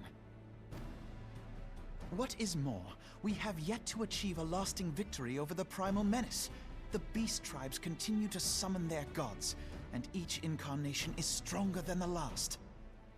Ishgard is not immune to these threats. I must reiterate that it would behoove your nation to rejoin the Eorzean alliance. Once again, I must respectfully disagree. On what grounds? Despite their presence in Kurthus, the Ixal do not concern us. Their territorial claims pertain to Gridanian lands, and it is the people of Gridania whom they harry. Consequently, the Holy See judges this to be a Gridanian affair, and Ishgard does not intervene in the internal affairs of other nations. Even were that not the case, our forces are wholly committed to the Dravanian conflict. We have not the knights to spare. As for the Garleans, we are not ignorant of history. We have observed the rise and expansion of the Empire, and we agree that it is only a matter of time before they resume their campaign in Eorzea. Then surely it would be in our best interests to present a united front. Mayhap one day, but not yet. Gaius van Belsar is dead, and the legion of conscripts he left behind lacks the will to fight. We think it highly unlikely that they will emerge from behind the walls of their castra for some time. Forgive me, but if Ishgard's position has not changed, why did you agree to this meeting?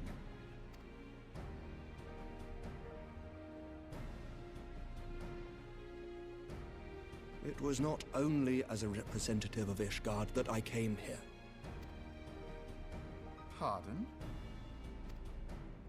It is not within my power to change Ishgardian policy, regardless of my personal feelings. There is, however, one area in which I may exert a measure of influence. Concerns have been raised over the supplies House Forton has offered to Revenant's Toll. These have led to calls for restrictions on the provision of aid to foreign powers.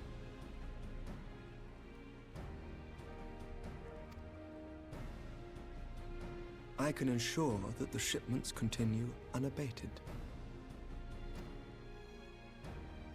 Sir Emmerich, we would be in your debt. No, you would not, for I require something in exchange.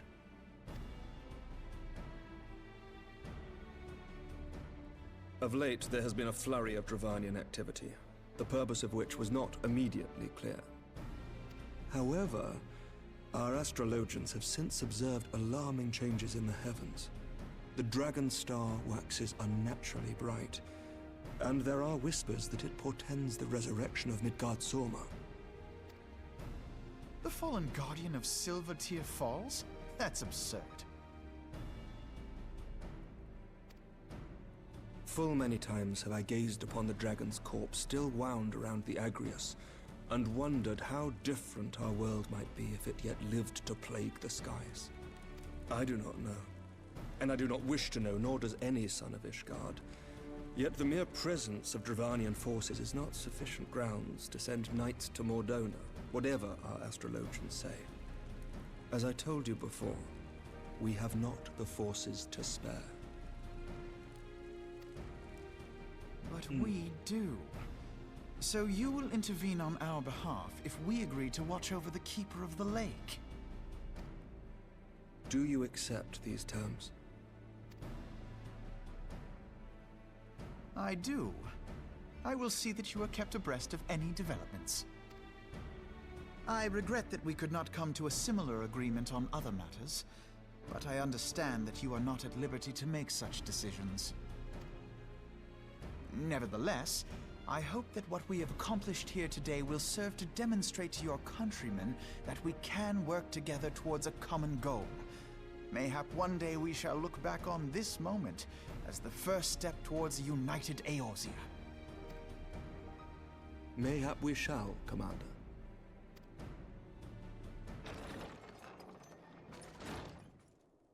What is the meaning of this? The caravan, my lord. It's been attacked. Again? It was Iceheart, my lord. Again? What? By the Fury!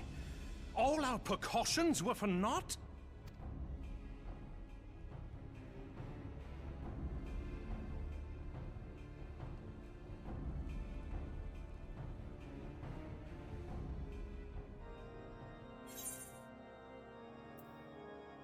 my pants.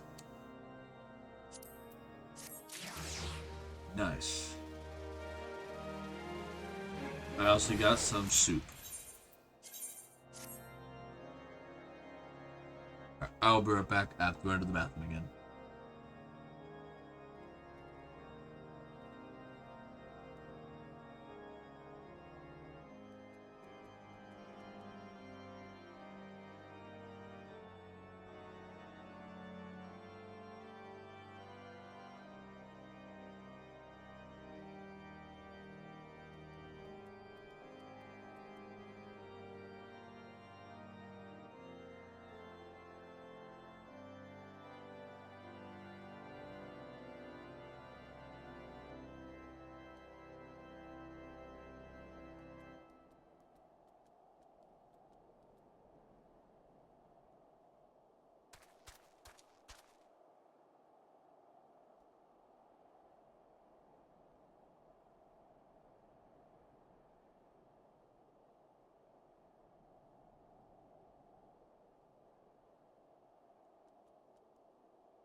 I'm back.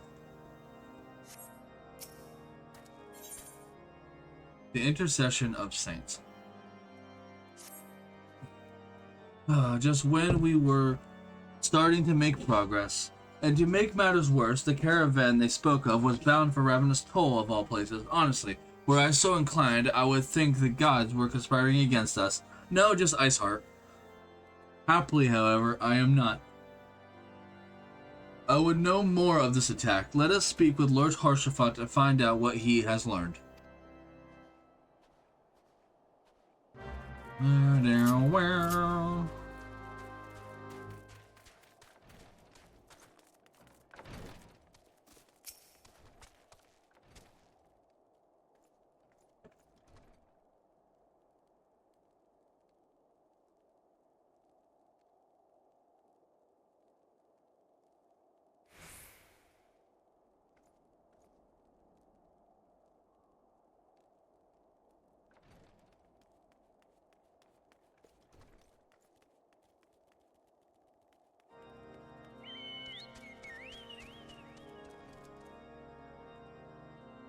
Sorry about that. Sinuses were acting up. I had to go blow my nose. My sincerest apologies for the interruption, my friends. But the situation is such that we must act swiftly. If you would be so kind as to elaborate. Iceheart's heretics fell upon the caravan bound for Ravenous Toll as it was passing through Boulders Down. Was an ambush swift and ruthless. In an instant, every knight was slain, every crate seized. Then, as quickly as they had appeared, they were gone. Would be an impossible feat without knowledge of the route, knowledge to which only a select few are privy, I presume.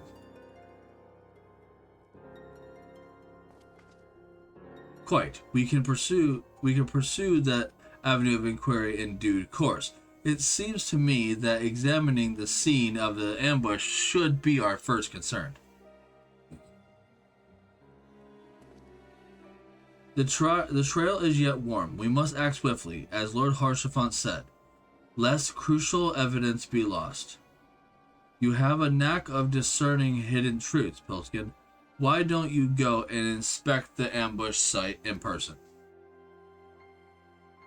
An excellent idea. Inform my men of your intent upon arrival, and they will gladly share their findings.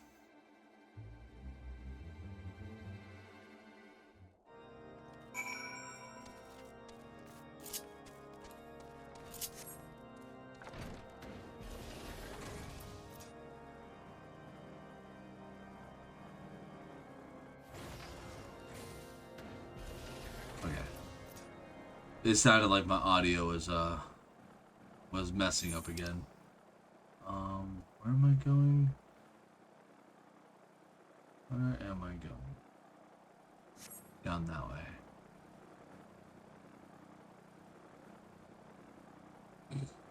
Yeah, it sounded like my audio was messing up again, so I was testing it. I could have just done this.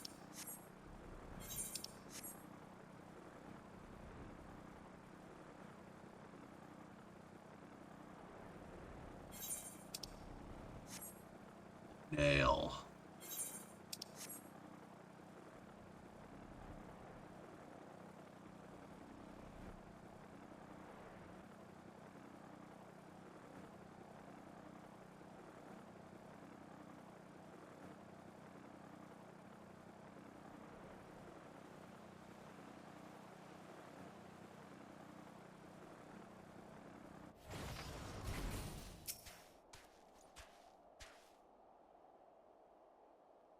Move along, adventurer. There's nothing for...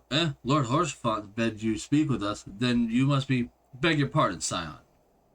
As you can see, they left nigh a crate behind. Tip my wagon for good measure. Even. Whole thing's a bit odd, if you ask me. Would have been easier to just steal it, though a damn sight harder to conceal it, I'll allow. Reckon they came prepared, probably with wagons of their own, hidden a way off. Ah, but pay no heed to my ramblings. Absent of proof, 'tis naught but speculation. Might be as the squire received care at the observatorium could tell you something more factual. That is, if he's awake. Unlike myself, he was there during the attack. Not that his presence amounted to much.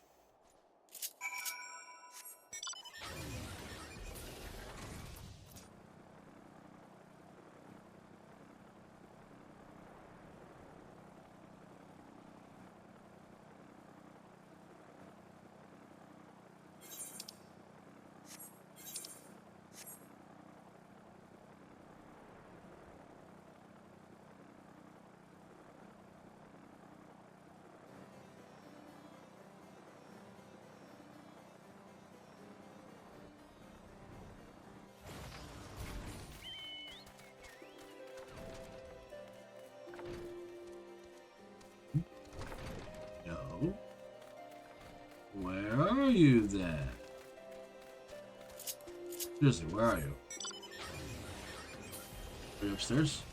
Is there an upstairs? Ah, are you upstairs? You are upstairs. Arriving Squire, you've come to ask about the attack, haven't you? You came upon them before the entrance to the Hall of the Seven Echoes.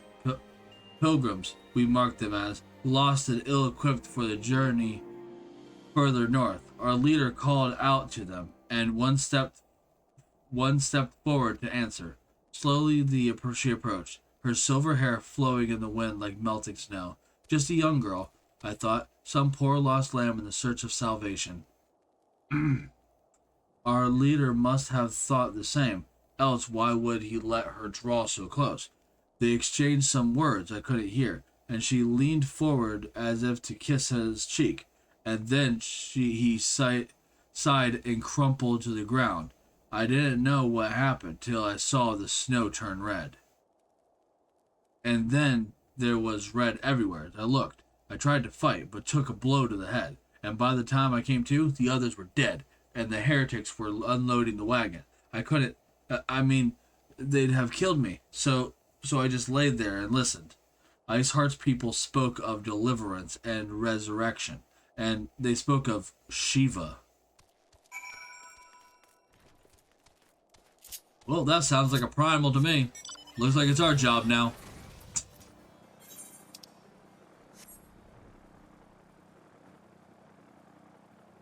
I mean, every other gosh darn Final Fantasy summon is a primal. Why wouldn't Shiva be a primal?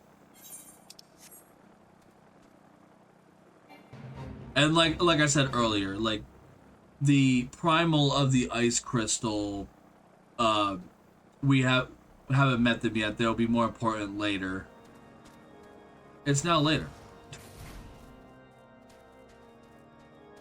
Where am I going? In here.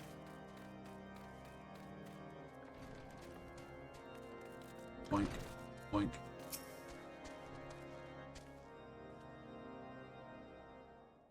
I mean, we fought a free. Anyone that's played Final Fantasy knows that Shiva's right around the corner.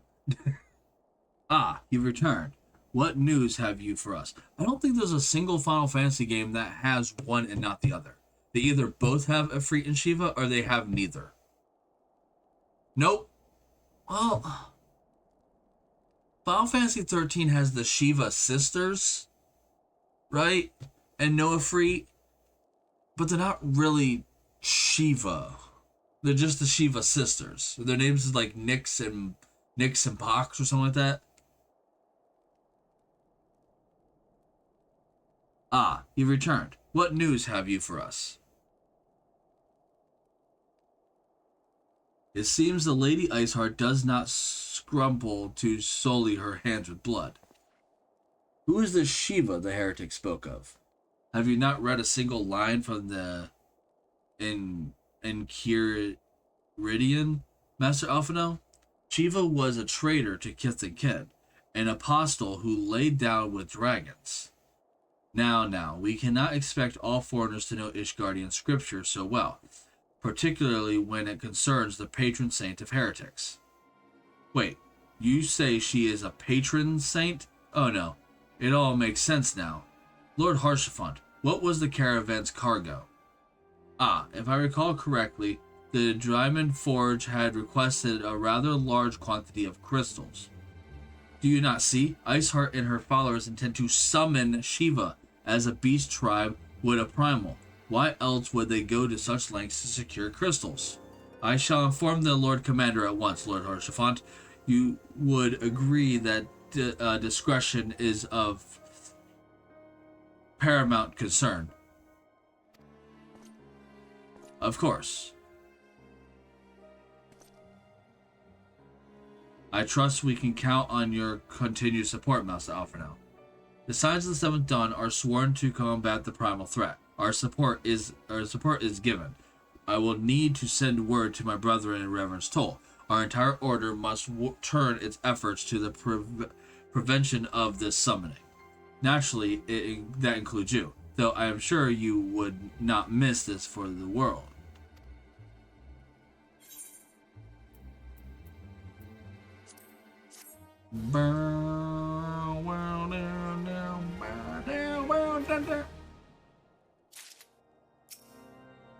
Don't talk to him.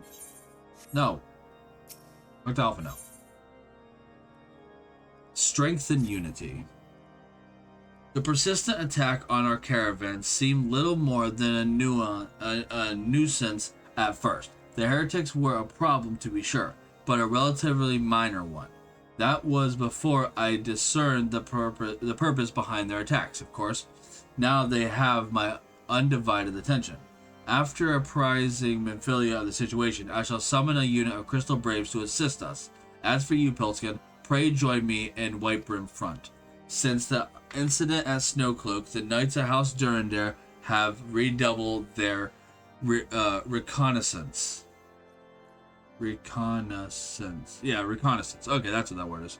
Reconnaissance efforts in the region. It is my hope that they have information which may help us to determine precisely where the heretics are hiding. Given our mutual enemy, Lord Drillmont should be eager to oblige us. I shall see you there, then. Good. Yeah, I do struggle a little bit with big words. Like, I know big words, but I don't regularly read big words, right? So, like, the knowledge of the word is there. Like, I know of reconnaissance, but it's not a word that I see written out very often, right? So it takes me a little bit to realize that that's what that word says. It's like, oh, that's reconnaissance.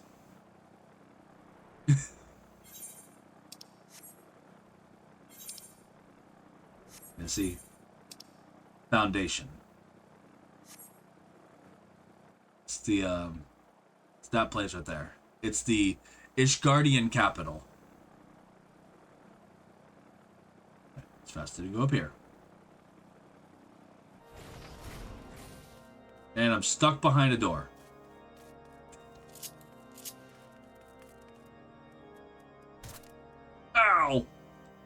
Hey, Emmerich's here. The Signs of the Seventh Dawn wish to join in the hunt for Iceheart. Your assistance is more than welcome, my friends. Considering the report I just received, I dare say your timing could be no better. We are all ears, Lord Dromont. A band of pilgrims was seen transporting a large number of crates to the west. Their garb appeared to match the description provided by the squire who survived the attack. Alas, our scouts lost track of them at Snowcloak, that self-same frozen wall whence we speculated might conceal heretics' hideaway. Suffice it to say, the disappearance of these pilgrims and their provisions all but confirms our suspicions. I have heard enough. My knights will join the hunt.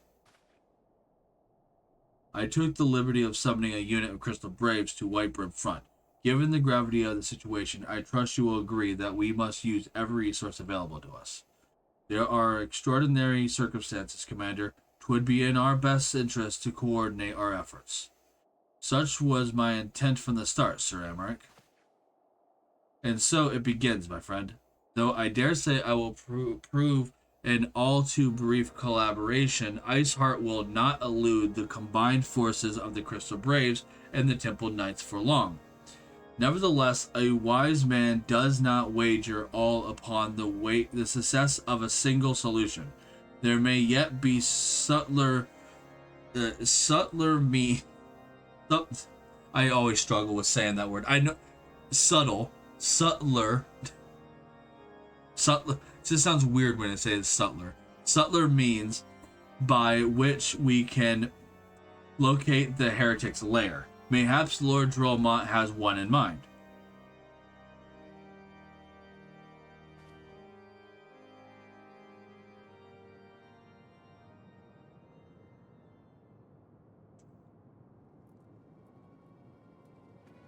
Ominous music is ominous.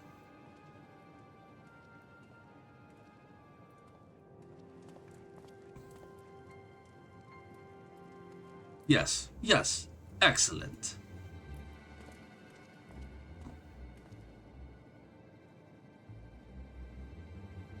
My lady, everything has been accounted for. If there is aught else you would have us do, pray speak, and it shall be done.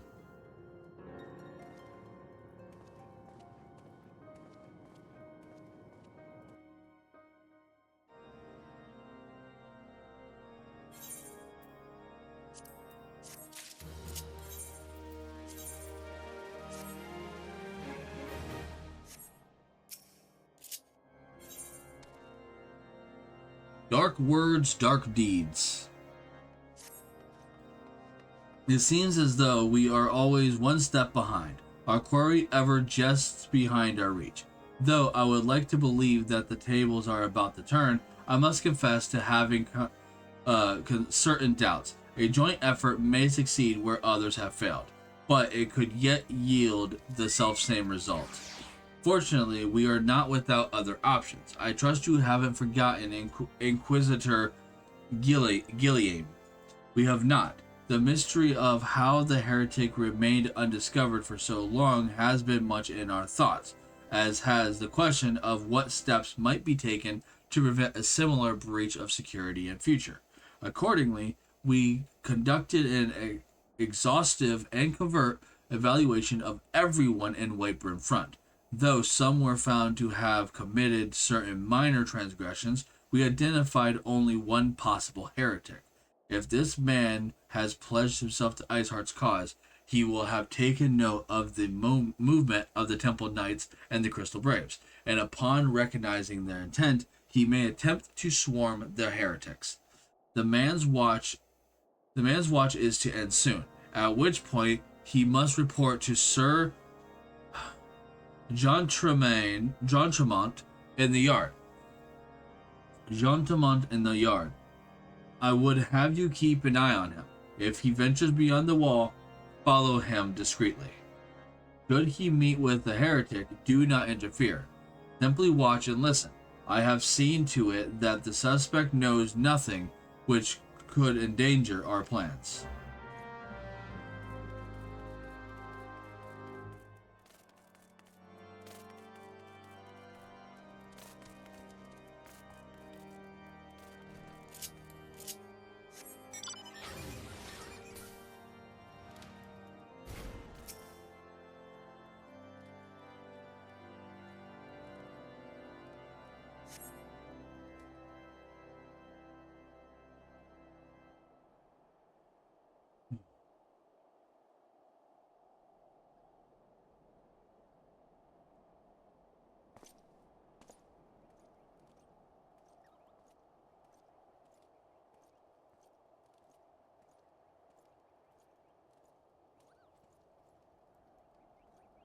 The suspect heretic leaves through the southwest gate.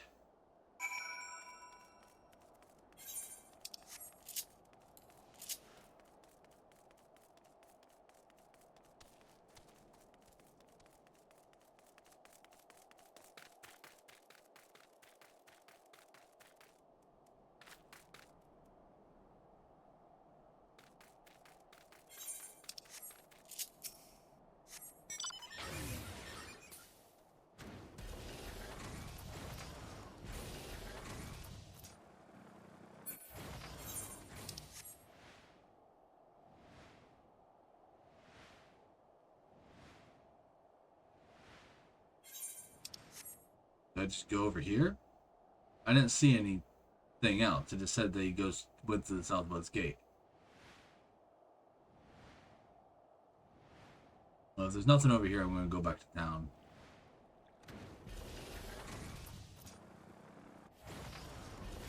Yeah, there's nothing here. Missed something.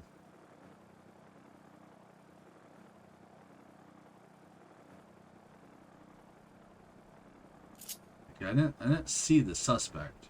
Now, I didn't see any other oh, he's right. It's right there. It's right there. I thought that was. Look, this is how my brain do sometimes, right? I saw a big circle and an emblem inside big circle, right? My brain immediately saw that. So I overlooked big circle.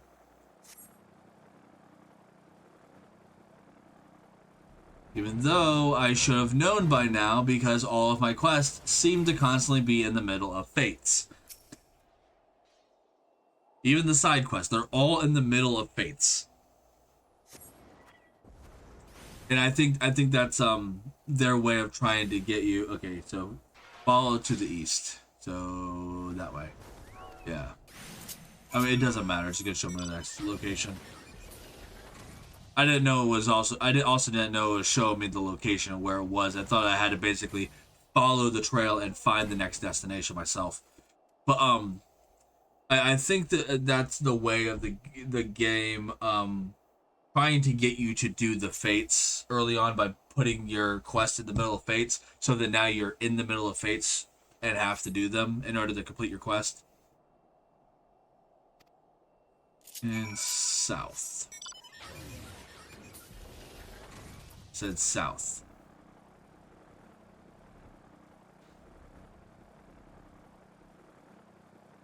Through here. The Daffodil Pass. That does not say Daffodil. That says Danaphen. That wasn't my reading doing that. That was me being an idiot. No one's going to be able to tell the difference because I can't read, apparently. Where's this man going? He's leaving his post. Hey, where in the seven hells are you? I'm freezing my bollocks off here.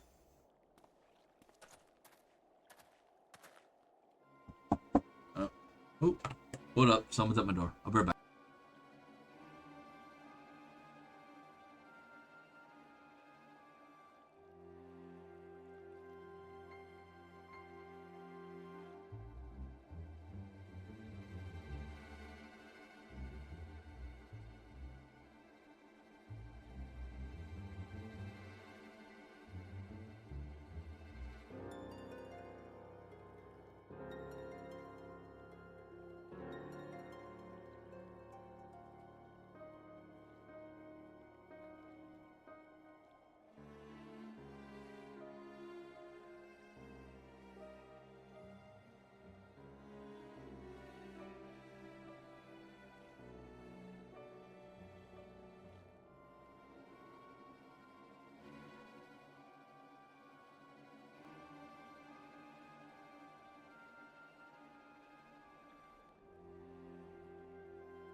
Alright, I'm back. I was getting me dinner. Dinner time. I'm here, you blundering oaf. Why are you late? Standing on the wall, why else? I have duties to fulfill, you know. Your sole duty is to the bloody echo. Lower your voice or they'll hear us and wipe Ream front. Yes, of course. The Temple Knights are mumble mumble, mumble mumble, and snow cloak. This is what you bring to me? We already know about mumble mumble. Our comrades in Boulders Down will use the tunnels, mumble mumble. Dead before they know what's happening. Nevertheless, mumble mumble. If you waste my time again, is that clear?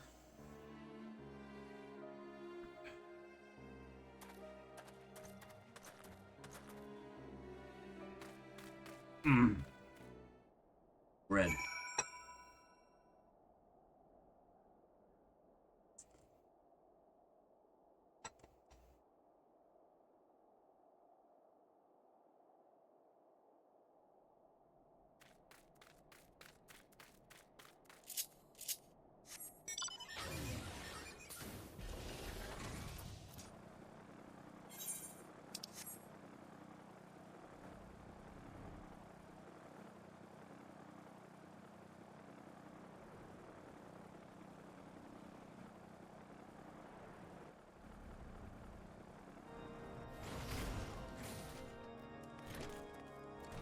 Wrong door.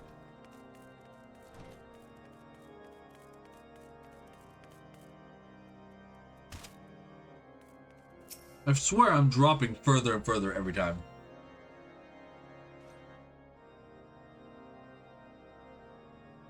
Well, did your investigation bear fruit?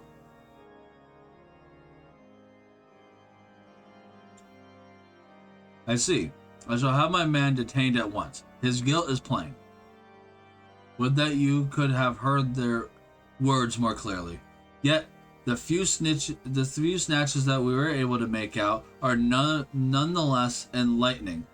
It would seem the heretics are aware of our operation, and confident that they can thwart it. Their comrades in Boulders Down are key to this plan, which means it is key to our plan, that they be rooted out and put to the sword.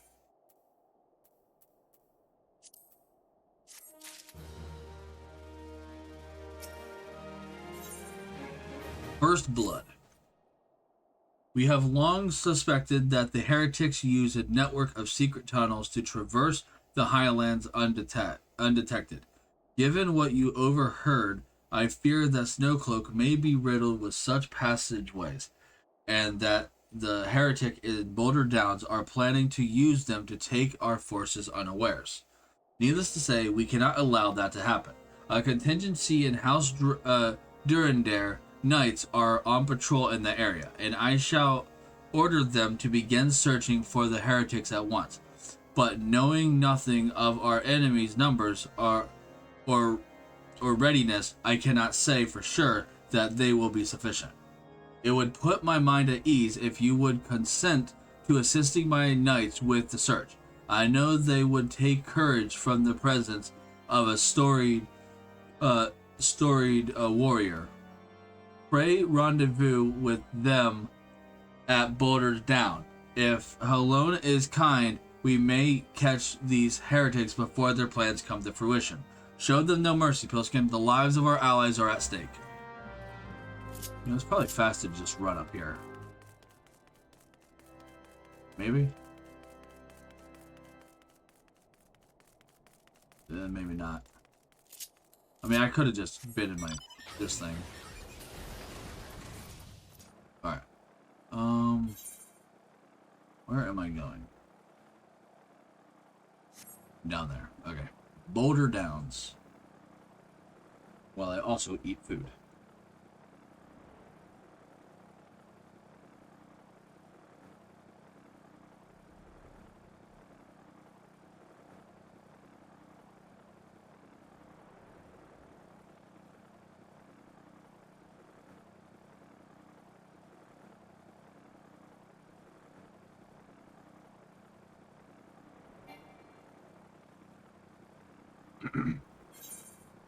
Over here.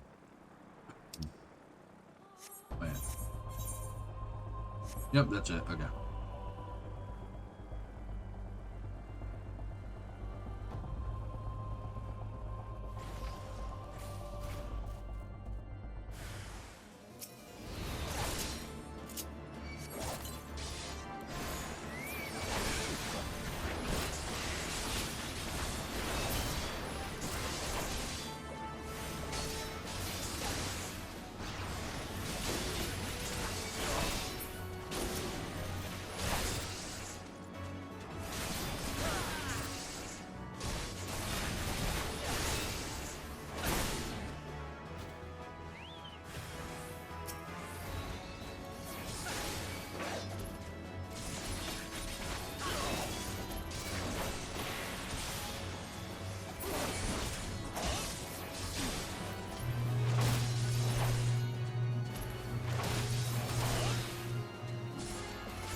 Sorry, I'm trying to fly and eat at the same time. Should probably not do that. Probably illegal. My knights sent no word of your coming. Philskin, what has happened? What is that in your hand?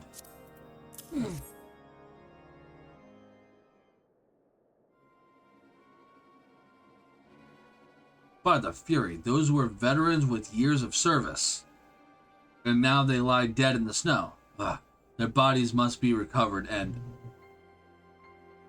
No, we have not the men to spare. Not now. Not while Iceheart prepares to summon an abomination.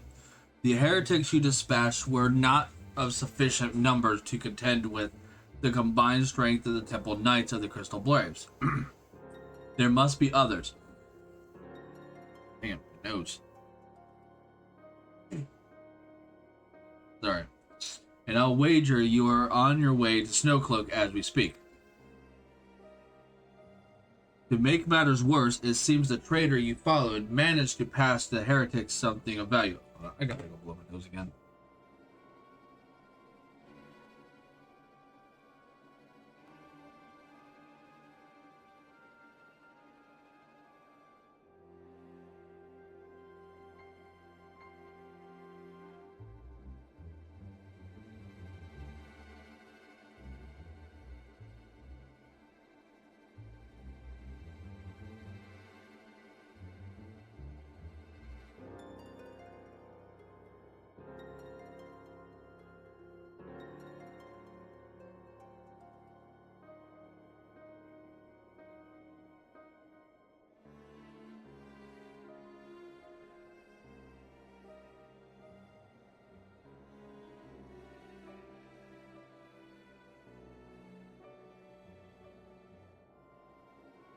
Alright, I'm back.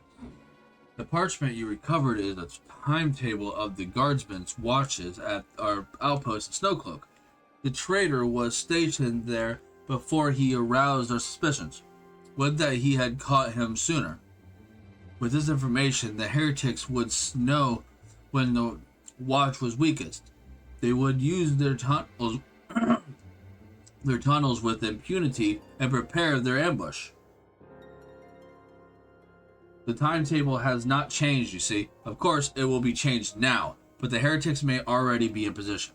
House Durndale must send reinforcements, even if it means withdrawing knights from the Stone Vigil. I can see no other way to safeguard the lives of our allies.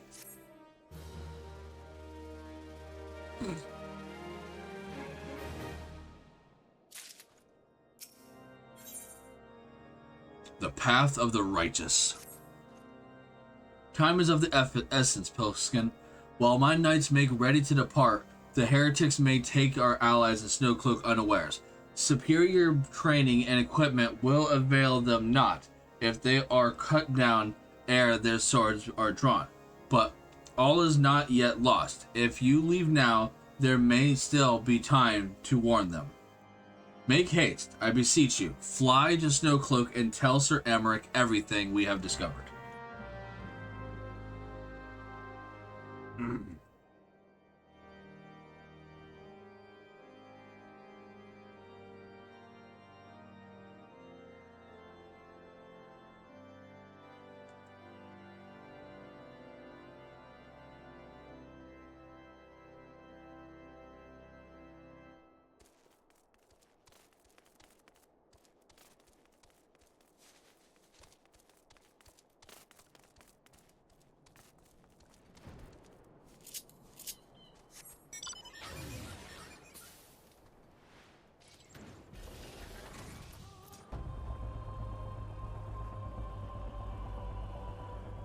It is a bit tricky to play and eat at the same time. But if I stop to eat,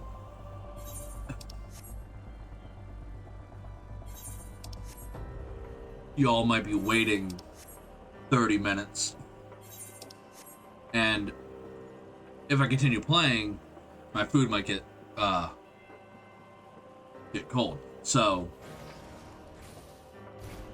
gotta multitask.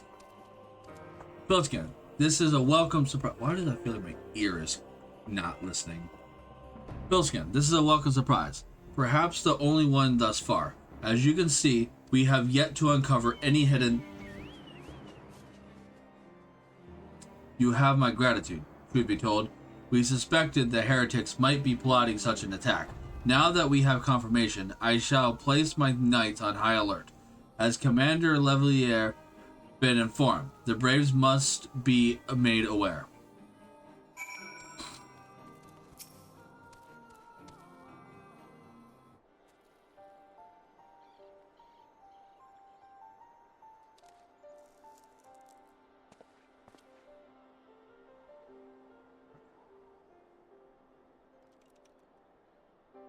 Ripping up my bread.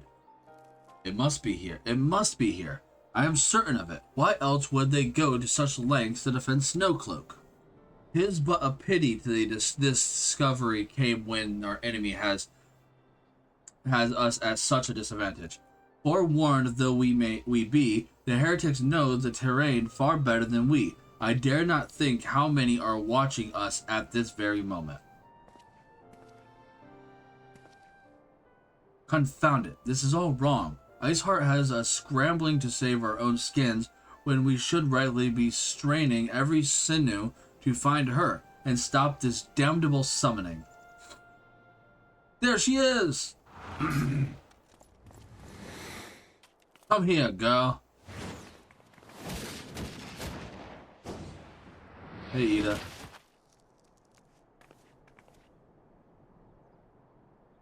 That was close. They didn't hurt you, did they? Only my pride, Ida. There will be others nearby. We must see that they are given a similarly warm welcome. Commander Levelier. Papalimo. There's been a development, sir. Together with the Temple Knights, we have secured the entrance to some half-dozen tunnels, after spotting the enemy breaking the surface. But that is not all, sir. We think that one of them may be important. Certainly, the heretic near flung themselves upon our swords to defend it. Aha! Just as I suspected. Amongst this whirl of tunnels lies the entrance to Iceheart's lair. Summon the others. We're going in. A moment, Alphino. The tunnel in question is barely wide enough for 2 men abreast. We cannot say with any certainty where it leads. much less what it's waiting for us there. Furthermore, we have no way of knowing how many heretics are still lurking here on the surface. What if they were to converge on this point after we entered the tunnel? For all we know, we could be funneling our forces into a trap. I take your point. If the tunnel is indeed as narrow as you say, greater numbers would be more a hindrance than a help. Should we encounter difficulty, our own allies would become an obstacle to escape. A change of plans. While we rendezvous with Sir Amaric and keep the heretics at bay here, you will go wherever that tunnel leads. If you find Iceheart at the end of it, do not let her escape. You venture into the unknown, so see that you are prepared for anything. I suggest you call upon your allies, though not too many, or Papalima will sulk. Alright, new dungeon. Or, not yet. Never mind.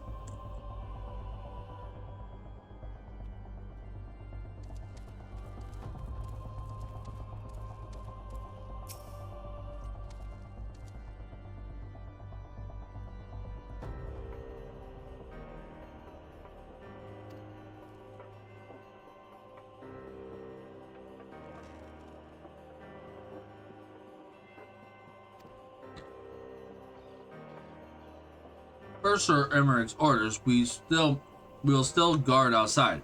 Please be aware that even should you encounter significant resistance, we cannot leave our outpost. There we go. Now it's open. And I'm going to enter it while I continue eating my bread.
What's Bulwark?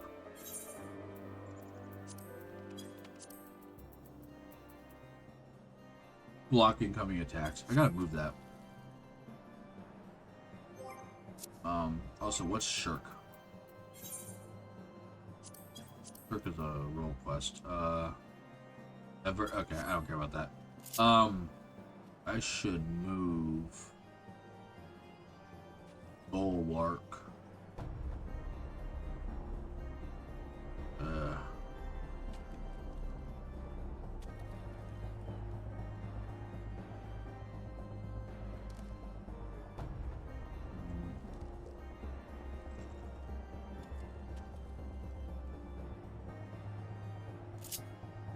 I'll leave it there for now. I just have to remember it's there. I don't really know what to change. I don't know the good setup for what tanks should be.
I was almost done with my bread.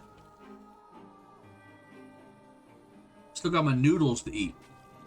Like the main dish. I'm gonna gorge it on bread and then I eat my main dish.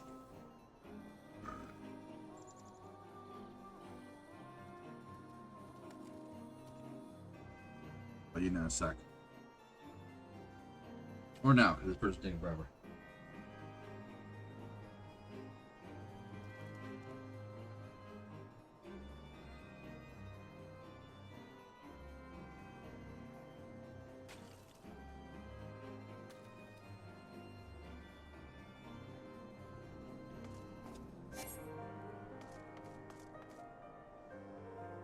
Lovely. This could take a while because now we need to find another healer.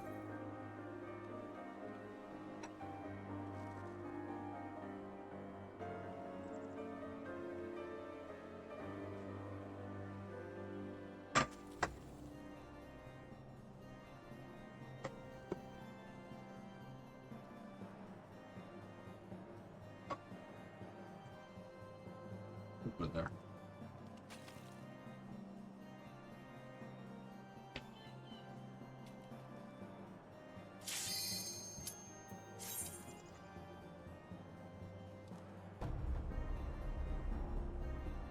Alright, I think I have butter in my stash.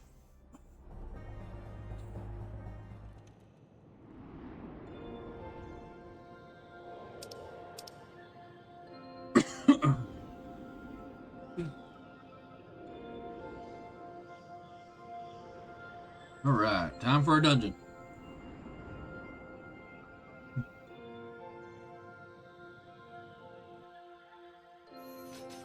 Excuse me. I love the sound of this place. The music is so peaceful. Ugh, got the hiccups now. That's not good.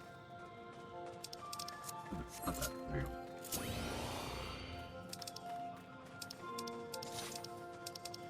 There you go.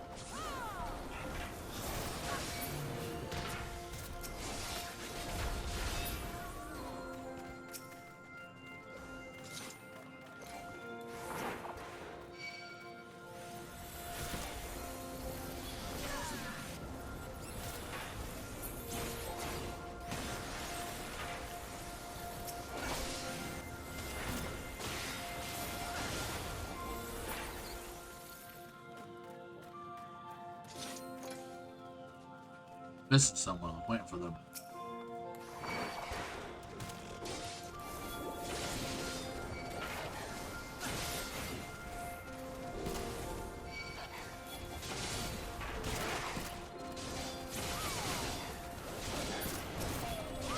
Testing my luck here.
This music is not helping the fact that I'm sleepy.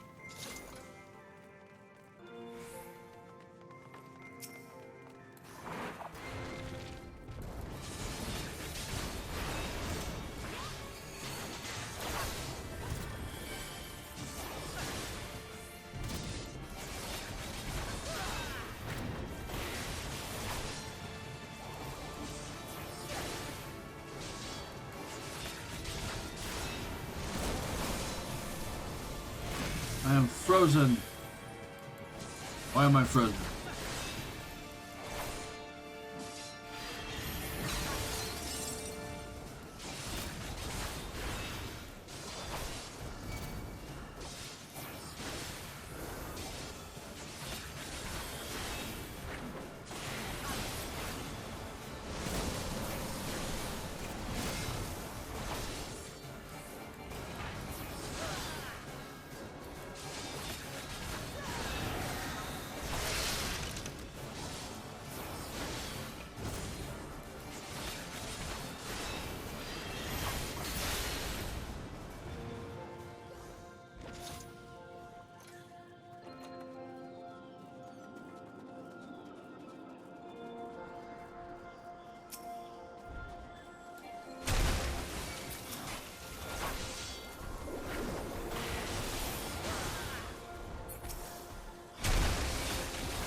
Get out of there.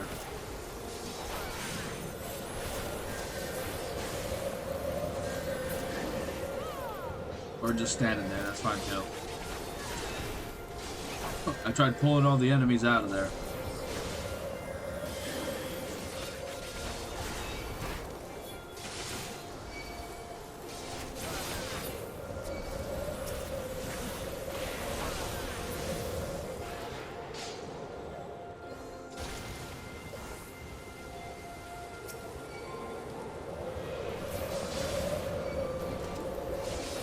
I'm not entirely sure what Frostbite does anyways.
Nice.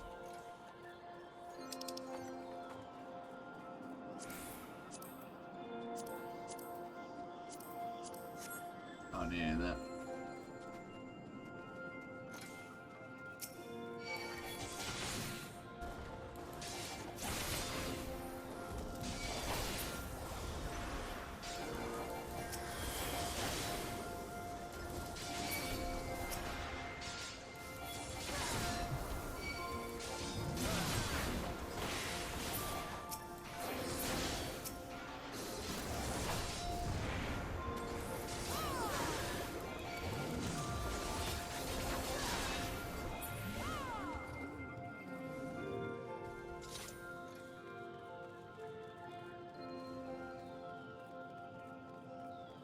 Finger of the prostate.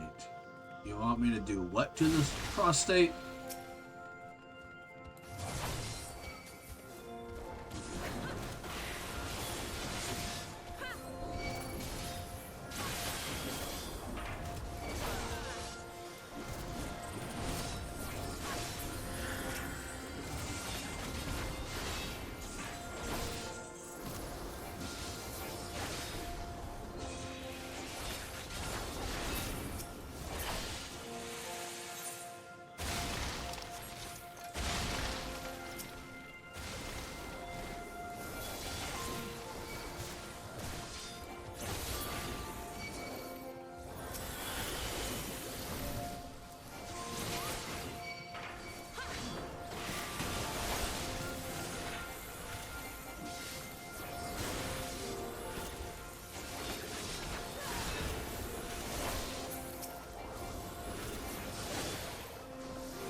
Pete Fenrir.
I got.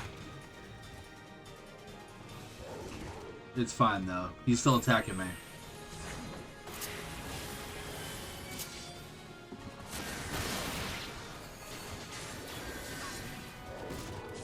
Not bad. Wrong buttons.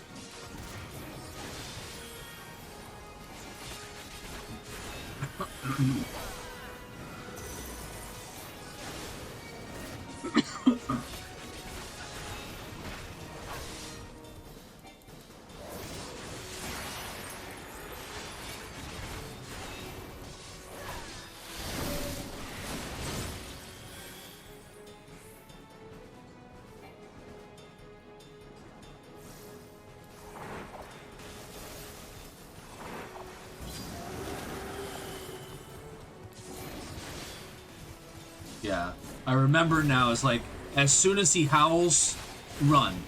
Because the thing's gonna blow up. If you wait until he's done howling to run, you're not gonna make it out of the thing.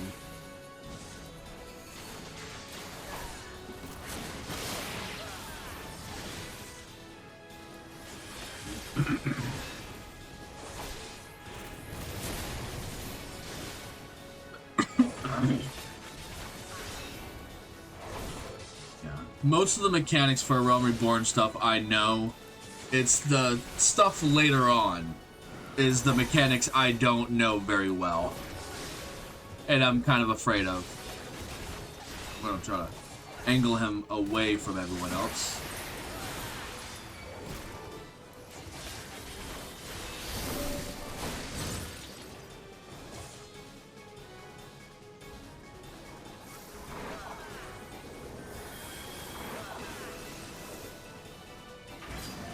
My bad. I ran too early. Crap. I'm dead. Shit. I ran too early. Oh, they're keeping me alive. Oh, I don't have Bulwark right now. That's why I didn't bother with it. That's right.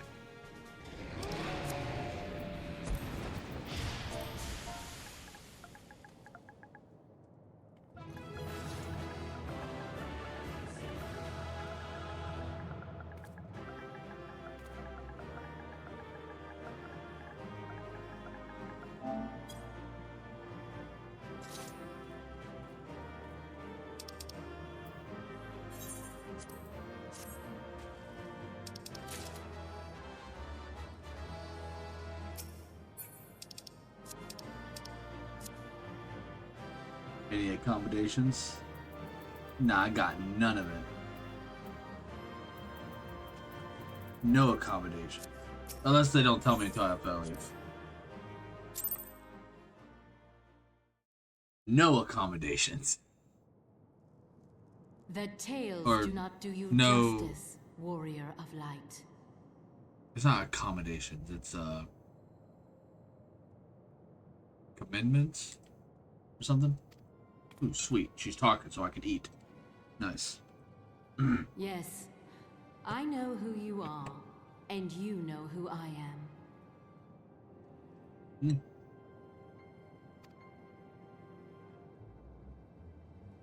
I was given the name Izel, but I earned the name Iceheart. Cause you're a cold bitch. No, I'm just kidding. This endless cycle of hatred, of bloodshed, of sorrow. You would see it continue, O noble warrior of light. I would not. I will not. I will bring an end to this war between dragon and man, no matter the cost. In time, you will come to understand that what we do for the greater good. For Eorzea, for Hydaelyn.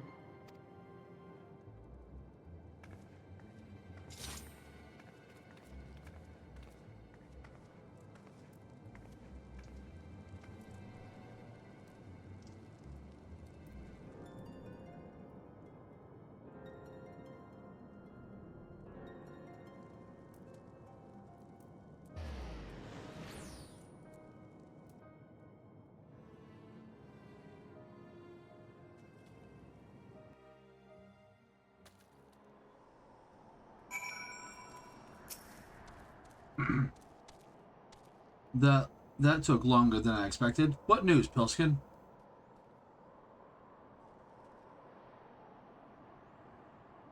So Iceheart is but a pseudonym. Not that it matters.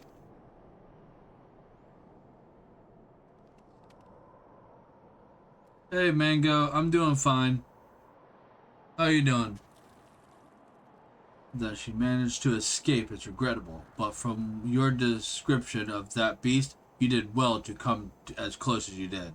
In any case, now that you have cleared a path, the Temple Knights can begin to survey the tunnels in earnest.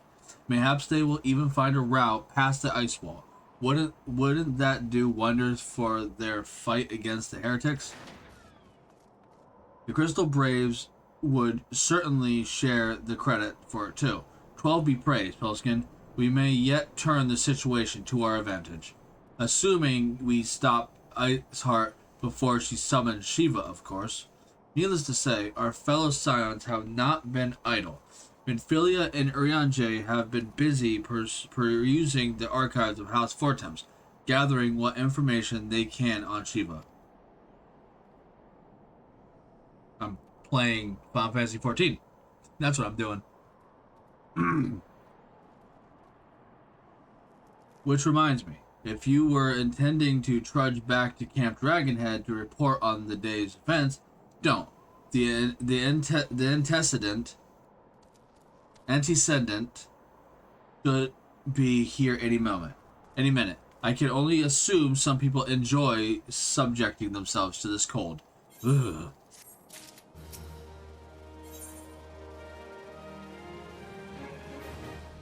Greater good.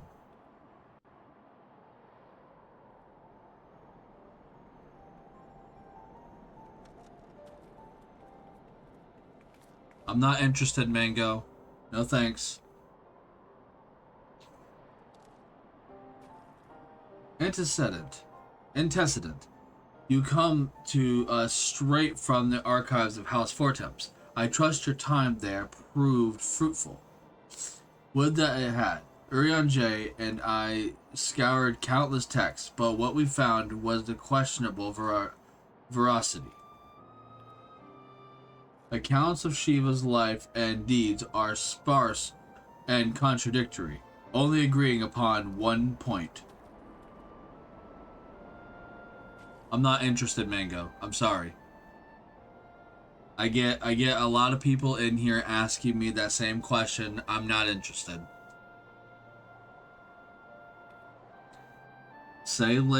She laid down with the dragon, the gravest of all sins, according to the Ishgardian faith. Yet, in the eyes of Iceheart's followers, this was a holy act, the blessed union of man and dragon.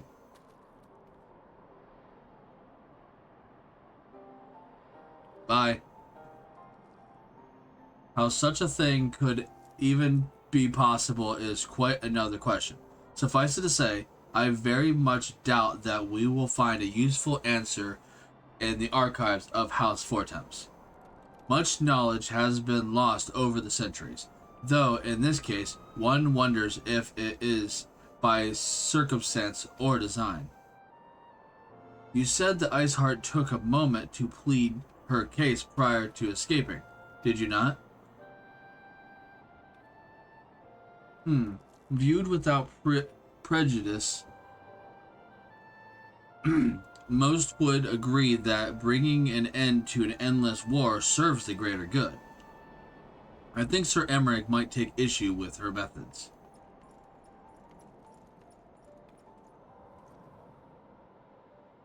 I do not care if a few stragglers manage to escape.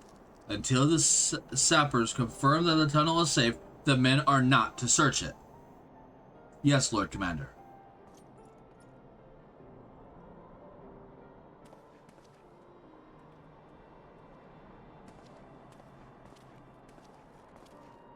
You pursue your foe with less zeal than I had expected, Sir Emmerich. Lest you misunderstand, I do not deny that our enemy has given us good reason to be prudent. I merely meant, you being a man of faith, that I had expected a certain single-mindedness. After all, Was it not by the will of Halone that your ancestors came to this land? Why they took up arms against the Dravanians? What would they have done in your position, I wonder? There are those who believe that faith is a renouncement of free will, that unquestioning devotion is required of all who would live a life in service to the Fury.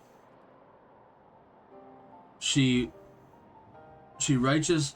righteous fervor may well serve a knight on the front line, less so a leader of men. We are all at liberty to interpret the scriptures as we will. I choose to believe that the Fury would value the lives of her followers over the deaths of her enemies. I wonder if I can block certain words in my chat so they can't say things like art or like, I don't want to say art, but like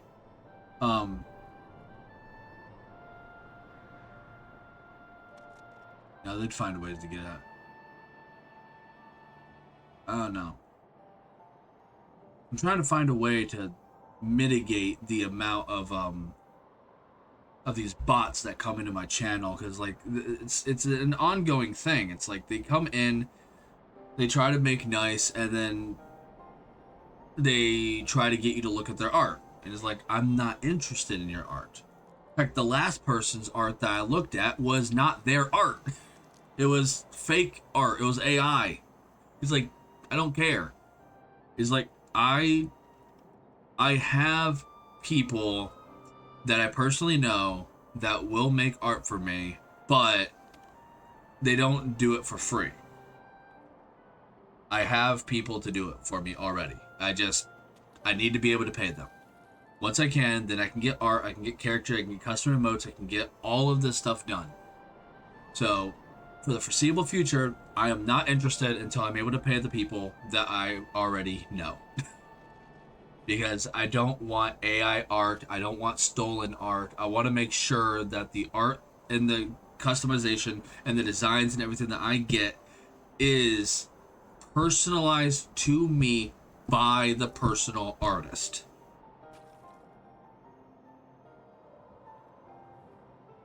But I would not presume to speak to the Knights of Eld. 'Twas a different time, nay, a different era, and Scripture tells us only as much. Would that it told us more.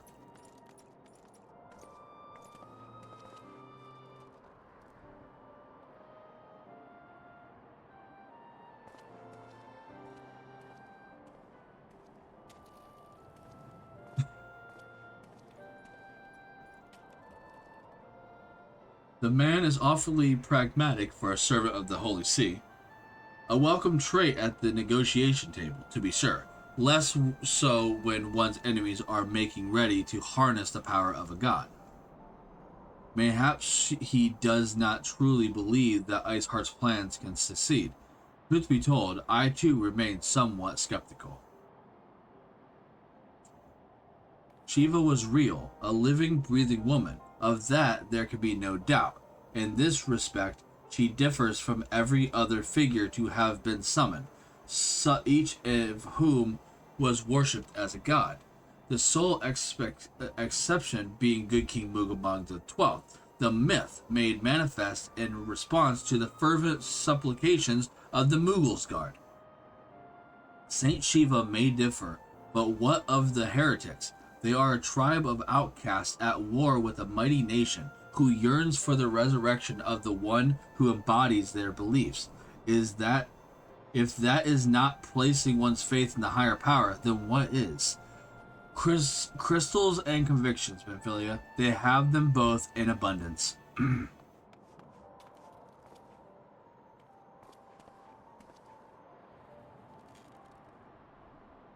Can that truly be all that is required?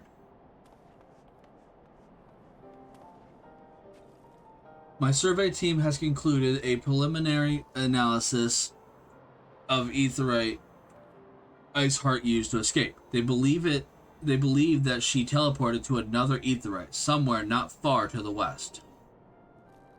Despite that apparent approximation of this second aetheryte, however, they have been wholly unable to detect its presence directly. Unless Iceheart has some means to mask its signal, I can only presume she had it destroyed to prevent us from following her.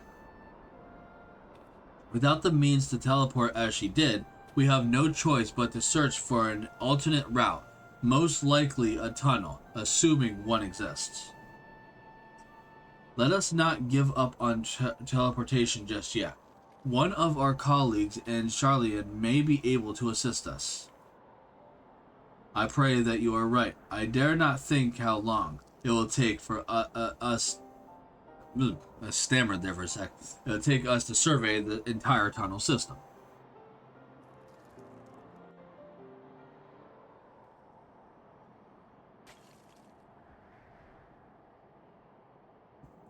When Memphilia looks into our aetheryte problem, I would like to request your assistance with another matter. The third unit is currently tracking the remnants of a heretic force which attacked us. However, the search goes poorly despite our numbers.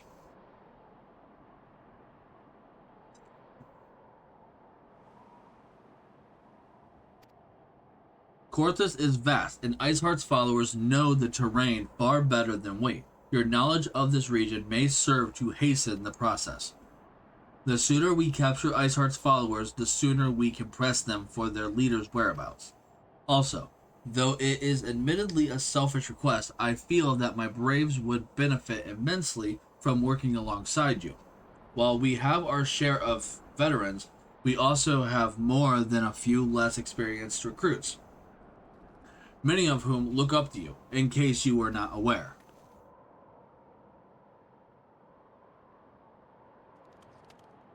Good. I knew you would understand. Yu Hase can apprise you of the details.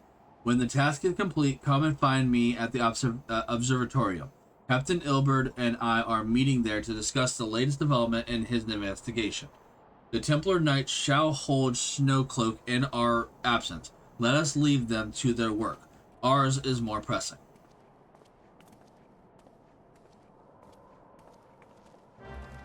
Am I even going to get through 5.4 today?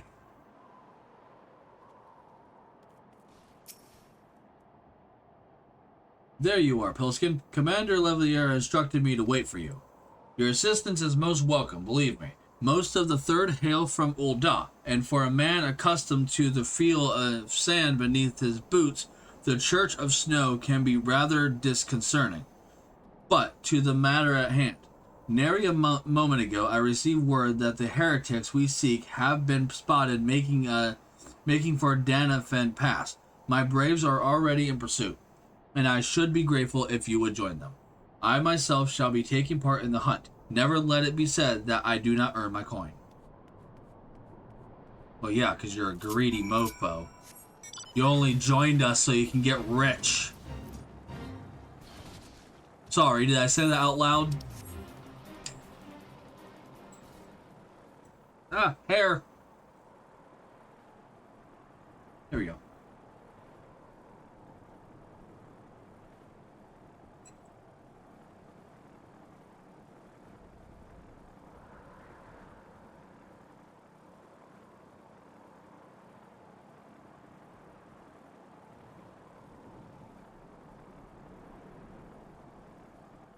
Ooh, don't push my plate off the...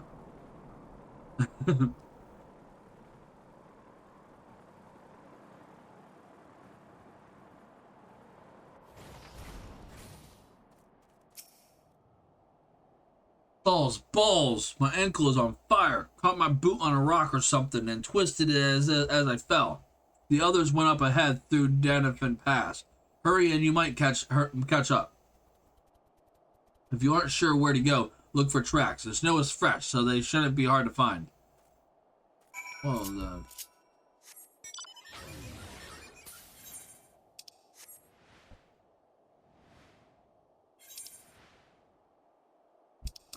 You're over there? Okay. I'll just fly over then. The snow is always fresh because it never stops snowing here.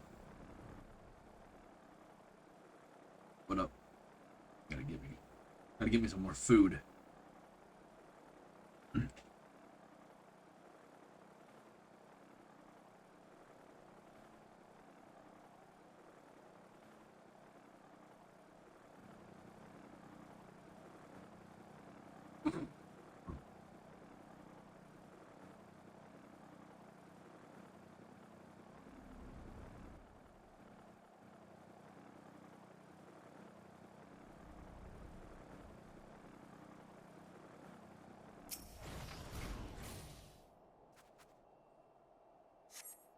The tracks lead southeast.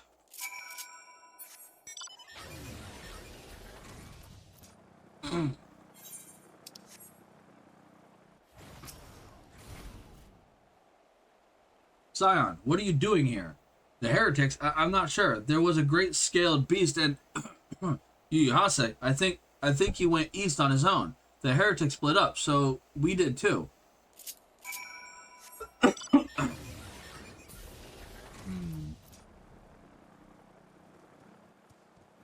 No.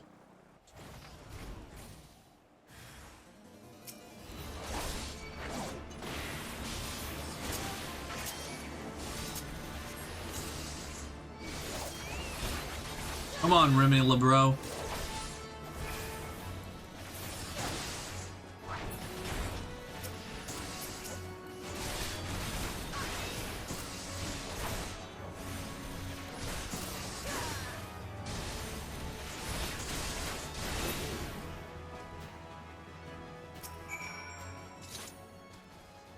How embarrassing. Was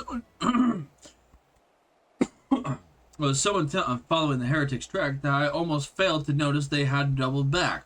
Almost, mind you. One tried to sneak up behind me and got a knife in the gut for his troubles. I thought myself alone, so I started searching the dead man's knapsack for anything of interest. And lo and behold, before his friends found me, I came upon this. Withdraw in groups of 3 or less to the observatorium. Give the signal and wait. The merchant will be waited. Be late and be left for dead. Speaks for itself, does it not? They can't possibly mean to rendezvous inside the place, so we should restrict our search to the surrounding areas. Let me rephrase that. You should restrict your search to the wilderness around the observatorium. I will need more than a moment rest to recover from these wounds. You're useless. Why do we recruit you? Oh yeah, we're desperate.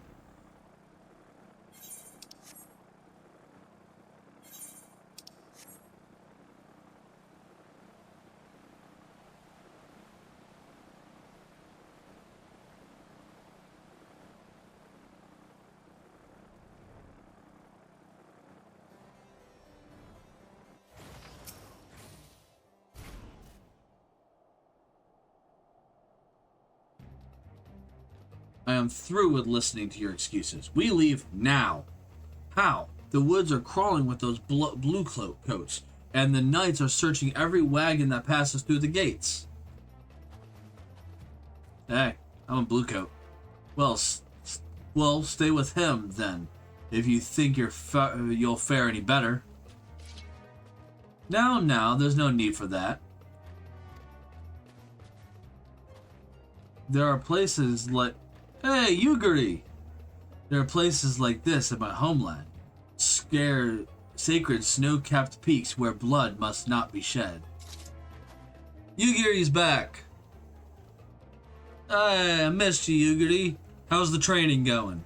Yet your lands ever thirst for the blood of the fallen, and by your deeds it has drunk deep. No, I have done no wrong. None but meet in secret with heretics. Deny it all you will. We shall have the truth from you yet. Inquisitors are not the only ones skilled in the art of...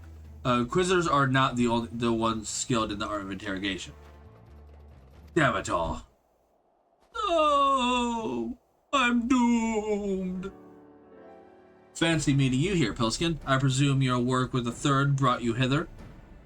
What a tangled web. Lest you wonder, we came not for the heretics, but for the merchant who has been conspiring with them. He came to our attention during the course of our investigation into the Ivy. It beggars belief, I know, but it seems our favorite Garlean spy may have been providing assistance to Iceheart. Were it not for the efforts of Lady Agiri and her shinobi, we might never have discovered this connection. Master Alphino is too kind. I fear my people and I have done little to aid your search for the spy. Alphino, when did you start searching for the Ivy? When was that a thing? You were like just a snowcloak.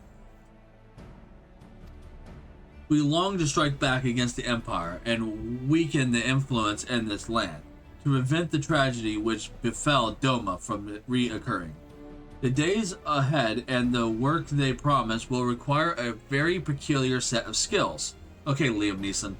Skills which I am fortunate enough to possess. If you will allow it, I would accompany you until the investigation is complete.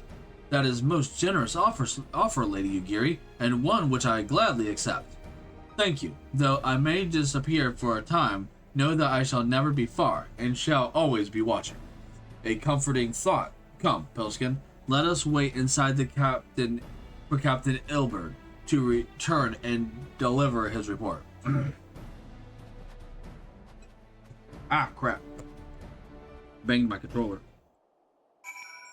Come on, I should have used a spoon, not a fork.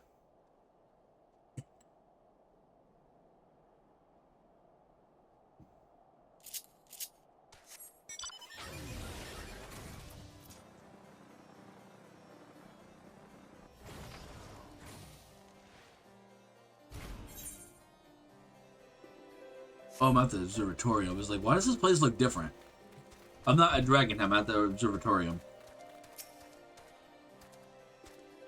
Captain Ilbert seems confident that the merchant's resolve would swiftly crumble when pressed. If so, we should now have information ere long. As to whether it will bring us any closer to learning the Ivy's identity, I would rather not say. Given our adversary's cunning, I shall consider us fortunate if we are spared another wild dodo chase. The gods know we have more manpower to occupy our time as it is. Tendrils of intrigue.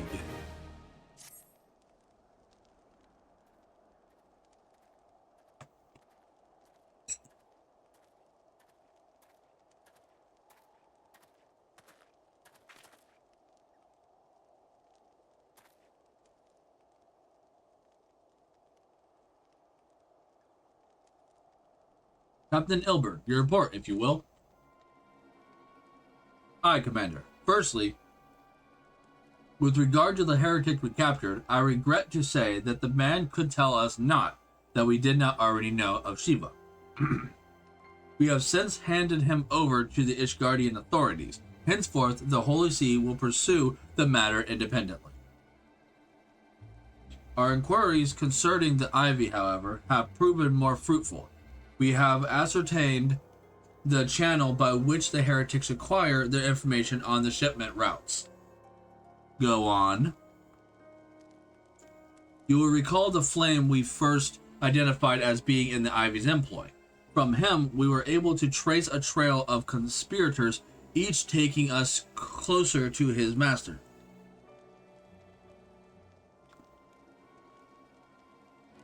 Alas, the trail came to an abrupt end. Fearing that the investigation has been compromised, we took the necessary steps of detaining all suspected of conspiracy.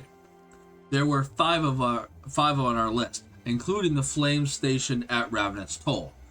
The man's primary duty was to keep an inventory of donations from abroad, the particulars of which he would share with benefactors, thereby ensuring that needs did not go unfulfilled. By virtue of his role, he was privy to the details of all shipments bound for the settlements. Needless to say, that included these originals from House Fortong. He knew the precise routes the caravan would take, and he sold that information to the merchants. I think I can guess which one. None other. With a little encouragement, he soon confessed to knowingly aiding and abetting the heretics. Well, that is one mystery solved, at least. But what of the Ivy? Are we any closer to prizing off his mask? I dare say we are, Commander. Our relentless pursuit has forced him to commit a grave error. In a desperate bid to cover his tracks, the Ivy resorted to exercising certain administrative powers, available only to high-ranking members of the Immortal Flames. If you consider that our investigation is known to barely a handful of them, the field suspects is greatly narrowed. You mean to say that the agent is among Raubon's innermost circle? Someone who has been with him since the Immortal Flames establishment? 'Tis the most plausible explanation. The infiltration likely occurred during the company's founding, with the groundwork for the act being laid beforehand. Ah, it's like Hydra being inside a shield from the very start. And there is my brain rot for Marvel. To slip into the position of authority unremarked and remain above suspicion all these years, like Hydra. I too was surprised, though I really should not have been. Of the three grand companies, Daz was ever the more vulnerable to infiltration. Both Limsa and Gridania had long-standing armed forces that lent themselves well to the formation of the Maelstrom and the Order of the Twin Aether. To all intents and purposes, it was the same people, loyal ones, mind, under the same leadership. Only the banner was different. Not so the Flame. Daz's military was made up of desperate orders, most of which were glorified mercenary companies that answered only to their own paymasters. Hardly any ideal environment in which to establish something as high-minded as the Grand Company. The difficulties Raubon faced when founding the Immortal Flames are well known. Even after... Why is my hair not staying out of my face? It is literally bothering me. Go away.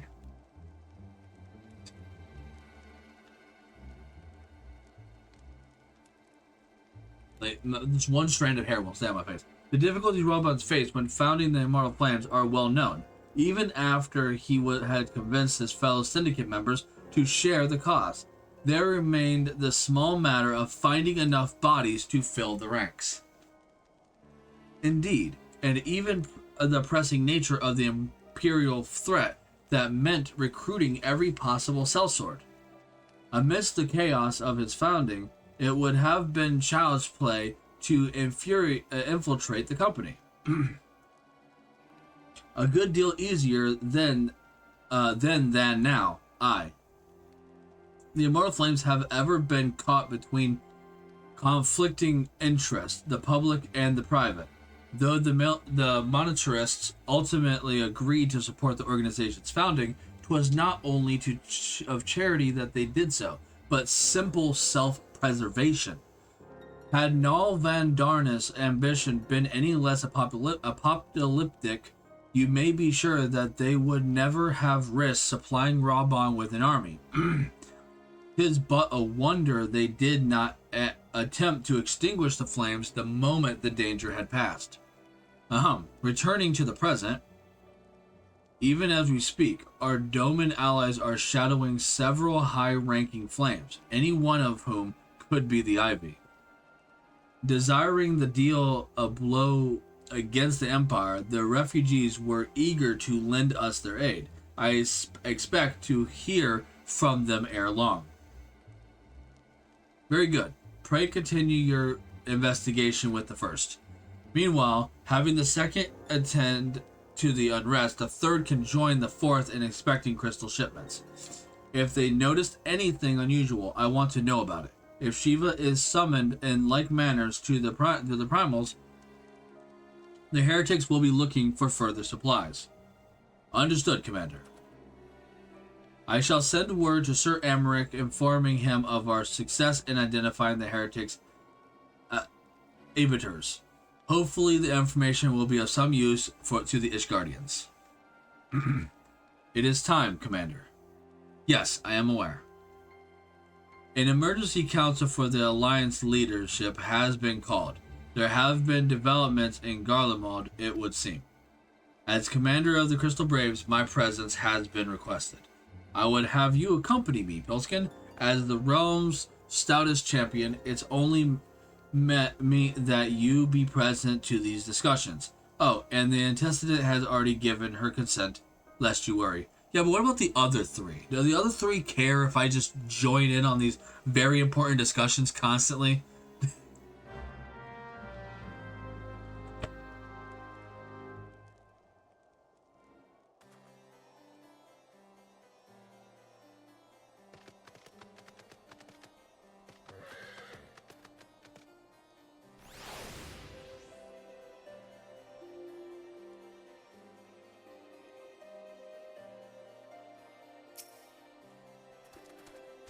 Like me, you are doubtless eager to conclude our business with Iceheart. But until another path to her sanctum is found, we will remain beyond our reach. Menphilia and the Archons are sparing no effort to secure the alternate route. Until such time as they succeed, I suggest we give some thought to the realms of their problems. I shall go on ahead to Gridania in readiness for the coming council. Meet me at Nafika's altar, and we shall make our way to the Lotus Stands together.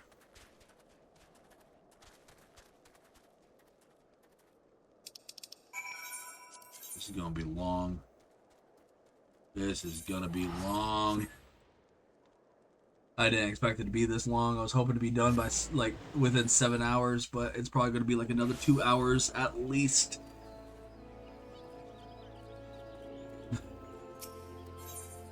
Not that I don't like playing the game, but because I'm tired.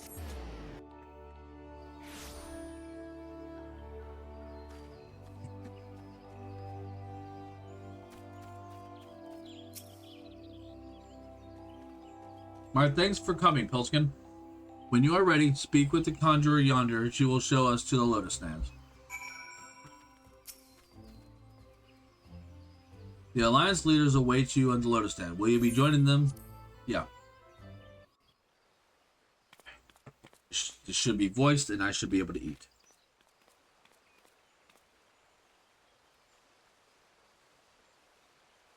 Change has come to the Garlean Empire, and we must discuss the implications.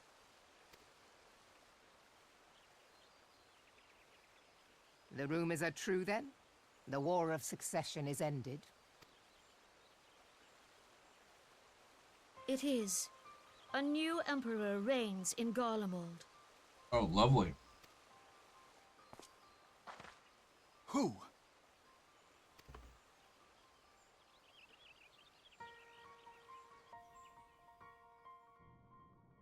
The birth and all too rapid expansion of the Garlean Empire is commonly attributed to the strategic brilliance of Solus Zosgalvis, yet he did not rule alone. Several members of the royal household also distinguished themselves during his reign. Nevertheless, it was the eldest son who stood to inherit the throne, until his most untimely passing.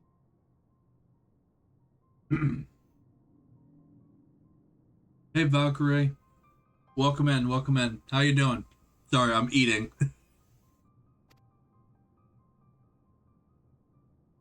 I thought us fortunate when I learned that the Emperor had died without naming a successor.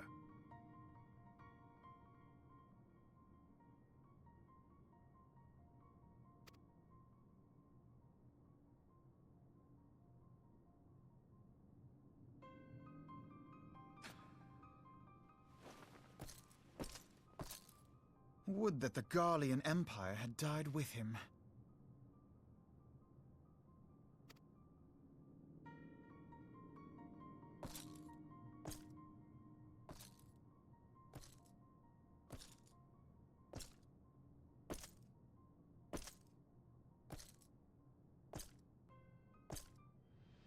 'Twas the grandson and his uncle who had the strongest claims, was it not?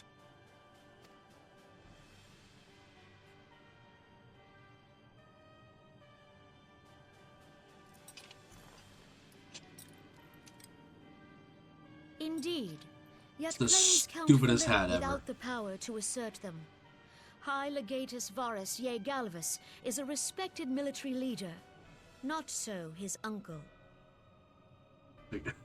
The stupid crown hat thing. It's like, why is it so? Like, why is all their armor so impulse? Like, his uncle's grasp and taken his place what's at the the word head I'm of looking the for? Empire. It's so big. What's the word I'm looking for? Like, not impulsive, but like, it's like invasive, right? Like, it just takes up too much room.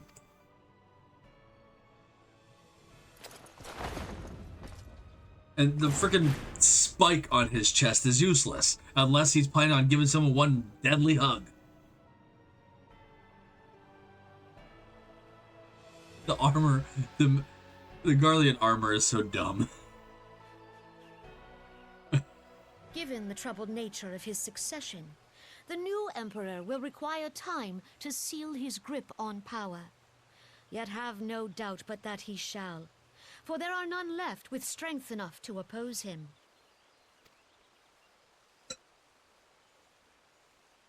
Since the success of Operation Archon, the remnants of the 14th Legion and the forces occupying Alamigo have done naught but fortify their positions.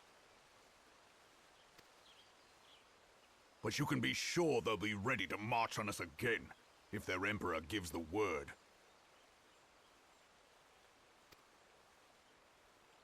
When, not if. They say this Varus was so set upon Eorzean annexation that he spoke out against the Meteor Project. Plainly, the new emperor's intentions are of great concern to us all.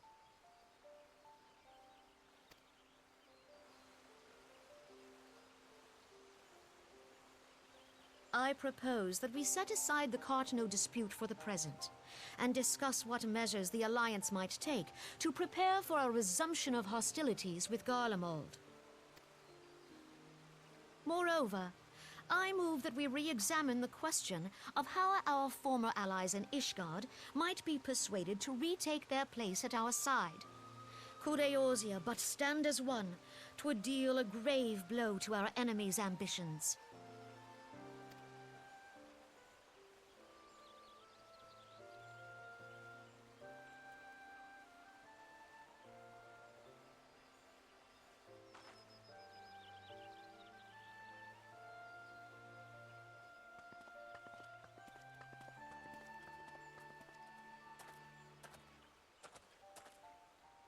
Well, I suppose we should be grateful that they have finally acknowledged the inevitability of Imperial attack. Who knows? They may even do something about it. If only the leaders of Ishgard would follow their example, and stop hiding behind their gates, praying for the coming storm to pass them by.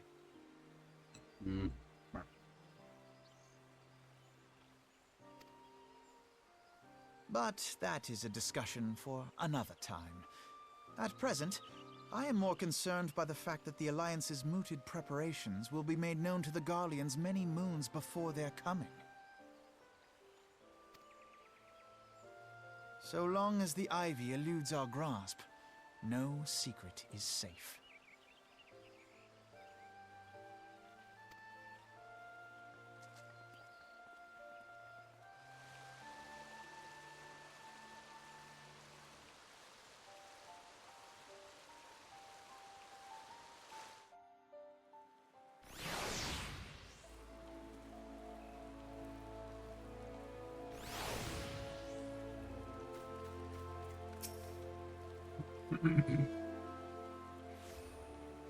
It will not be it will not have escaped your notice that the nations of Eorzea are no nearer to being of one purpose, despite their protestations to the protestations to the contrary. Plainly, the threat of the resurgent Garlemald is not enough to stir them, and the reason for this: deep-rooted mistrust amongst the citizenry. The nation's leader can come to all the understandings they like, but their unity means little and less to the common folk. Take the Lemenzins, for example. Though Admiral Maravib outlawed piracy over a decade ago, foreigners still picture the nation as a haven of grog-swelling wood-leg cutthroats, and likewise, the Gardanians are mocked as hermits who talk to trees, and the Oldens scorned as swindlers who worship coin. Not that such sentiments are entirely without ground, of course. Take that pillar of Ul'dah society, Telegia Adeleji, for example. But that is beside the point. The fact is the people are wary of outsiders whether they have cause to be or not. On that basis, one could argue that the conflict of Cartano is a necessary evil. Each nation has its own warmongering factions that advocates the acquisition of Omega. In order to placate them, we present them something resembling warfare, and thereby curb the appetite of full-scale conflict. But enough idle musing. Let us speak with more pressing matters. The Ivy. Since we spoke at the observatorium, Captain Ilberd has further shortened his list of suspects, and by happy coincidence, the one he deems the most likely candidate is lately come to Gridania. The hunt nears its end, Pilskin. All that remains is to corner our quarry. Seek out Ilberd near the Ader's Nest. He will give you the particulars.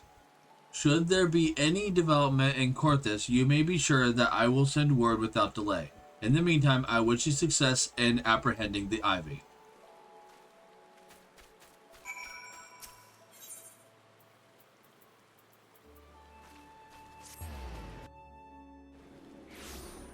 Alright, I'm gonna get rid of my bowl. I'll be right back.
Hello, I'm back.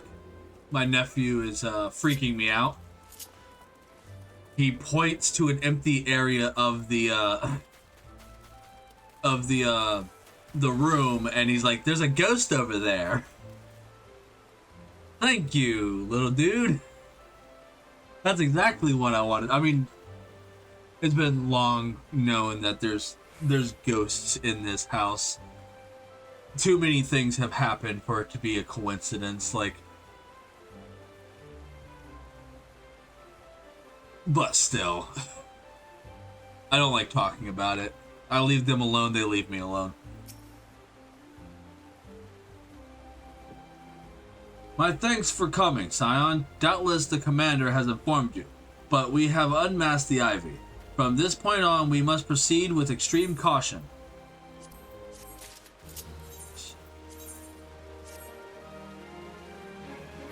I look awesome. Look at me. I'm so cool. Yeah. Okay. Chasing Ivy.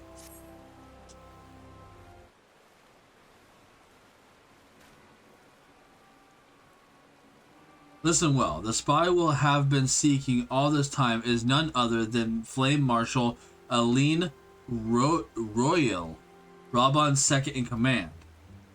As long as it... No, Ricky is part of the Planator. Never mind. Prior to joining the Immortal Flames, she was mercenary of no small renown. They say her skills with the polearm had to be seen to be believed.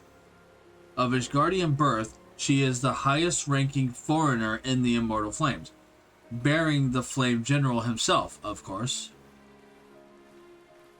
When he formed the Grand Companies, Raban chose people based on their worth. Whence they hailed was of no interest. The monetarists saw things differently, however. Having funded the enterprise, they reserved the rights of rejecting candidates nominated for high-ranking positions. And 'twas no secret that they did not favor foreigners, Ishgardians especially, after the way the Holy See forsook the alliance. Yet the monetarists did not raise so much as a murmur of protest when Royal was appointed to her post. Passing strange, is it not? Could it be that the Ivy has some hold on the monetarists?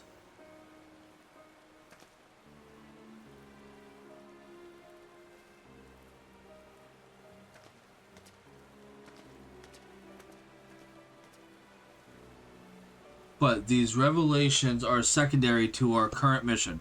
Of foremost interest to us in Royal's presence here now. As you may be aware, it is the duty of the Flame Marshal to command the Immortal Flames in the absence of the Flame General. While Raban attended the Council of Alliance leaders, she should have remained in the Hall of Flames. The woman has no business being in Gridania. Yet, here she is nonetheless, on some pretense. She is up to something, mark my words. Even as we speak, I have a dozen men trialing the Flames order for evidence of Royal's guilt. But if we can catch her red-handed, we shall have all the proof we need. Which brings me to the plan.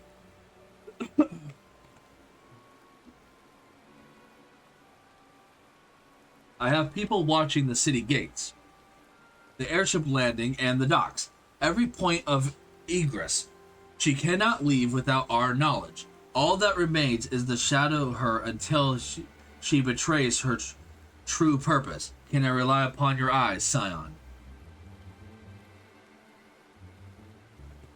I look concerned.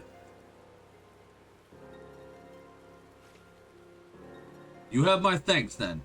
And take care not to alert our quarry.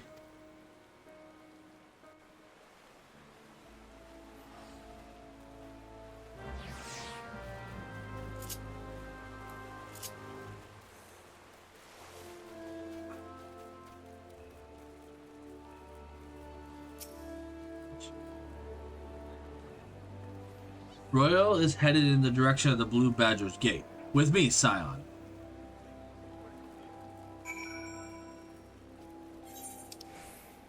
Blue badgers, huh?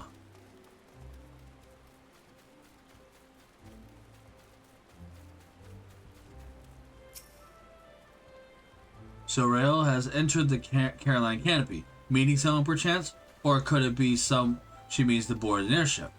Pray look for her within. If she is not on the upper floor, try the landing area below. One of mine is stationed there, and she may have seen something. Ephemy is her name. I shall remain here in case Rael reappears.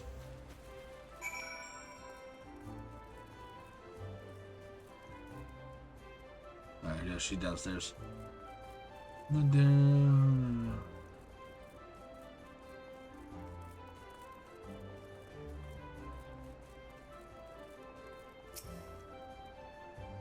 Those concertos. Such an unexpected pleasure. What brings you here? That's a social visit, you say? How pleasant. No, she didn't come this way. I've noticed every passenger and none bore a resemblance. Well, don't let me keep you.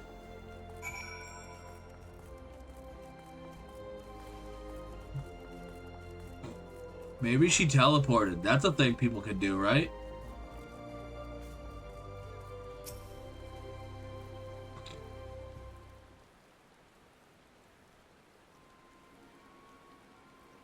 Nowhere to be seen, you say. And you are sure she did not board an airship? She did not come back out either. Where in the seven hells could she have gone? The Roost. How can I forget?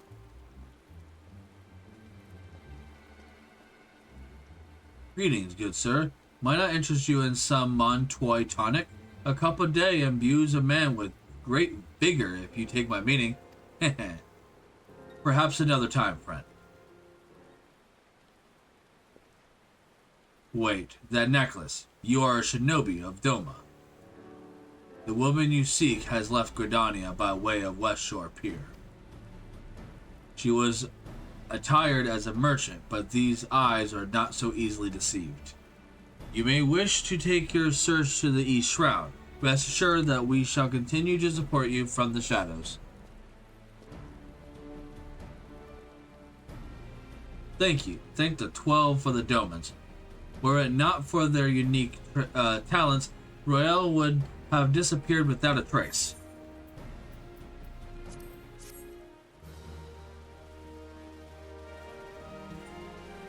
Maybe? I'm trying to count the quests, and I already lost my count. I think we're on 12 for this one now. Well, I think we just did 12. And Flagrance Delicto, because I'm trying to know how much longer I have left. I know how many quests there are for 2.4, so I'm counting them. But I lost my track at some point, but I'm pretty sure that was 12. Our hunt leads us to the East Shroud. Scion, I suggest we follow Royale's example and take the ferry from West Shore Pier. You'll doubtless wish to make certain preparations. See to them while I go on ahead. I shall wait for you. Ooh, excuse me, sorry. At Sweet Bloom Pier.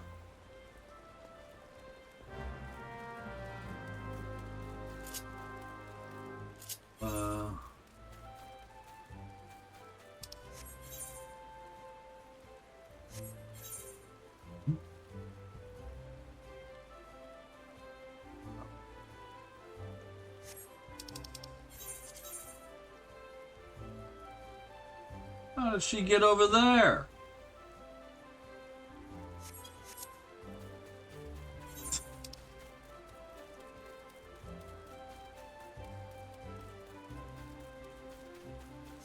How did she get over there?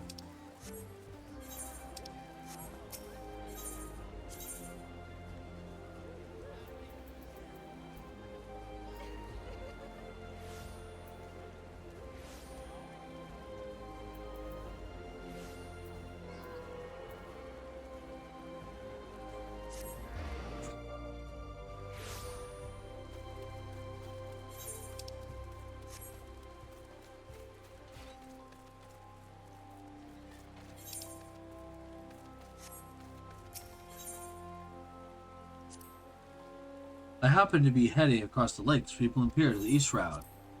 Sweet! Take me there.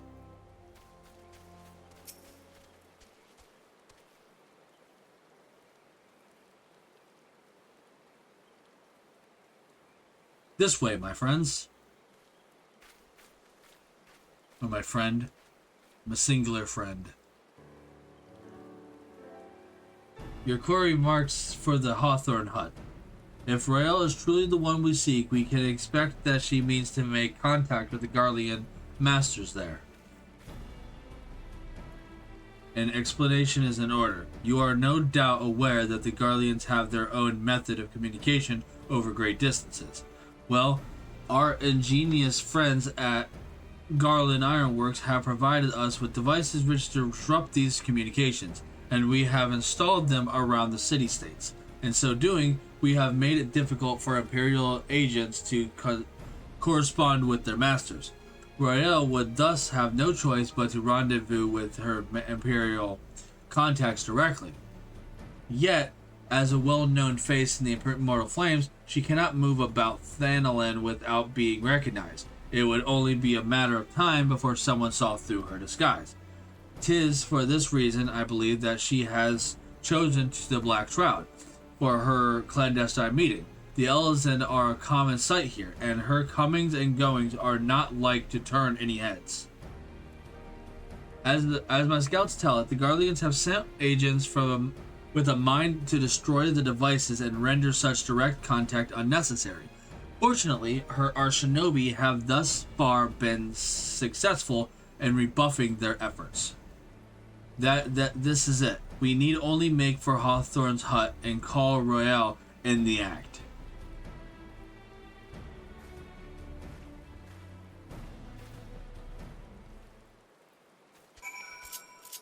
Now I can fly.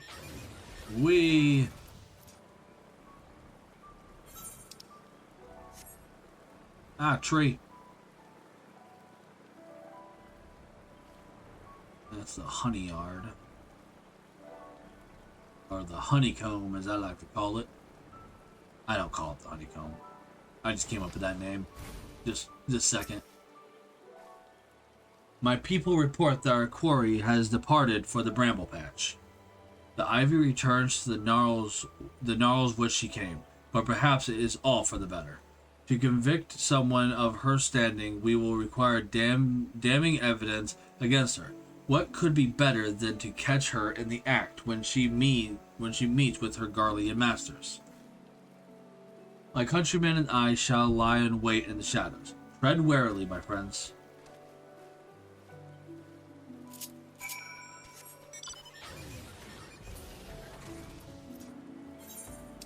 I'm doing my best to speedrun this. It's already 8 o'clock. And if I have to stay up a little extra later tonight, stay up a little extra later. I'm not streaming tomorrow, so I can sleep in.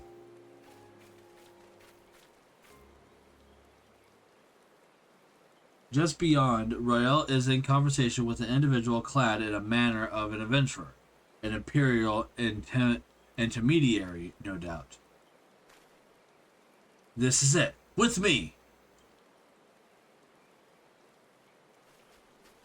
To you, to me, to you, to me. When am I gonna play some Xenoblade Chronicles on stream?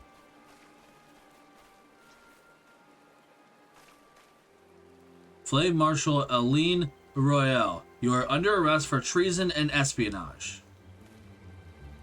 You are followed, you bloody fool.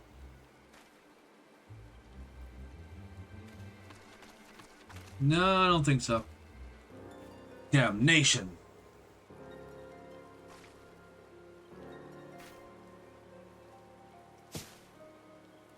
Ninjas.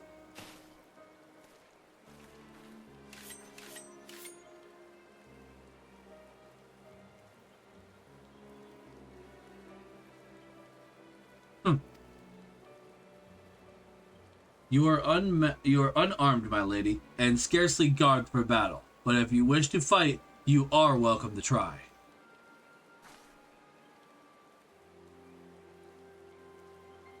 What is the meaning of this, Captain? Would you arrest me for strolling in the 12-wood? When last I looked, that was no crime, and neither was conversing with passing strangers. You would feign ignorance, then? Very well. If you do think of something to say, there will be plenty of time to say it later. Now come quietly, or I shall make you wish you had.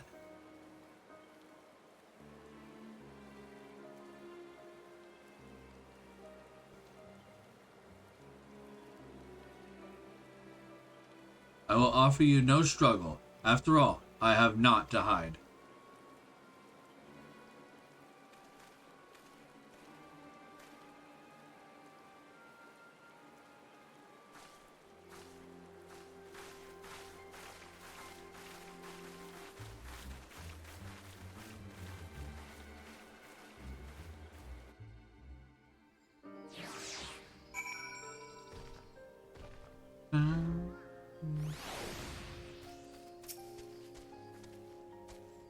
Even a warrior and Royale's renown could not have hoped to escape by force.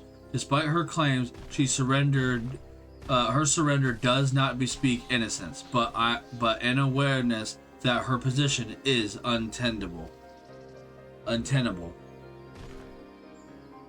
With the ivy thus uprooted, it is to be hoped that the tendrils she entwined around the immortal flames will gradually wither and die. Mayhaps then the people of Ul'dah will have the grand company they deserve. And let us speak of the present, if I may ask. What will you do now, Pilskin? So the Scions seek a way into Iceheart's sanctum. Then I dare say you are eager to return to the Rising Stones. Pray do not let me keep you. Fear not. My countrymen and I shall tend to the aftermath. You need not waste your talents here. And speaking of talents, have you considered training in the art of shinobi? You have the aptitude for it. I believe so. Please give it some thought. Till next time, my friend. Now, I main in ninja on my other character. I'm not doing it on this one. I promised my viewers that I would be tank. So, tank I shall be. No matter how much I still suck. I think. I don't know. The one person said that I did great. I feel like I'm not doing enough, is the thing. But that just might be my my anxiety.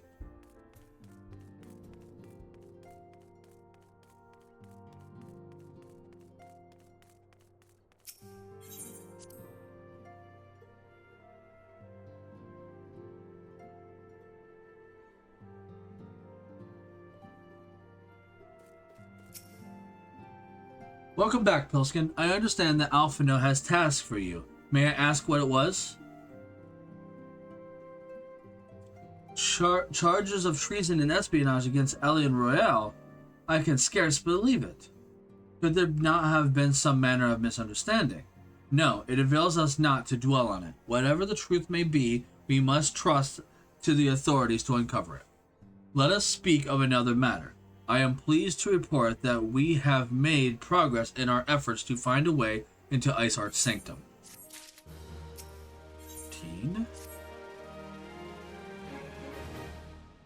As you may recall, Iceheart used the aetheryte in the depths of Snowcloak to teleport a short distance to the west, most likely to a sanctuary of some description.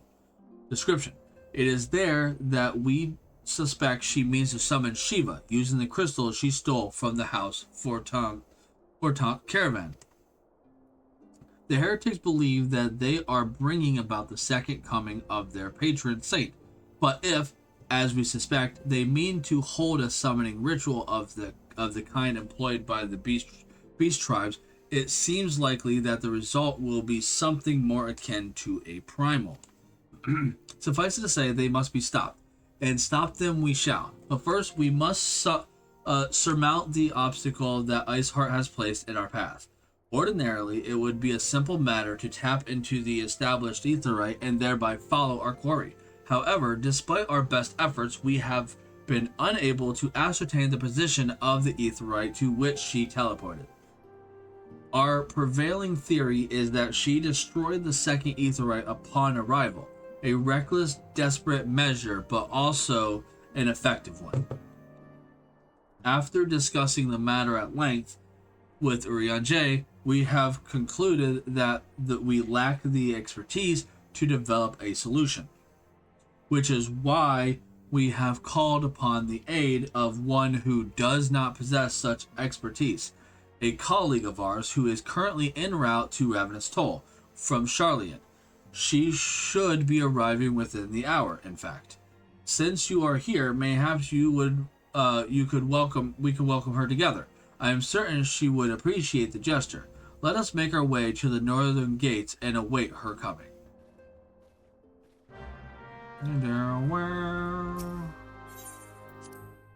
I think I know who it is.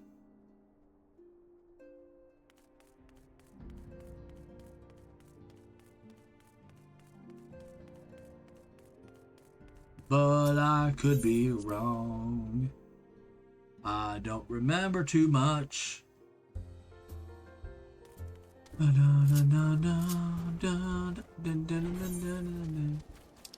All the way up there, I'm flying. I ain't running all that way. That's too far for me to run. Alright, we're just gonna stand here for an hour now.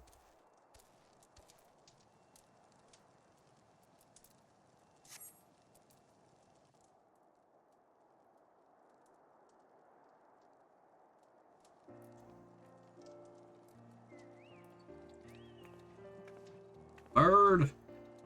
I hear a bird!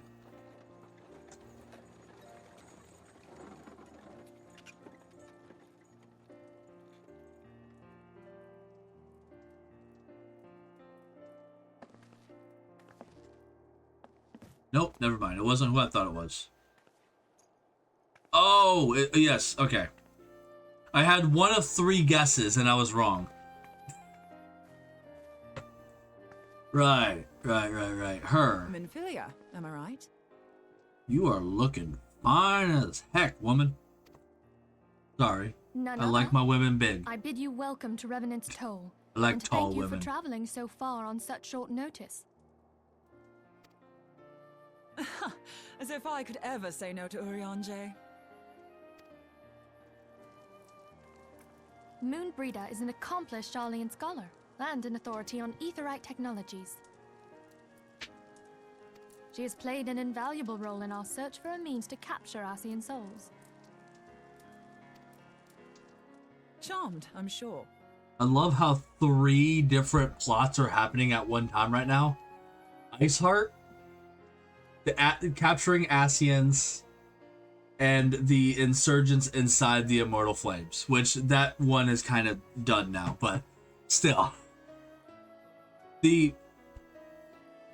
The way that these expansions work is generally X.4 and X.5 is slowly creeping towards the next expansion. So one of these storylines, I'm not going to say which one of these storylines is creeping to the next expansion. Other ones will probably be dealt with either within the patch or later on in the story. But one of these stories is leading to the next expansion. You could probably figure out which one.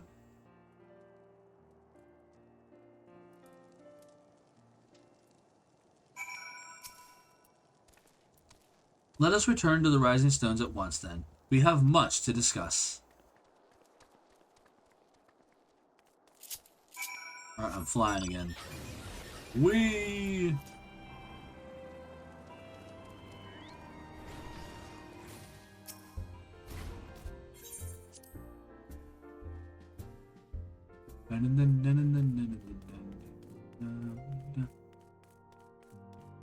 Yeah, see, like Ishtola and Papalimo are watching Tataru juggle now. Like it's just fun watching how this room changes as you do side quests. It doesn't always change, but it changes every now and again. Like once you hit like a certain mile point, like a milestone, like once you get to a certain quest, the entire room changes. Like depending on which quest you're doing, it will change. Like Thancred's over here talking to Higiri and Flauman, which Flauman and Higiri have been spending a lot of time together. The last time they were just standing over here chit-chatting.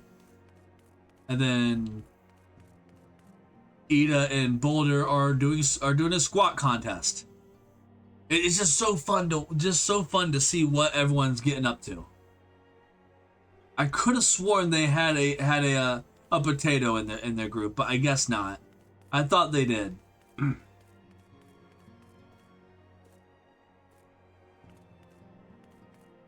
Look, everyone's just having fun. Like, they're just doing squats. She's juggling very, very well.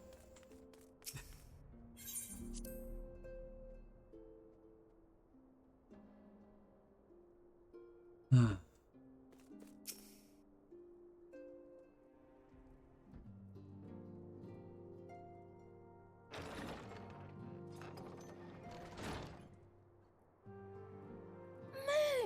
Gods, it's been ages!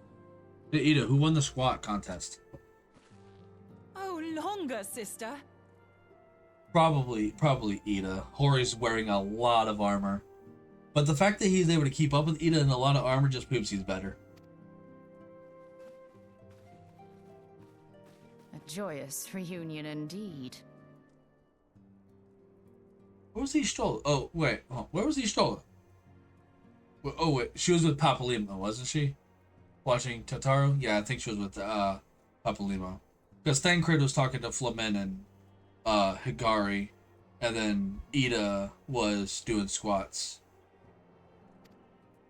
Well, of course it is. Moon and I are like twin sisters.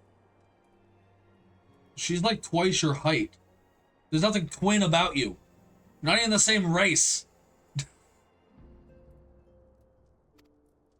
Save in appearance and aptitude. And race.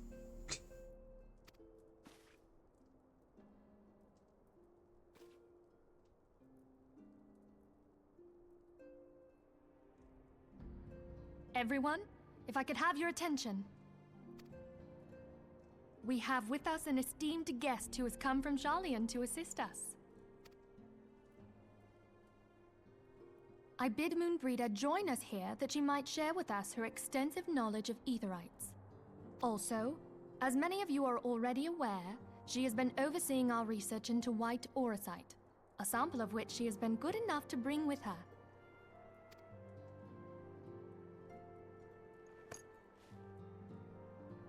Well, I had to come, didn't I? You'd have to be bloody daft to turn your nose up at a chance like this. Where better to conduct my final tests than a land so steeped in ether you can taste it? Can you taste it? What does it taste like? Does it taste like jelly beans? I like jelly beans. 'Tis plain the passage of the years hath done little to dampen thy youthful spirits. Hi, Urion J. Or as I like to call you, Yuri Anger. And nothing at all to reform thy youthful manner.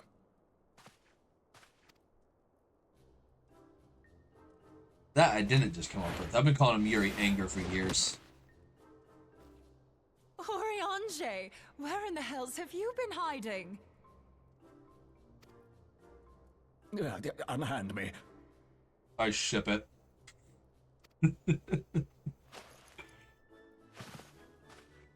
Yep. I come all this way, and that's what you have to say to me. I much preferred when you were pleading with me to drop everything and hurry to your side. What was it you said? None save thee can satisfy this need. Oh, wow. What does that mean? Oh, please, yes, go on. I would love to know more. Thine artless attempts to misrepresent mine all too innocent motives do thee little credit. Oh, innocent, he says. Mine intent, as well thou knowest, was but to impress upon thee the gravity of the circumstance. Uh-huh. Lest thou doubt, a deiform entity shall shortly be summoned, save if thou and no other grantest my compeers thine aid. Uh-huh. You still haven't found it, then? Your missing Aetherite? We have not. No. We have not. No. We know that Iceheart teleported to an Aetherite not far from the first. Yet even after careful analysis, we could not locate the second beacon. We now suspect that the heretics destroyed the second Aetherite to impede our pursuit. Our allies continue to scour Snowcloak for Iceheart's sanctuary, but we have no guarantee that they will find it. Yet it must be found, for even now Iceheart prepares to call upon Saint Shiva. I'm sorry, but if the Aetherite's been destroyed, then that's that. Although, you're absolutely sure she used the first aetherite, are you? She didn't just use teleportation magics? One of our own bore witness to her escape. I can say with absolute certainty that Iceheart used the aetherite.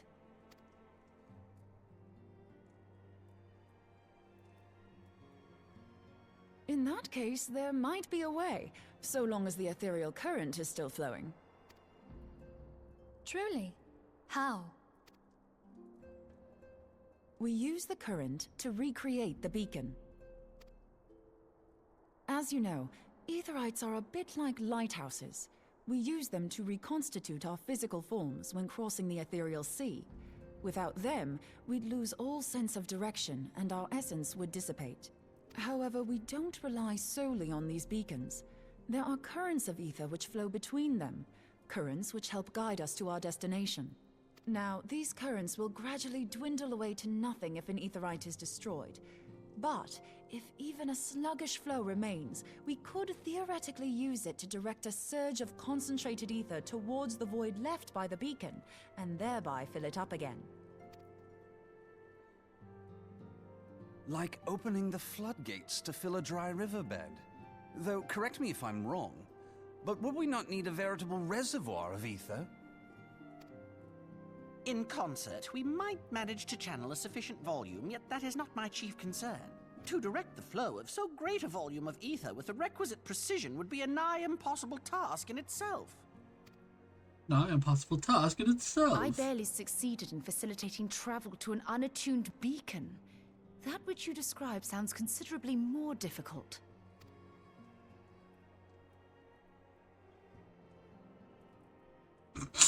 And dangerous. Every person who has attempted to teleport in this fashion has died in the process. They, however, did not have white aura sight at their disposal. Frickin' Ida's like smart people. I'm gonna look like I'm thinking too. Because in all honesty, Ida's the only person there that is not a scholar. Does not understand. Like, she's the only one that's not from Charlian. Right? I'm not saying any more than that, but she didn't go to Charlian and didn't get a proper education. Thancred only did because he was basically adopted by the Leviers, by Louis Sois himself. Papalimo and Ishtola and Urian J and Moonbrita are all, I want to say they're all students of Beldesian. And even though Ida is an Archon, she's not a scholar. She's not as well versed in the arts of intelligence as everyone else is. I can use it to channel all the ether you can give me into the aetherite.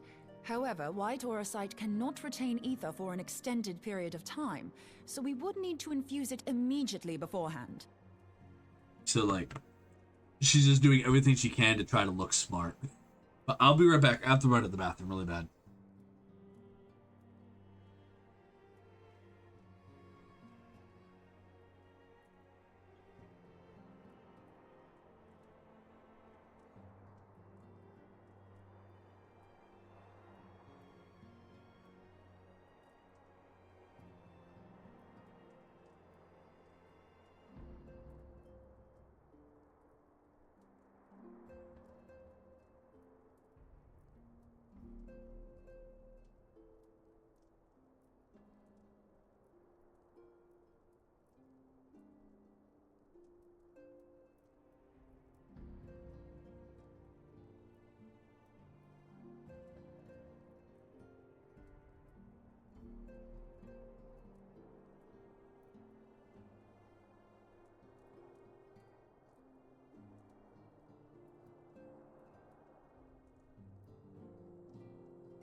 Ah, I'm back. But you can see that.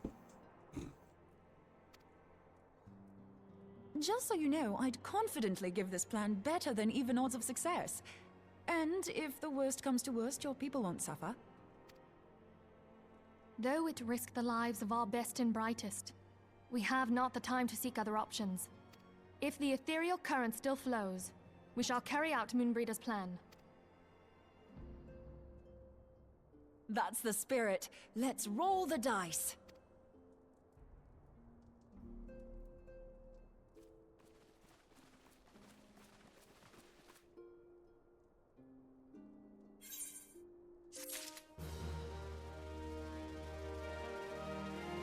Bowl of bacon broth. Hey, I walked out of this room. The instruments of our deliverance. I have already informed Alphino of the plan to recreate the beacon in the manner Moonbreeda described. He agreed that despite the inherent danger, it represents our only hope of success.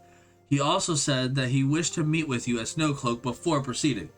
I expect you will find him waiting for you there when you arrive.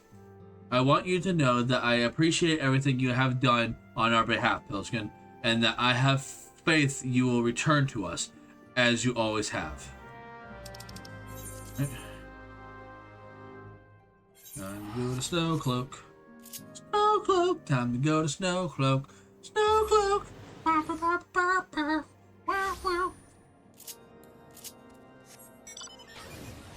I am weird, but that's why you like me.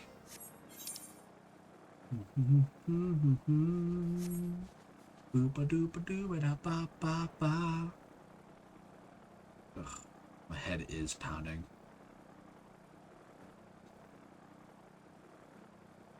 I'm getting closer to the end.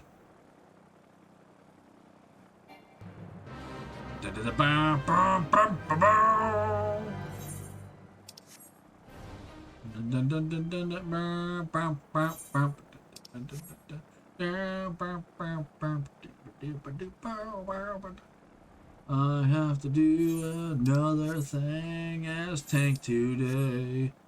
Whoa, hell. We have to go stop this primal, which means a trial.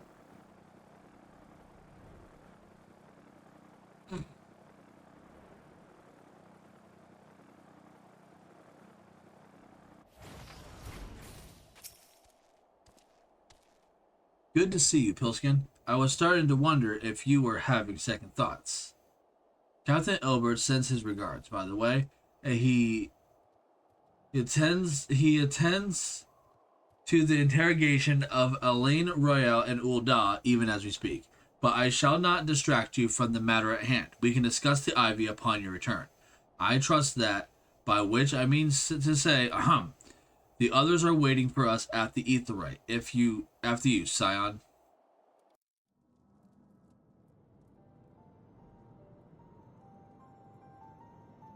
Bum, bum, bum, bum.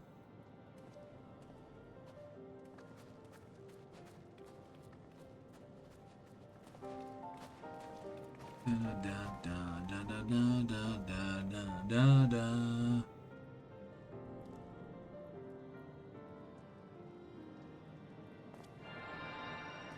Ugh.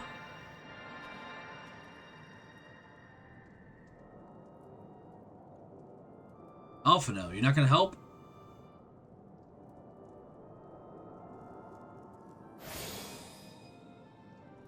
There, it's ready.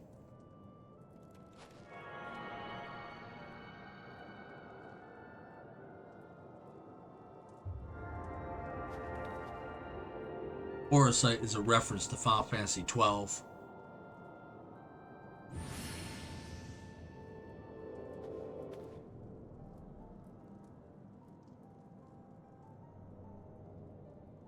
Ha! It worked, I think. You think? Try attuning to the Aetheryte now. Feel for the current and try to locate the beacon.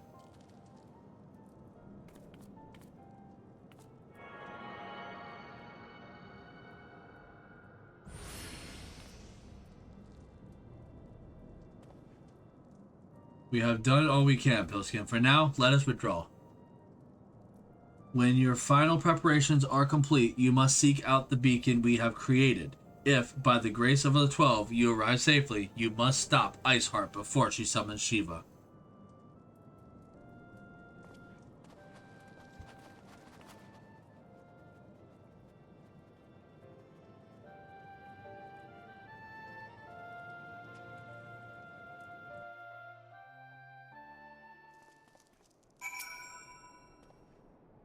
We cannot ignore the possibility that our actions have alerted Iceheart to our plans.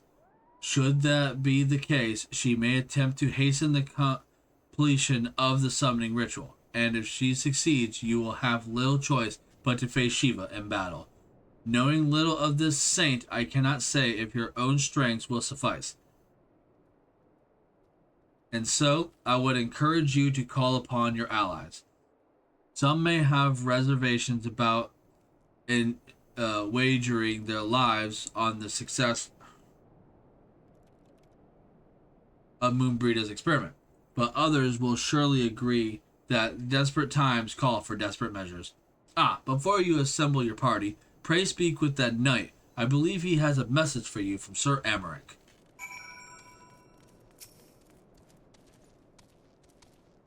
Sir Amaric requests that he could not regrets that he could not be here in person to ask that I read to you this letter. Ishgard faces an unprecedented threat. Yet in our hour of need, it is not her knights who stand poised to defend her. Pilskin Zerthos, the warrior of light, savior of Eorzea, your deeds this day shall not be forgotten. Where others would flee, you chose to remain. Where others would falter, you rise to the challenge. Where others would use their gifts to fit the selfish ends, you wield yours in the service of the greater cause. May Halone bless you with good fortune and see you safely home. Ak Afa Amphitheata. Now accessible. I click on this. Yes. Nice. Clear. Join. And now we play the waiting game. The Ak Afa Amphitheater. Nice. There's another person over here waiting. Hash man. Waiting for some hash. There's another person, but she left. Guess she wasn't waiting for this. Remy. Remy, come back. Remy LeBro. For the record, in case you don't know, Remy LeBeau is the name of Gambit from the X-Men. And I should have named my bird Remy LeBro. I mean, I named them Remy, A, because Gambit is one of my favorite characters, but B, and more importantly, because I did think that Remy Pelskin does sound like a play on words for Rumpelstiltskin, which I like Rumpelstiltskin. He's pretty cool. I watched a lot of Once Upon a Time, and I like Rumpelstiltskin in that. But not only that, but people say that I have a personality similar to Rumpelstiltskin, but in the best way that they can describe, where it's like I don't manipulate people, but like I can talk my way into things very well. Which is funny because I have very little conversational skills. All right, we got a DPS. Nice.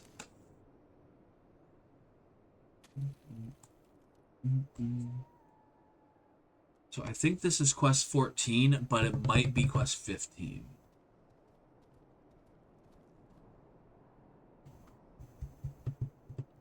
Yeah, there's a lot of quests in this one. But if I can get through this, then I should be done within the next hour. Hopefully.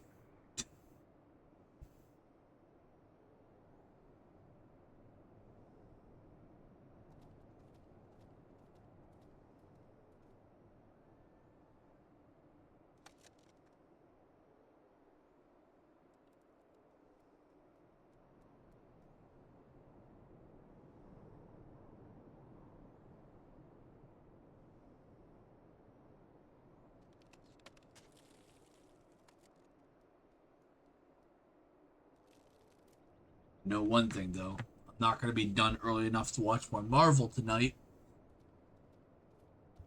I'm probably not going to get to watch any tomorrow either because I'm going to be doing a lot of cleanup in this game. Plus, I have homework to do.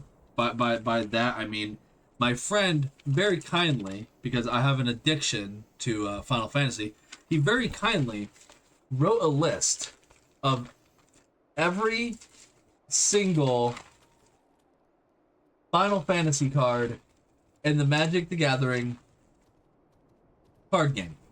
And he wants me to go through all the cards I have and check off what I have. So he could use his money that he doesn't get much of, but it's more than what I got, to help me complete the set. Because I have a problem. No, I am so, like, I don't even try to hide it. I am massively addicted to Final Fantasy. Well, okay, I want to say addicted. By addicted means that I can't stop. I can go months. I even went a year without playing Final Fantasy. I can do it. I'm not addicted, right? Because, like, I feel like the difference between addicted and obsessed is addicted means that you can't physically stop, right? And obsessed just means that it takes over your mind constantly, right? I feel like I'm more obsessed than addicted. I'm not addicted because I can stop playing.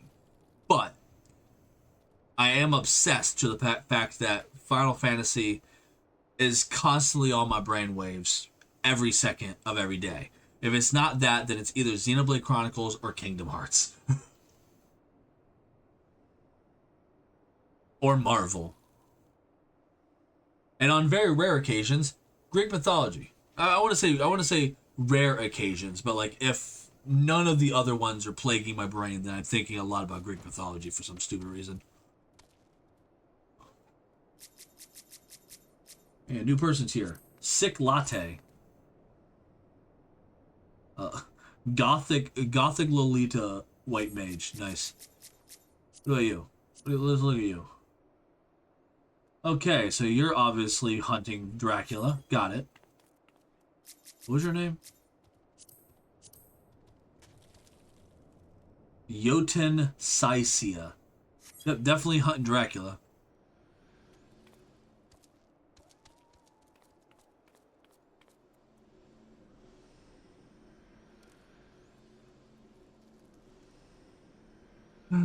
People will show up eventually, maybe, possibly.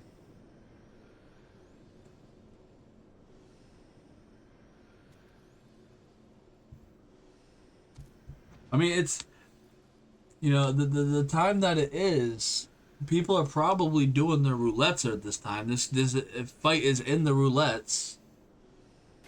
I just need people to get in here. But here's another dude. He has a pompadour. Hello, pompadour guy. My chat wants to see you. Callidius Curtis.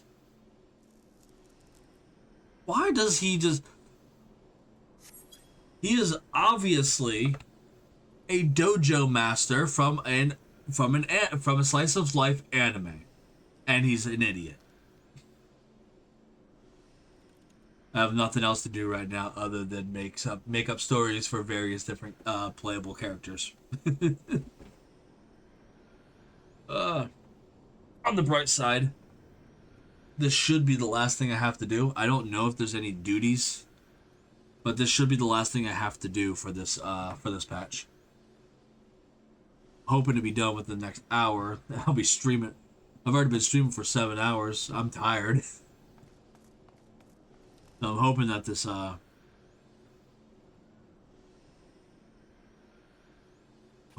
this procs soon.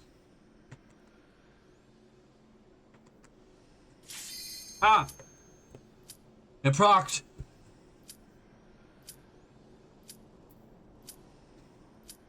That always gives me a heart attack, because I never expect it. Oh my god.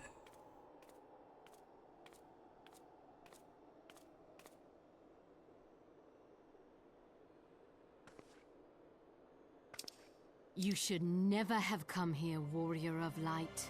I labor only to forge a lasting peace. a peace you would deny us out of ignorance and blind faith. No matter. If it is our fate to be at odds, then it is mine to strike you down. If you say so. We whom gods and men have forsaken shall be the instruments of our own deliverance. I mean, I haven't died as a tank yet, so there is that.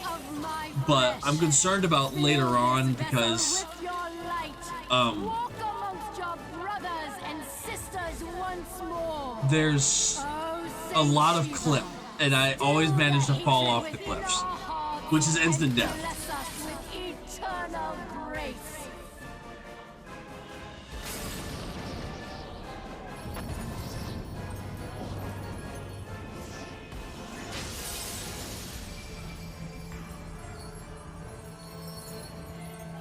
Shiva.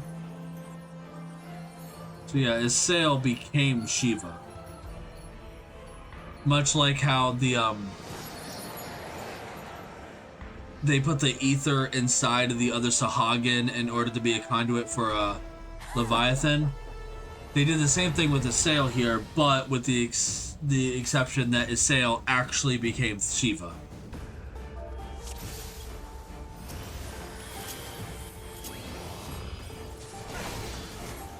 Let's pull that out.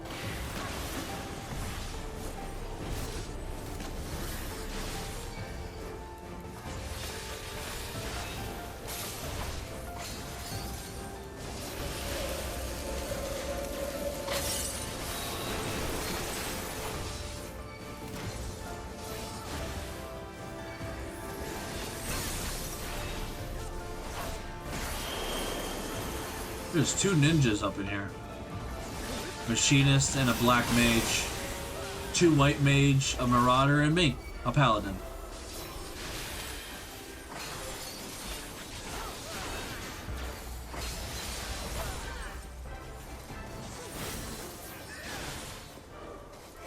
One of our white mages is down.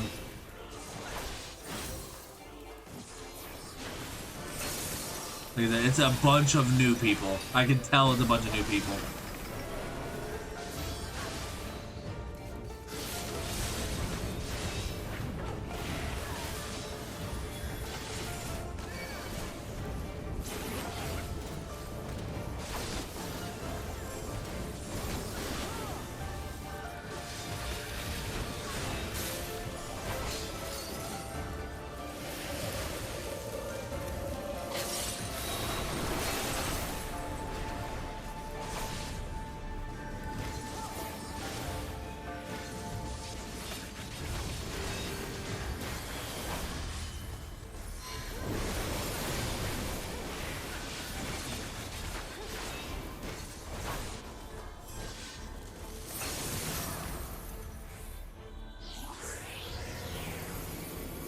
Here we go. Here we go.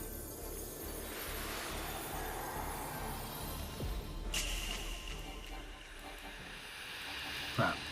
I should have used that first. Oh well. It's fine. Now the fight really starts.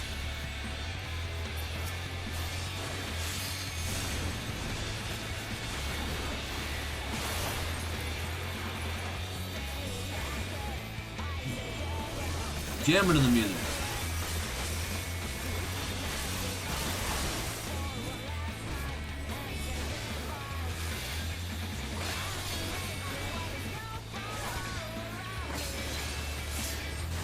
Ooh, both of them died. Oop, my bad.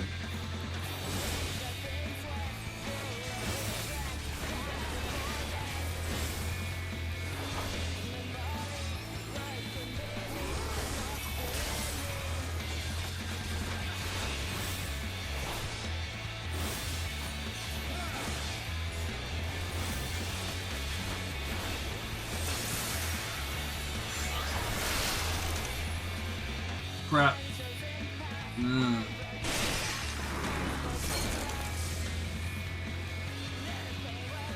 They got me.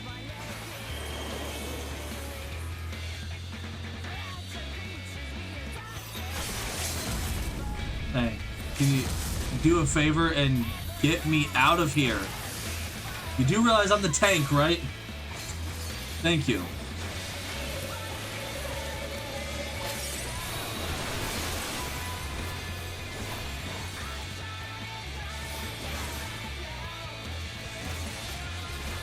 I'm dead.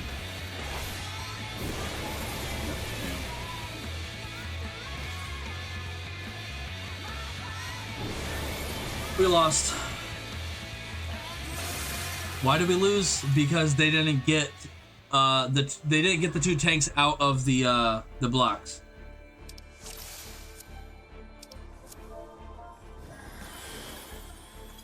And now they're rushing in before the tanks are even ready.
I almost died there.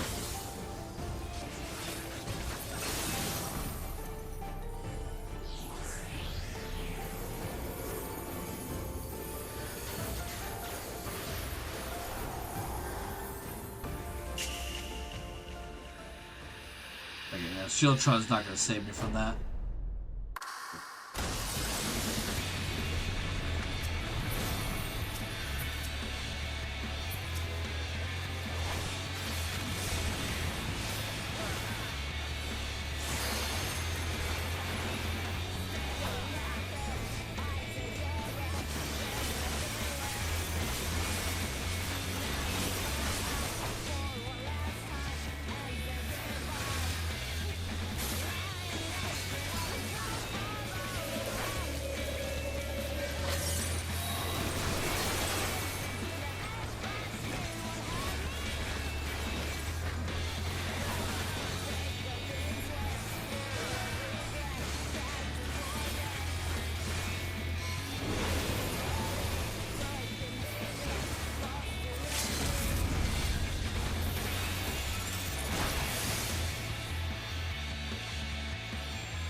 We did better that time.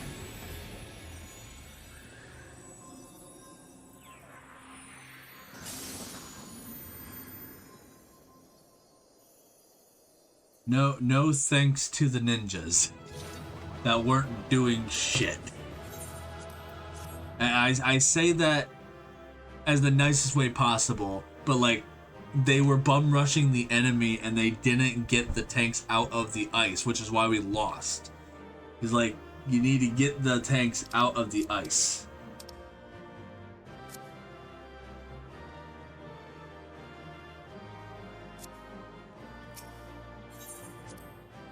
I got 3 player commendations because I did good. I think I'm doing fantastic. I got a little overzealous with grabbing all of the enemies that attack me instead of everyone else, and I almost died for that. But like, the healers need to keep me alive.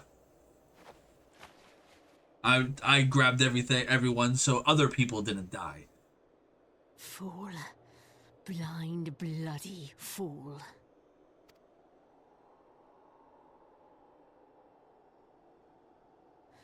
You of all people should understand the suffering war begets. That no sacrifice is too great if it brings an end to the violence. Mine is the righteous cause.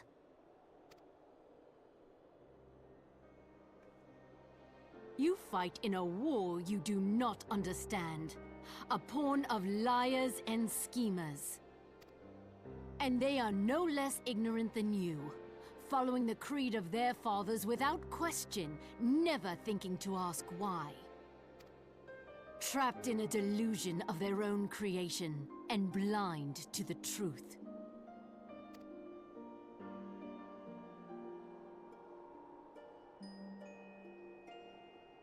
Warrior of Light, redemption is not beyond us.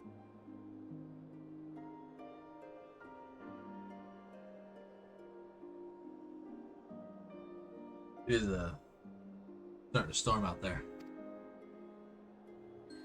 We who walk before may lead those who walk after. Check the weather. Seek the Keeper of the Lake. See with eyes unclouded.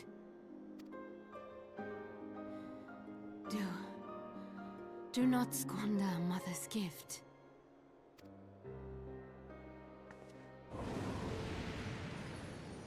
Is that not thunder? Feel. Think. Didn't say anything about storming.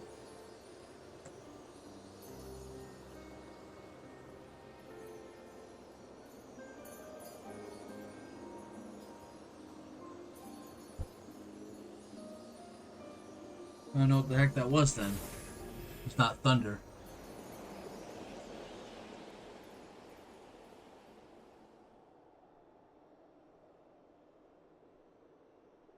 Might have been a motorcycle or something. There's one asshole that every night at like between like 10 and 4 in the morning. So the vessel withdraws, a predictable outcome. He's always riding his really loud car up and down the freaking street like drag racing. Like there's a residential neighborhood. And he's just like in the middle of the freaking night, and it's just why? What reason do you have to do that other than to be an asshole? It's like it's the middle of the night. Will be pleased. You want to do that, take it to some place where people aren't sleeping. How unfortunate.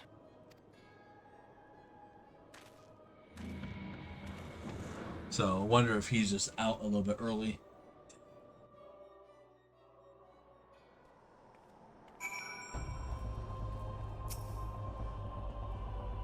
By the 12, you're alive. I mean, of course you're alive. Why wouldn't you be? Why wouldn't you be? Iceheart did what? And you're certain about that, are you? Dravadians are skilled with glamours, after all.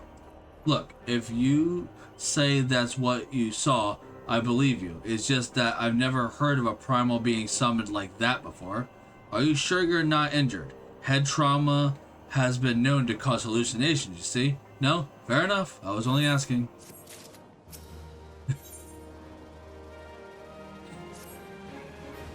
If you ask me, there's not to be gained from mulling over the implications of your story in the freezing cold. Let's save it for the Rising Stones, eh? I'll get everyone to meet us there. Ah, but before that, I had best pay a visit to White Brim Front and speak with Alpha now. He's probably worried sick about you. That or he's busy playing at politics with the Ishgardians. Either way, I'm sure he'll be delighted to see you. Hail and hearty. Hail and healthy. Speaking of which, you don't have a headache or anything, do you? No? Blurred vision? Oh, no reason. See you again soon. She still thinks I'm delusional. Like, are you sure that's what you saw? Moon Breed out here gaslighting me. It's like, are you sure? I don't know. You sure you don't have a headache? Blurred vision? No? Okay. But are you sure?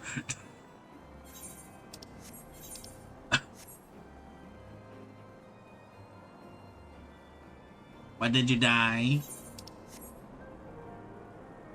Sorry, I tried to refrain from saying it, but I ended up doing so anyways. He's up.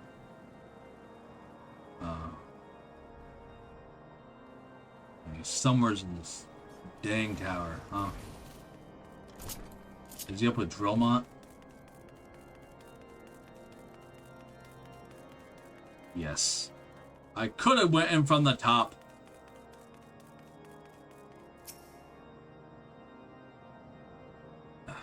Hands are starting to cramp up.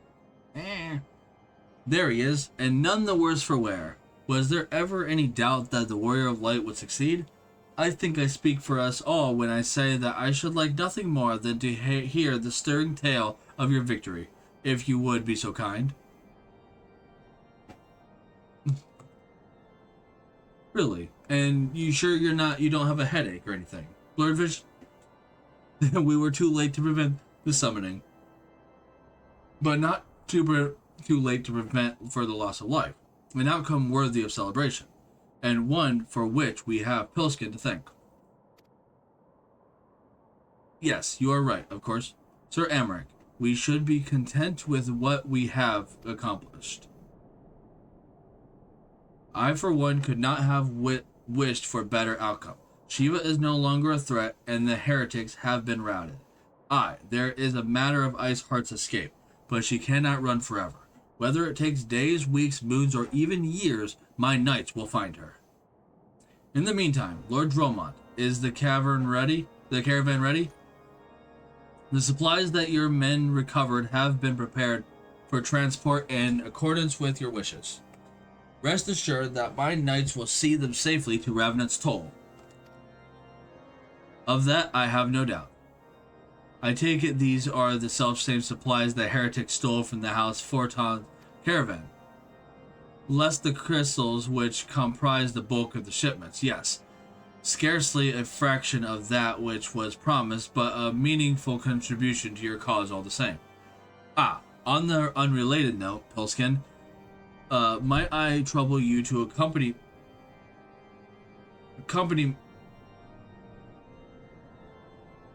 Someone banging?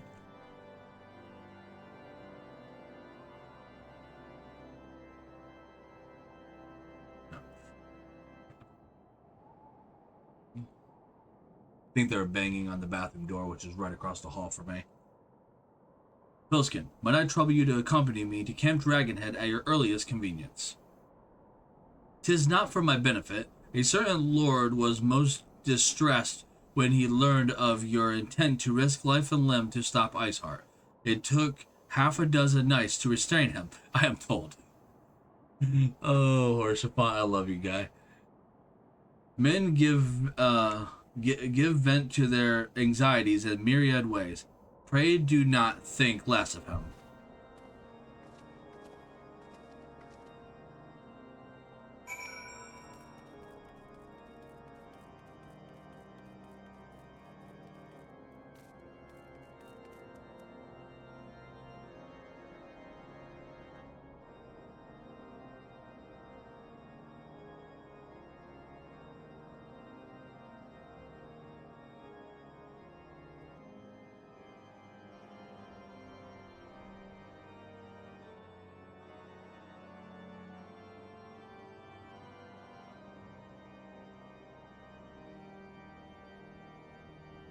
It's weird. It's like an ongoing rumble that like goes on for like a couple of minutes. So it's like, is it thunder or is it not thunder? I can't tell. My my weather app says that there's no rain or thunderstorms tonight.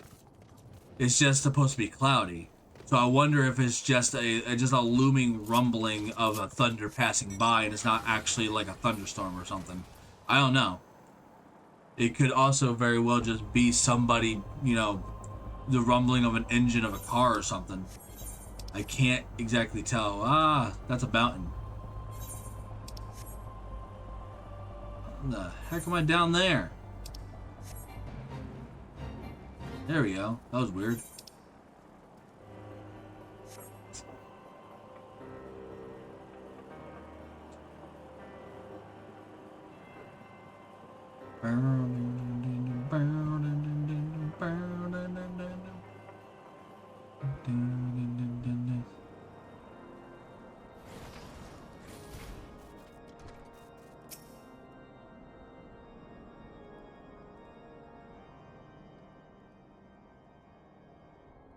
What were you thinking, Pilskin? Wagering your very being on a dubious theory that might allow you to enter Iceheart's lair, knowing full well that she could have sufficient forewarning to complete her ritual to summon Shiva anyway.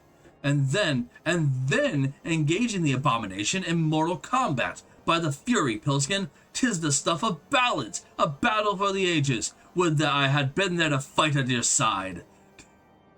Ah, best friend, I love him. Best friend. Yet here I was, forced to wait, condemned to wonder at the fate of my dear friend for a veritable eternity. I would not wish such a torture on my most hated enemy. Ah, but you are here now, and that is what truly matters. Let us move on. Sir Emmerich wished to have words with you and Master Alfredo in private. He awaits us in the intercessory. I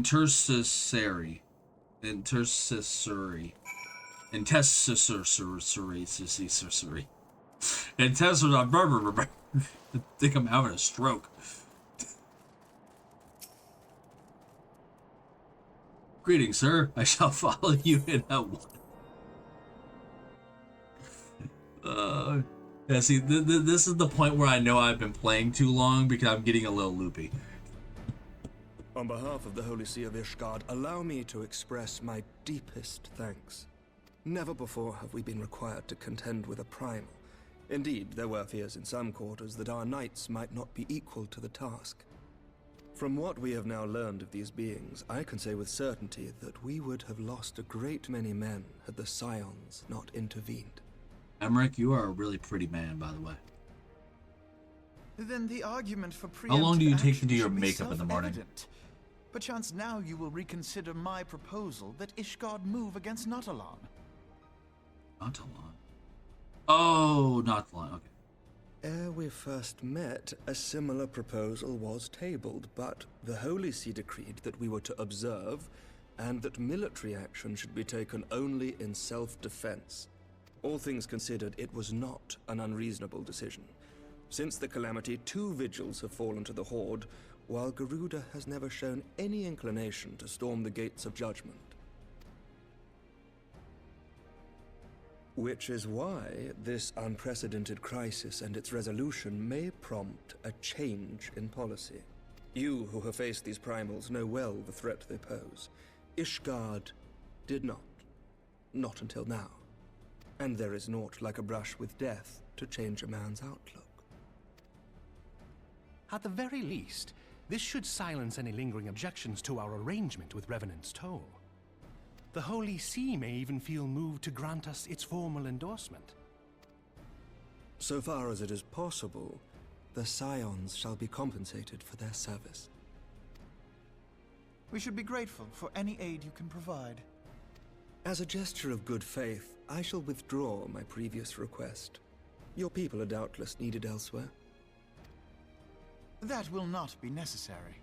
We, too, have a vested interest in watching Dravania's movements. I see. Once more, I must thank you.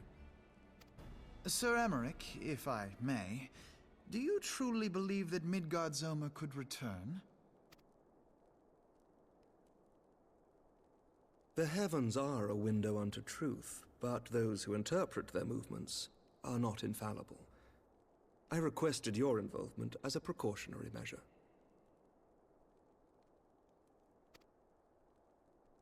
But of course, you sought an excuse to compensate us from the first, mindful of what would happen if Revenant's Toll were taken by your enemies. Ishgard is not wont to aid its neighbors, but that does not preclude it from manipulating them to serve its own interests. Well, you sound mad. Choose your next words carefully.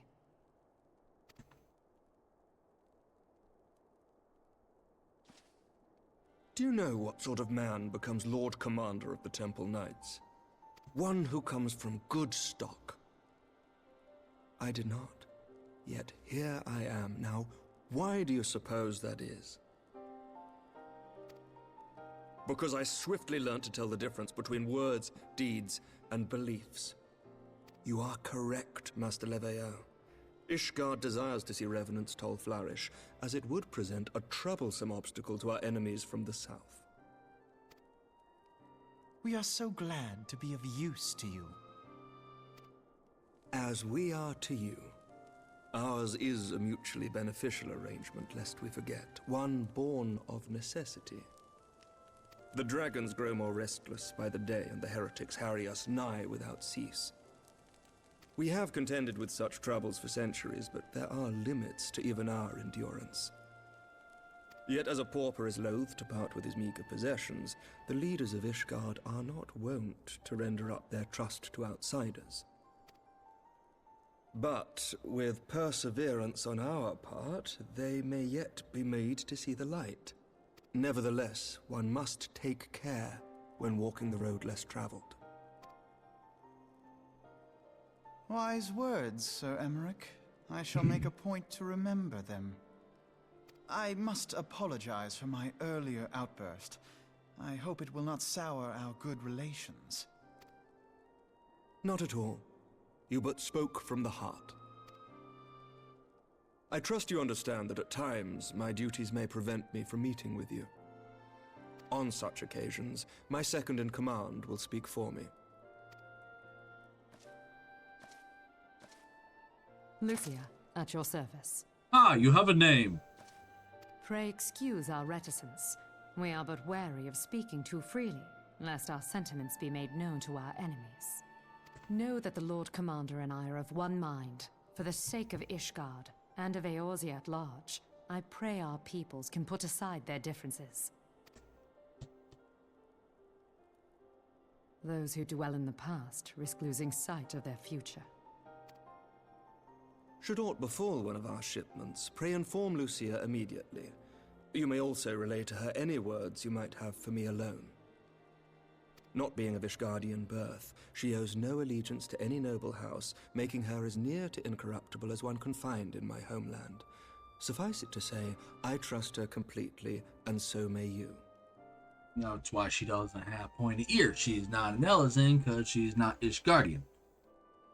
Well, I mean, not every Elizin is Ishgardian, as you saw a lot of them are the Wood Whalers in Gridania. But, like, every Ishgardian is an Elizin. Every single one of them. Which reminds me, Lord Orchefort, if you would be so kind. Orchefort. Certainly.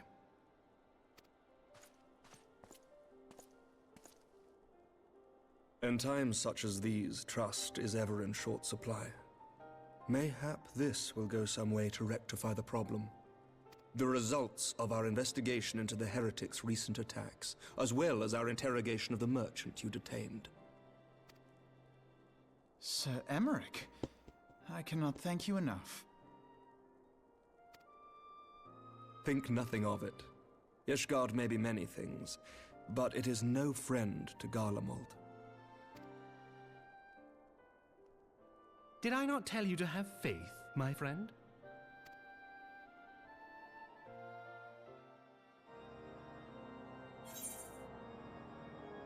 Road less traveled.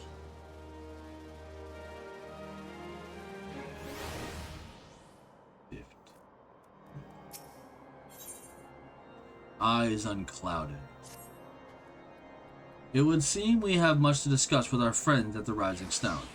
If what you say is true, Iceheart's methods of summoning Shiva defies all precedent. It necessitates a complete reprisal of the primal threat and of our approach to combating it. Moreover, there are grave ramifications if word of this incident reaches Imperial ears. The Garlean Empire believes that primals are an insufferable menace, that their mere existence is a threat to this very star.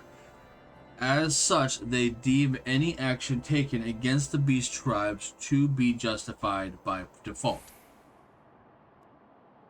Imagine then, if it becomes known that it was not only the beast tribes of Eorzea that could summon primals, but her citizen people as well. Any lingering objections to the Eorzean campaign would vanish overnight. Where before we had to contend with a single Imperial Legion, we could well find ourselves facing the combined might of all Garlemald. But I speak unadvisedly. Come, Pelskin, it is better that we continue this conversation in Mordona.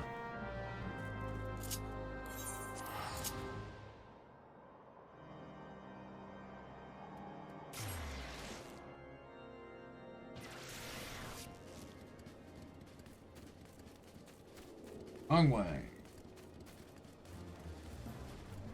Good dump.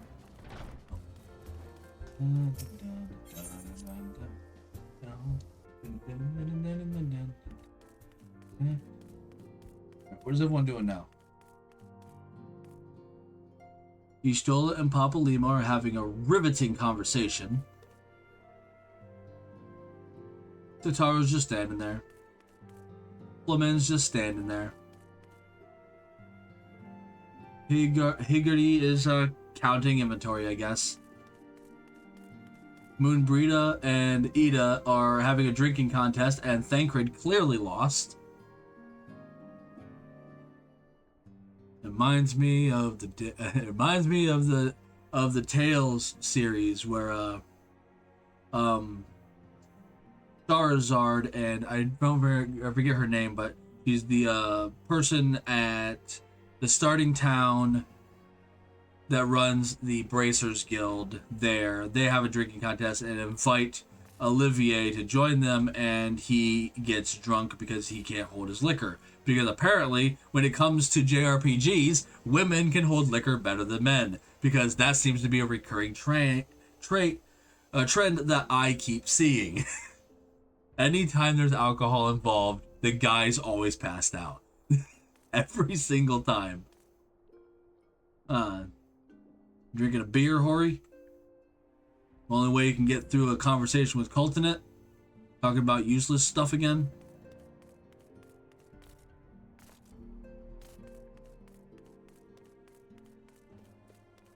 Fascinating. Okay, let's move on.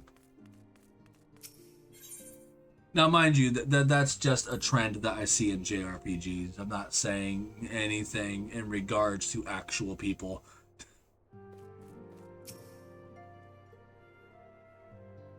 Apparently, words cannot well express how glad I am to see you return to us hale and whole.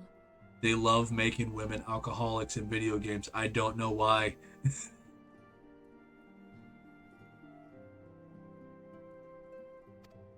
Even in anime, a lot of the I am most eager to hear your account of that which occurred in Kurthis, assuming you're ready to speak of it. Like, even in anime, like, a lot of, anime, there's a lot of, female characters that are just drunks. Like, one that really comes to my mind is, I'm blanking on her name, but it's the girl from Evangelion who basically lets Shinji stay with her. She's just a hardcore drunk, drinking every night. And it just seems to be a recurring trend for Japanese media of just making women drunks. I don't know why.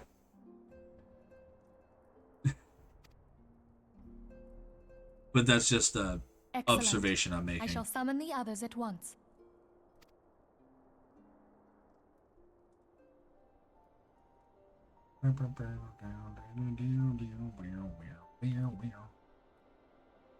Eight on my side. Sitting too long.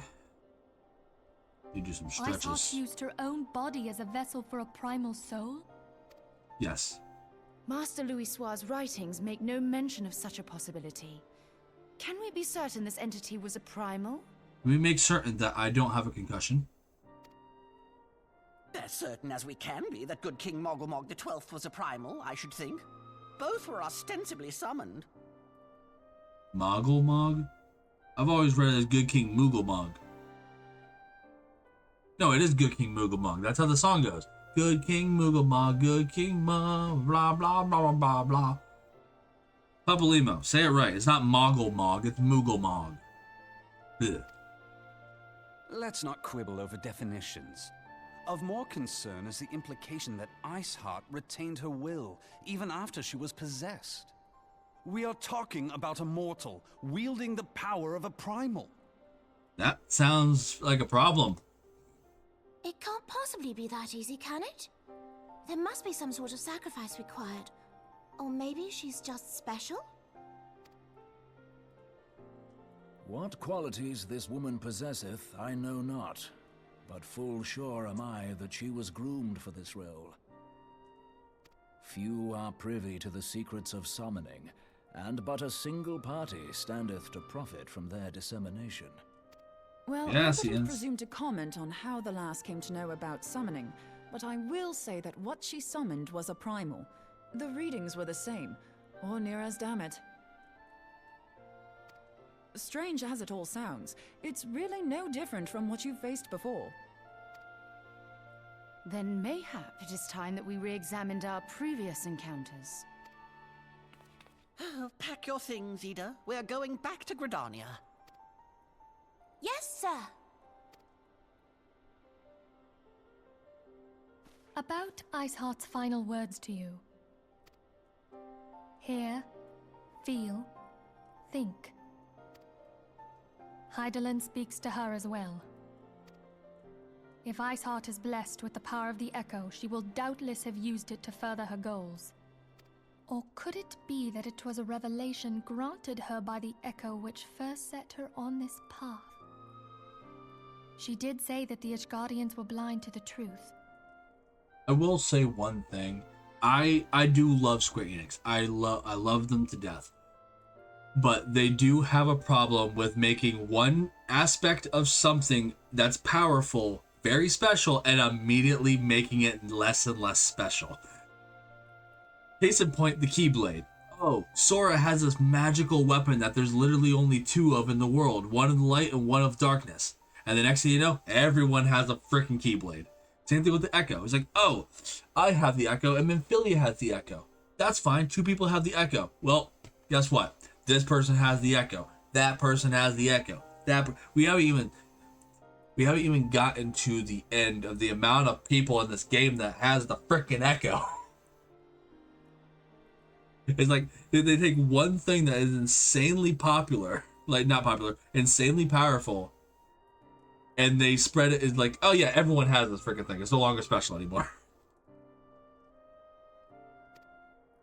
Do you think she has knowledge of the origins of the Ishgardian-Dravanian War? It would do much to explain her unwavering conviction. Did not the Lady Iceheart implore thee to seek the Keeper of the Lake? And did she not imply that in so doing thou wouldst come to see with eyes unclouded? Midgard-Zoma was a king amongst kings who reigned for centuries on end. But he is dead and his wisdom lost to the ages. Unless the Ishgardians' fears are well-founded. It would seem we have yet another reason to stand watch over the Keeper of the Lake. For a mercy, we are well positioned to do so. Iceheart, Shiva, Ascians, and Midgard-Zoma. I shudder to think how they're all connected.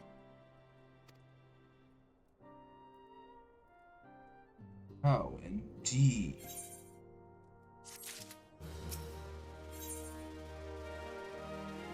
The Reason Royale. I mean to scour the annals of knowledge of Midgard-Zoma.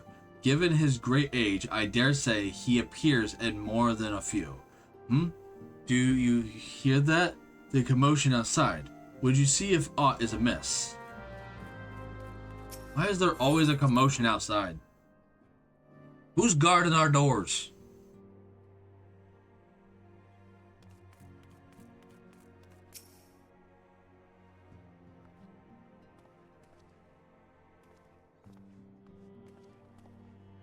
Boskin, 'tis well that you are on hand. We have a problem. Royale has escaped. It happened shortly after the Immortal Flames took her into custody. She had been placed in the dungeon cell ahead of her coming trial, but apparently the accommodation was not to her liking. The turnkey was found slain along with 2 guards. 'Tis plain she received inside help. Citizen reports seeing Royale quitting the city via the Gate of Nald with a bloodied spear in her hand. She makes for Castra Meridianum. I am certain of it. With her fate in Eorzea, as good as sealed, what recourse has she but to flee to her imperial masters? Even as we speak, Captain Ilberd and the First are hot upon Royal's heels. Pray make haste to Camp Blue Frog and join the hunt.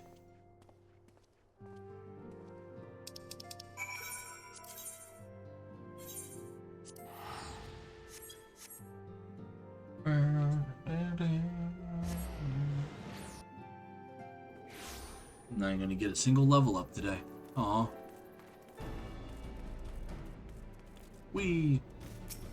Ilberd. My thanks for coming, Scion. I have spoken with the soldiers here. They say that Royal walked through the camp not a bell ago. Aye, she walked right through. You did not mishear. We have Robon's decision to keep the matters secret to thank for that. Bad for morale, he said. As a result, not a single flame in the garrison made any attempt to detain her. And so, here we are. Royal must not be allowed to reach Castra Meridianum. Don't worry. I will fly. Go, Ark. Ark and away. That's a side quest. I don't care about that. Is it a side quest? No, it's not a side quest. Come on. I'm going over there.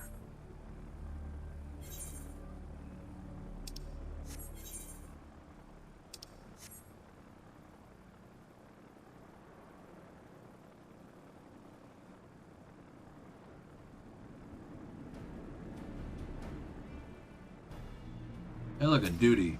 I did have a duty to do. Doesn't matter. I'm a tank. I can do it. Yeah. I'm tired, guys. I'm really tired. I've been streaming this all day long. I am tired. I'm almost done though. This wretch was with Royal. He threw himself at us with that his mistress might escape. He didn't blink when we cut him down. Not even when he started screaming. No loyalty even to her own. The goddamn harpy. Spit. With me, Scion. We almost have her.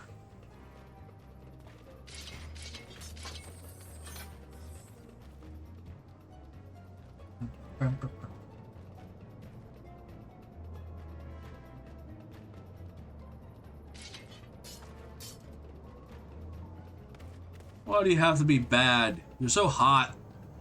I have a thing for people with glasses, by the way. Tall women with glasses are really attractive to me. Hold on. Let me put that on. There we go. Everybody, come here. I will take all of you. Because I'm cocky.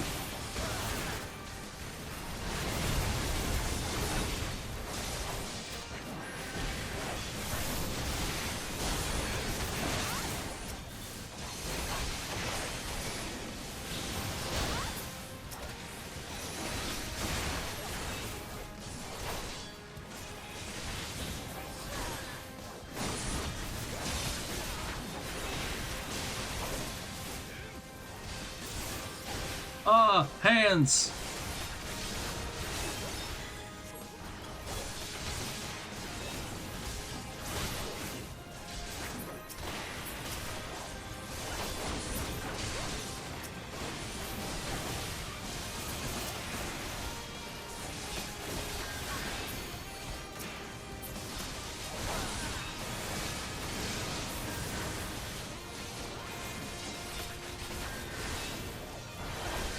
More reinforcements!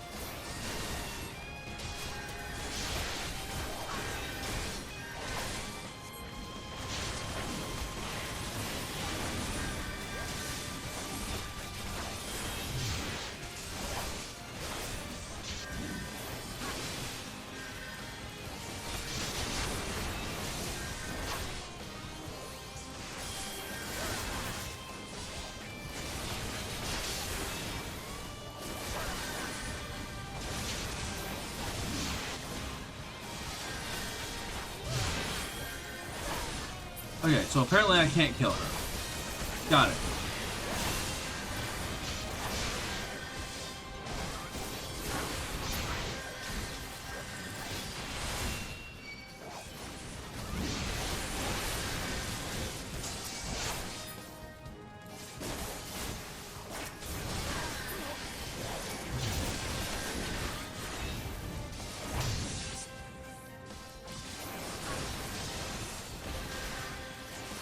I say nay.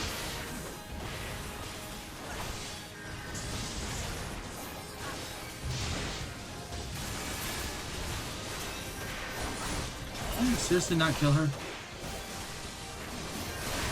No, okay, I can't kill her yet. Because all my people, oh my god, so many people.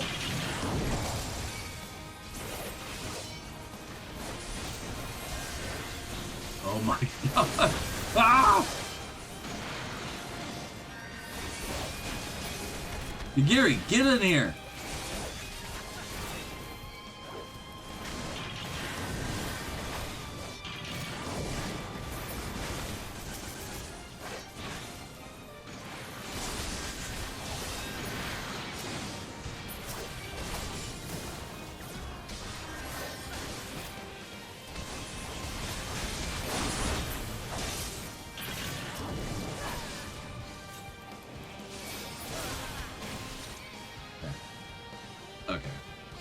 I wasted all my time trying to fight her because I was trying to take her out first. I didn't realize I couldn't technically take her out.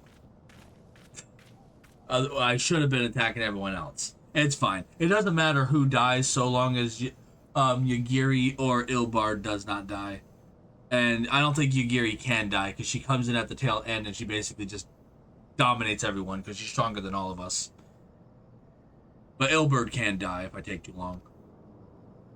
Bind her and do it tight. Yes, sir.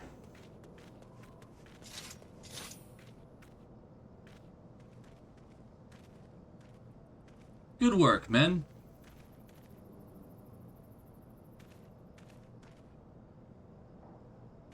She and her Imperial cronies pushed us close, but we were better. Behold, a respected officer of the Immortal Flames. People looked up to you as one of their Order's founding members, one of its pillars. It saddens me to see you fall so low. What would you know of low? You, a spoiled little lordling who has never known any war or want.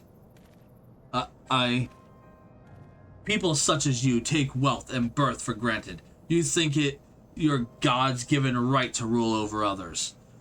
You know not of your plight. The injustice that we low-bornish guardians must endure to the noble lords and ladies. We are not people, but resources to be consumed. I did what I had to do to survive. Stealing, killing, even whoring myself. It is no fault of mine if fools imagine me as Paragon when I joined the Flames. So you're seeing a theme here, right? A lot of it has between the heretics and Shiva and Iceheart and all that stuff, as well as what's going on with her. Apparently there's some form of messed up society going on in Ishgard. And like I said, patch X.4 and X.5 generally leads you to that direction of where the next expansion is. So you can kind of see where we're going next. It always pushes you in that direction in patch X.4 and X.5. But you got to set up the next expansion. Next expansion being Heaven's Ward. To hear you tell it, one would think you only person ever to have suffered. In case you have forgotten, Reborn himself was born into poverty, as was I. We lived hand to mouth, with little more than the shirts on our backs. Hunger was our constant companion.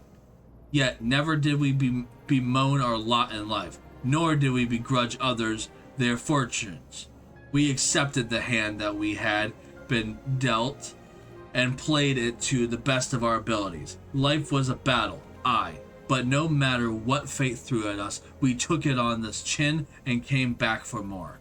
Everything we have, we fought for. How are we any different then? 'Tis true that we were both mercenaries of lowly birth, and 'tis true that we both had our fair share of struggles. But whereas I sold my sword, you, Marshal, you sold your comrades. If life has taught me one thing, it is that you never betray your own. I would sooner cut off my own arm than raise a hand against a friend.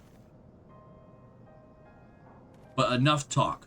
You will return to Old Dawn to face justice. the people whose trust you have dragged through the gutter.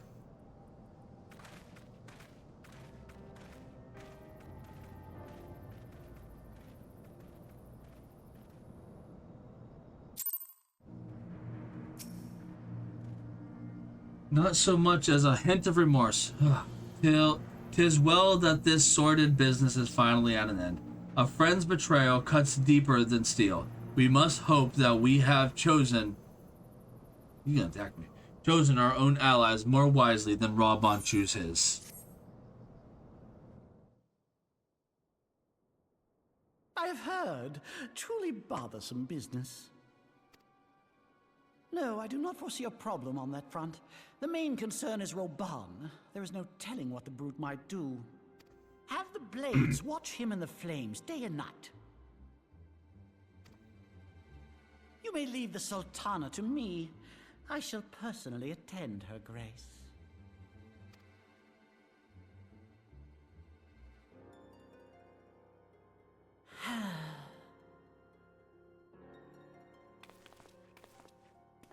Sever one of the East Aldenard trade routes. That ought to keep Lolorito occupied for a while.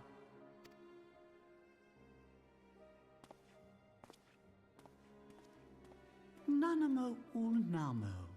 For my sake, pray be a good little Sultana to the last.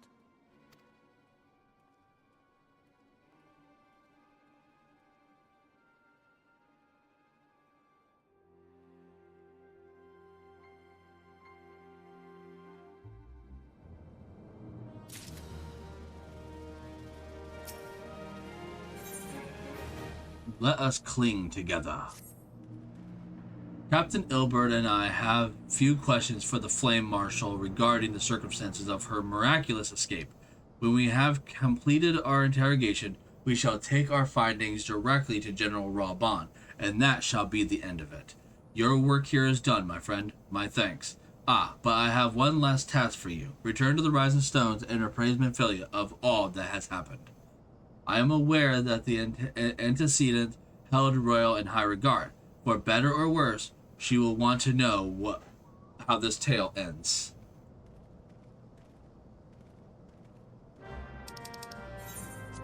This might be the last quest.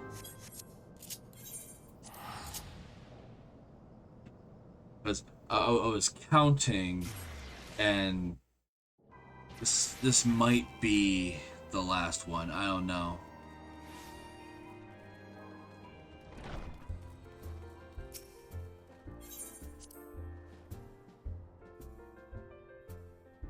It seems like a conclusion to everything that we were currently working on.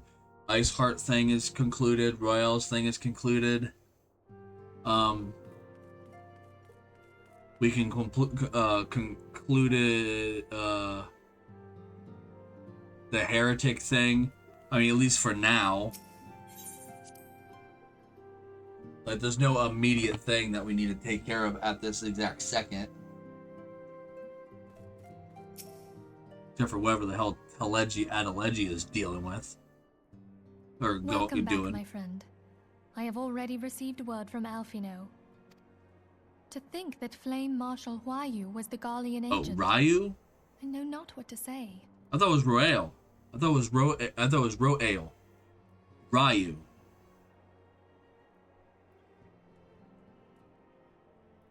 See, you can't blame me for not being able to pronounce things in this game, because they're pronounced in ways that you would not think they're pronounced based on the way that they are spelled. Together with Reborn, Aline lent us much needed aid at the time of our order's founding. She was particularly passionate about the need to tackle the Aline, prime not threat. Ellen. Wait, was this Aline? I don't know. When we discussed the subject, her eyes fairly shone with determination. Whatever else she may have been, I choose to believe that it was her true self with whom I spoke then. But now is not the time to dwell on such matters. I have an important announcement to make regarding our effort to defeat the Asians. We shall begin as soon as everyone is assembled. Okay. My thanks for coming, friends. Moonbreeder, the floor is yours. By now, I'm sure you're all familiar with white auracite, the miraculous material that'll allow us to capture Ascian souls. Back at Snowcloak, we verified its ability to absorb vast amounts of ether. Alas, it leaves something to be desired in the area of stability. The stone can only store ether for a short while before expelling its contents. In addition to auracite's inherent limitations, we must needs be wary of our enemy's strength. Our foe draweth upon an infinite wellspring of power. Even should we succeed in entrapping him, the stone will not long contain his wrath. Meaning that, if we want to kill the swine, we'll have to be quick about it. 'Tis our belief that an Ascian soul may be permanently undone, if smitten by a sufficiently concentrated burst of pure ether. The only trouble is, we can't say for sure how concentrated the burst needs to be. Without knowing how much ether an Ascian soul is composed of, we're basically guessing. Our sole clue lieth in thy struggle with La Habrea. During that encounter, Heidelin bid you forge what she called a Blade of Light, a weapon which took the form of a luminous stream of energy. Based on your description, we believe the blade with which you vanquished your foe was composed of ether. Admittedly, your victory proved ephemeral, as La Habrea was able to use a crystal of darkness to flee into the space that lies between our world and the void. The fact remains, however, that Heidelin placed the means to destroy the Ascians in your hands. Be that as it may, it would be unwise to assume that she will do the same when we next encounter such a foe. Quite so, my lady. We must needs find the means to forge our own blade of ether, one to equal that which Heidelin did benevolently bestow upon her champion. That is all well and good, but it seems to me that producing such a blade will require a prodigious quantity of ether. Whence will it come, pray tell?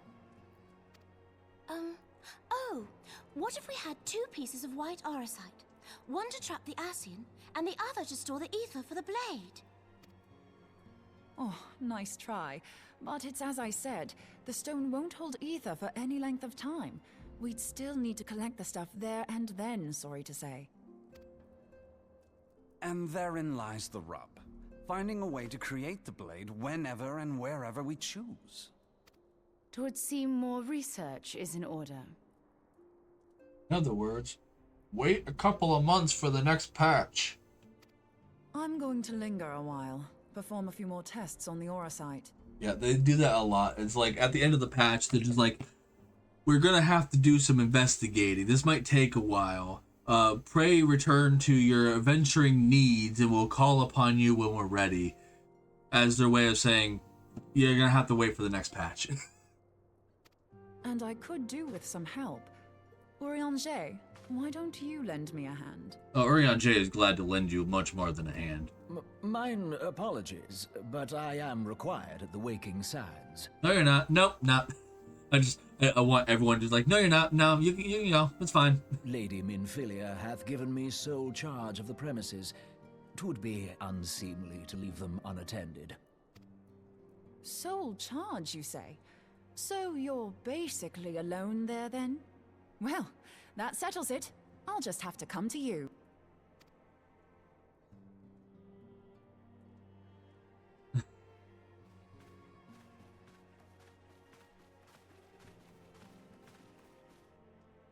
While you were afield, word arrived from the Sharlayan motherland.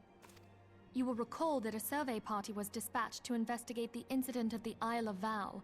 What they discovered was troubling, to say the least.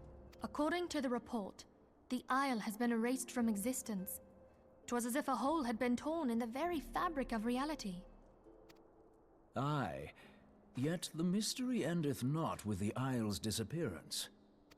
It hath come to light that a number of scholars in various other locales were reported missing at a similar juncture. What's more, they all had something in common with the head of the students of Baldessian. Every last one of them was researching a phenomenon called dimensional compression, or the rejoining as the ancient texts call it. I'll be damned if that's a coincidence. All indications suggest Ascian involvement, but I sense that a force greater still is at work. The entity the Dark Beings call the One True God. Have we ever solved that mystery?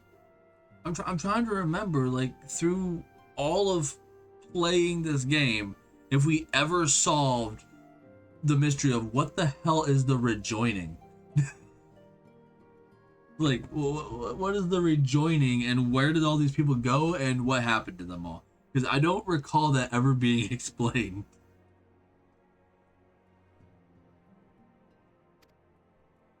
We must pray that my dear friend Kryl regains consciousness soon. If she bore witness to the Isle of Val's final moments, she may be able to shed some light on this mystery. Maybe she tells me. I don't remember. I honestly do not remember if we ever find out what the hell the rejoining is.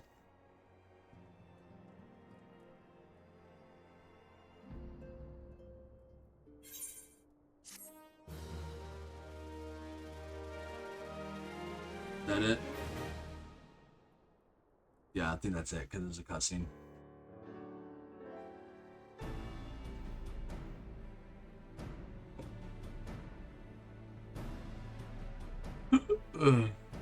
Following the calamity, the forces of the 14th Imperial Legion entrenched themselves in strategic locations across Eorzea.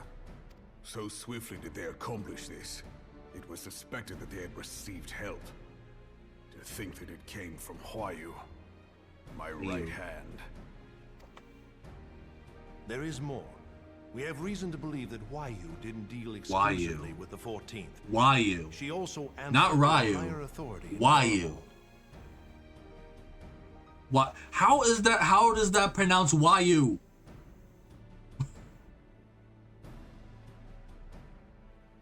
What language is that?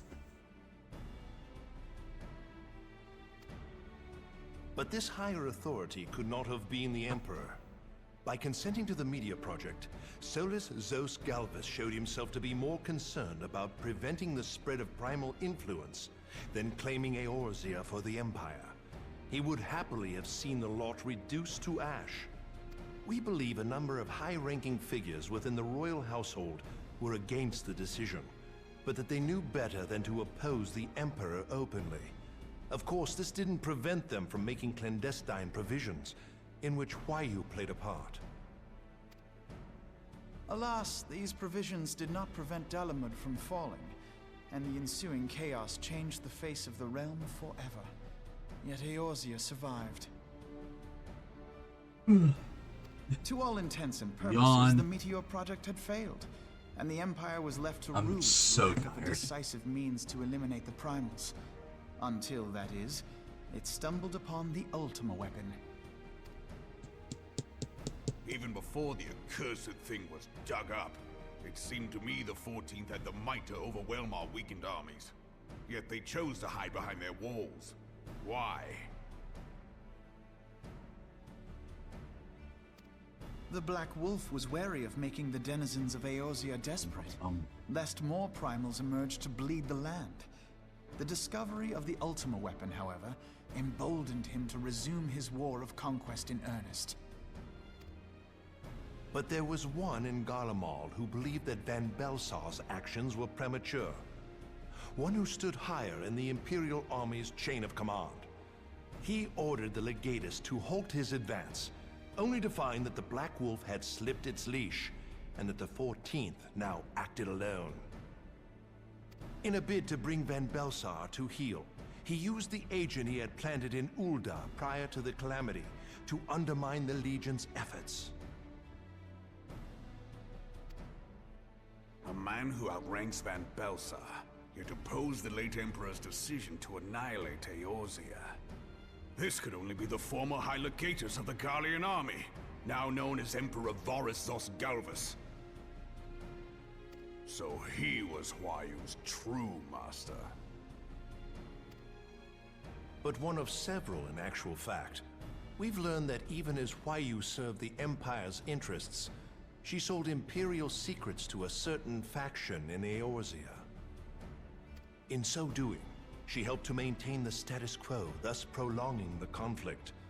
Considering who stands to profit from war, it isn't hard to imagine who her other masters were. 7 hells! You mean to say that she was a double agent? Huh, triple, if you consider her services to Ben Belsar and the new Emperor as separate. As neatly as these pieces seem to fit, one aspect of the puzzle remains unclear to me. By whose will was the Marshal feeding intelligence to the heretics? And try as I might, I fail to see how aiding their cause would profit either her Imperial or Monetarist masters. Could it be that another hand is at work here? If so, Huayu must be made to reveal whose it is. How many people is she working for?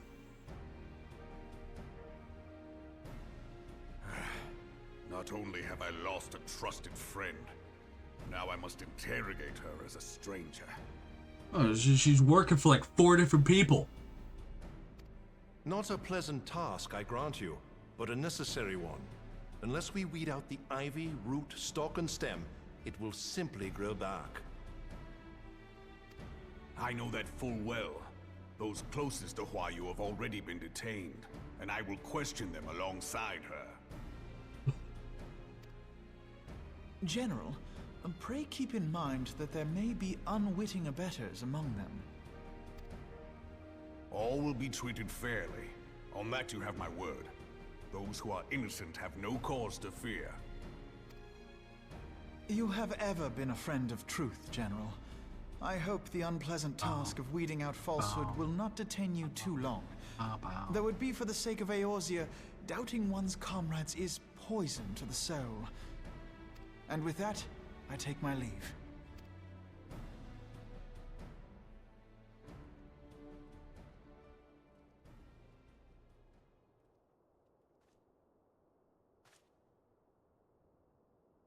All these years, I've been made to dance to their tune.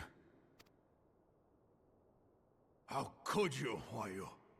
How could you side with them? Those cankers who take from this land and give naught in return, who use their power to disempower and grow fat while the people starve. I know you can hear me, monetarist scum! Your crimes will not go unpunished! One day I will purge this land of your sickness! Before the eyes of the 12, I swear it! It's really a smart thing to do to piss off the people that have power. Wait. The monetarists. They're a member of the syndicate, right? I never understood exactly who the monetarist is. Look at those plushies! You got a Moogle on a baby chocobo. I shall have no further need of you this day. Your Grace.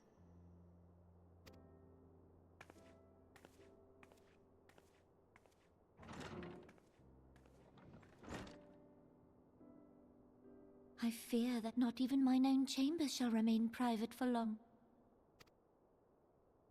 Has the situation grown so grim?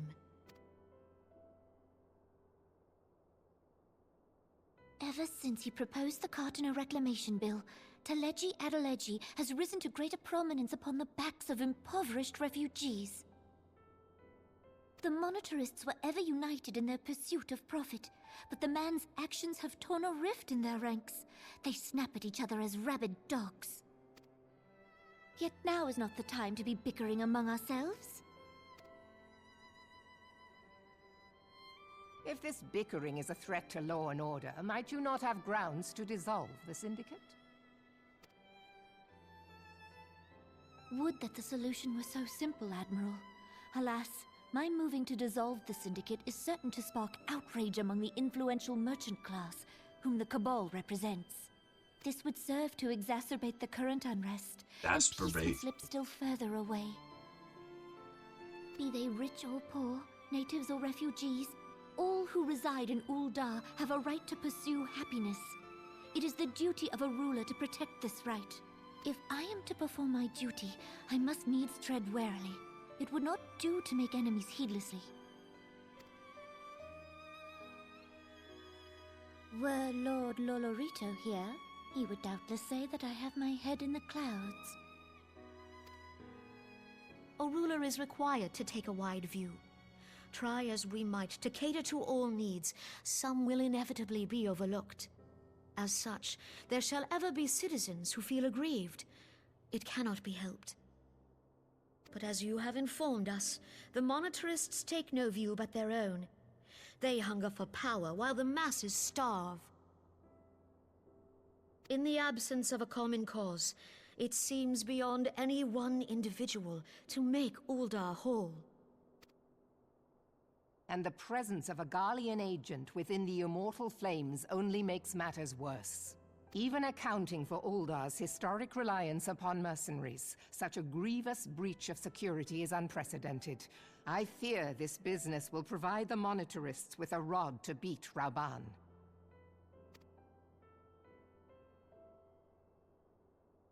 Eorzea can ill afford for the Immortal Flames to be dampened now. Ere long, the Garleans will turn their ravenous gaze toward our lands once more. If we are to resist their might, our nations must stand together. Yet for this to happen, our nations must be whole. Cannot be done to improve the situation in Uldar.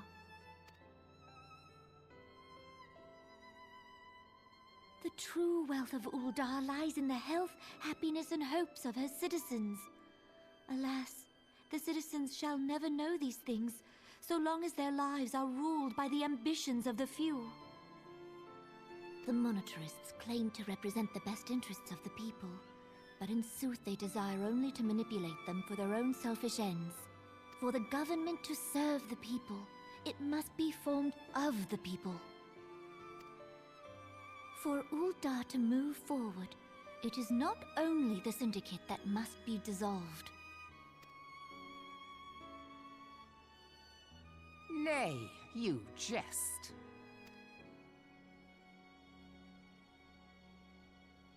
My friends, it was for no other reason than to make known to you mine intent that I requested your presence here. When I make my declaration to the people, chaos shall inevitably ensue. As the last monarch in the line of Ul, I make unto you this request.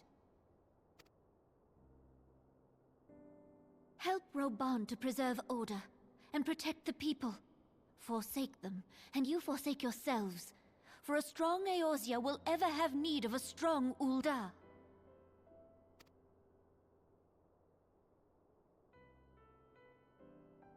Your Grace, are you certain of this? There is no other way. When the time is ripe, the nation shall become a true republic. Both royalists and monetarists shall cease to be. Uldar will no longer belong to kings or queens or merchant princes, but to her people.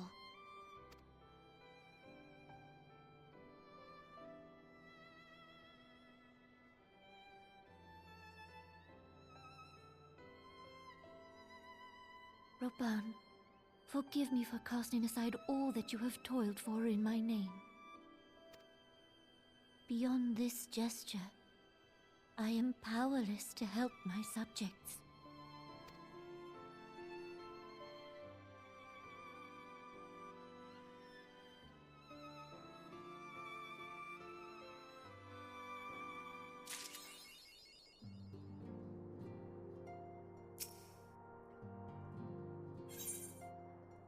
You mean it can't start that?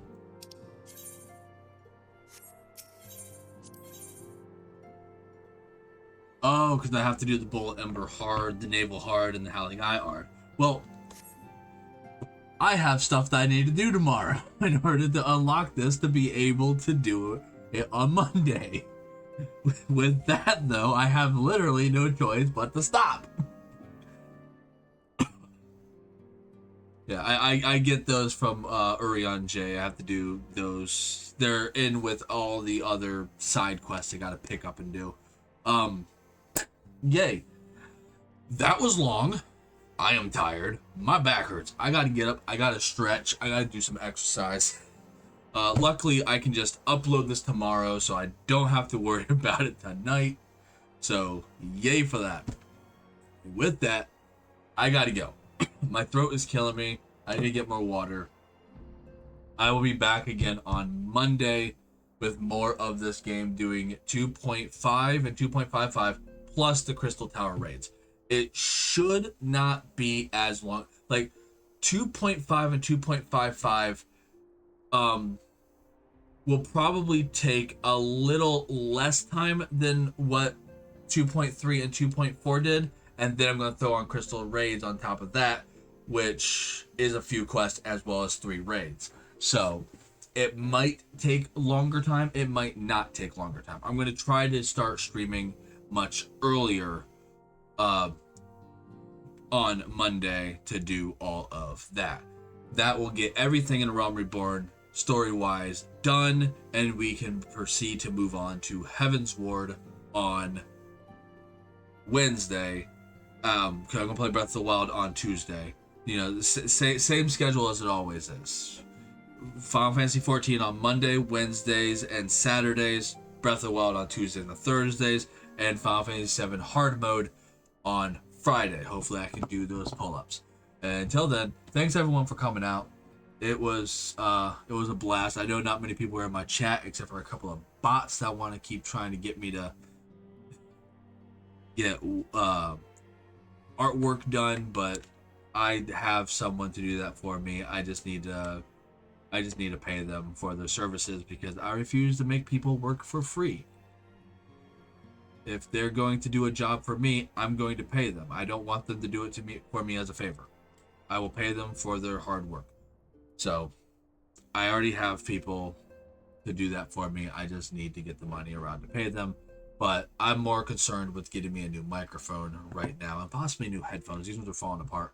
But maybe not. These ones haven't died out yet, so I can continue using them for a little while longer. But I need a new microphone. The one I currently have right now sounds like shit. But yeah. So I will be back here again on Monday. See you all then. Peace out. I gotta go.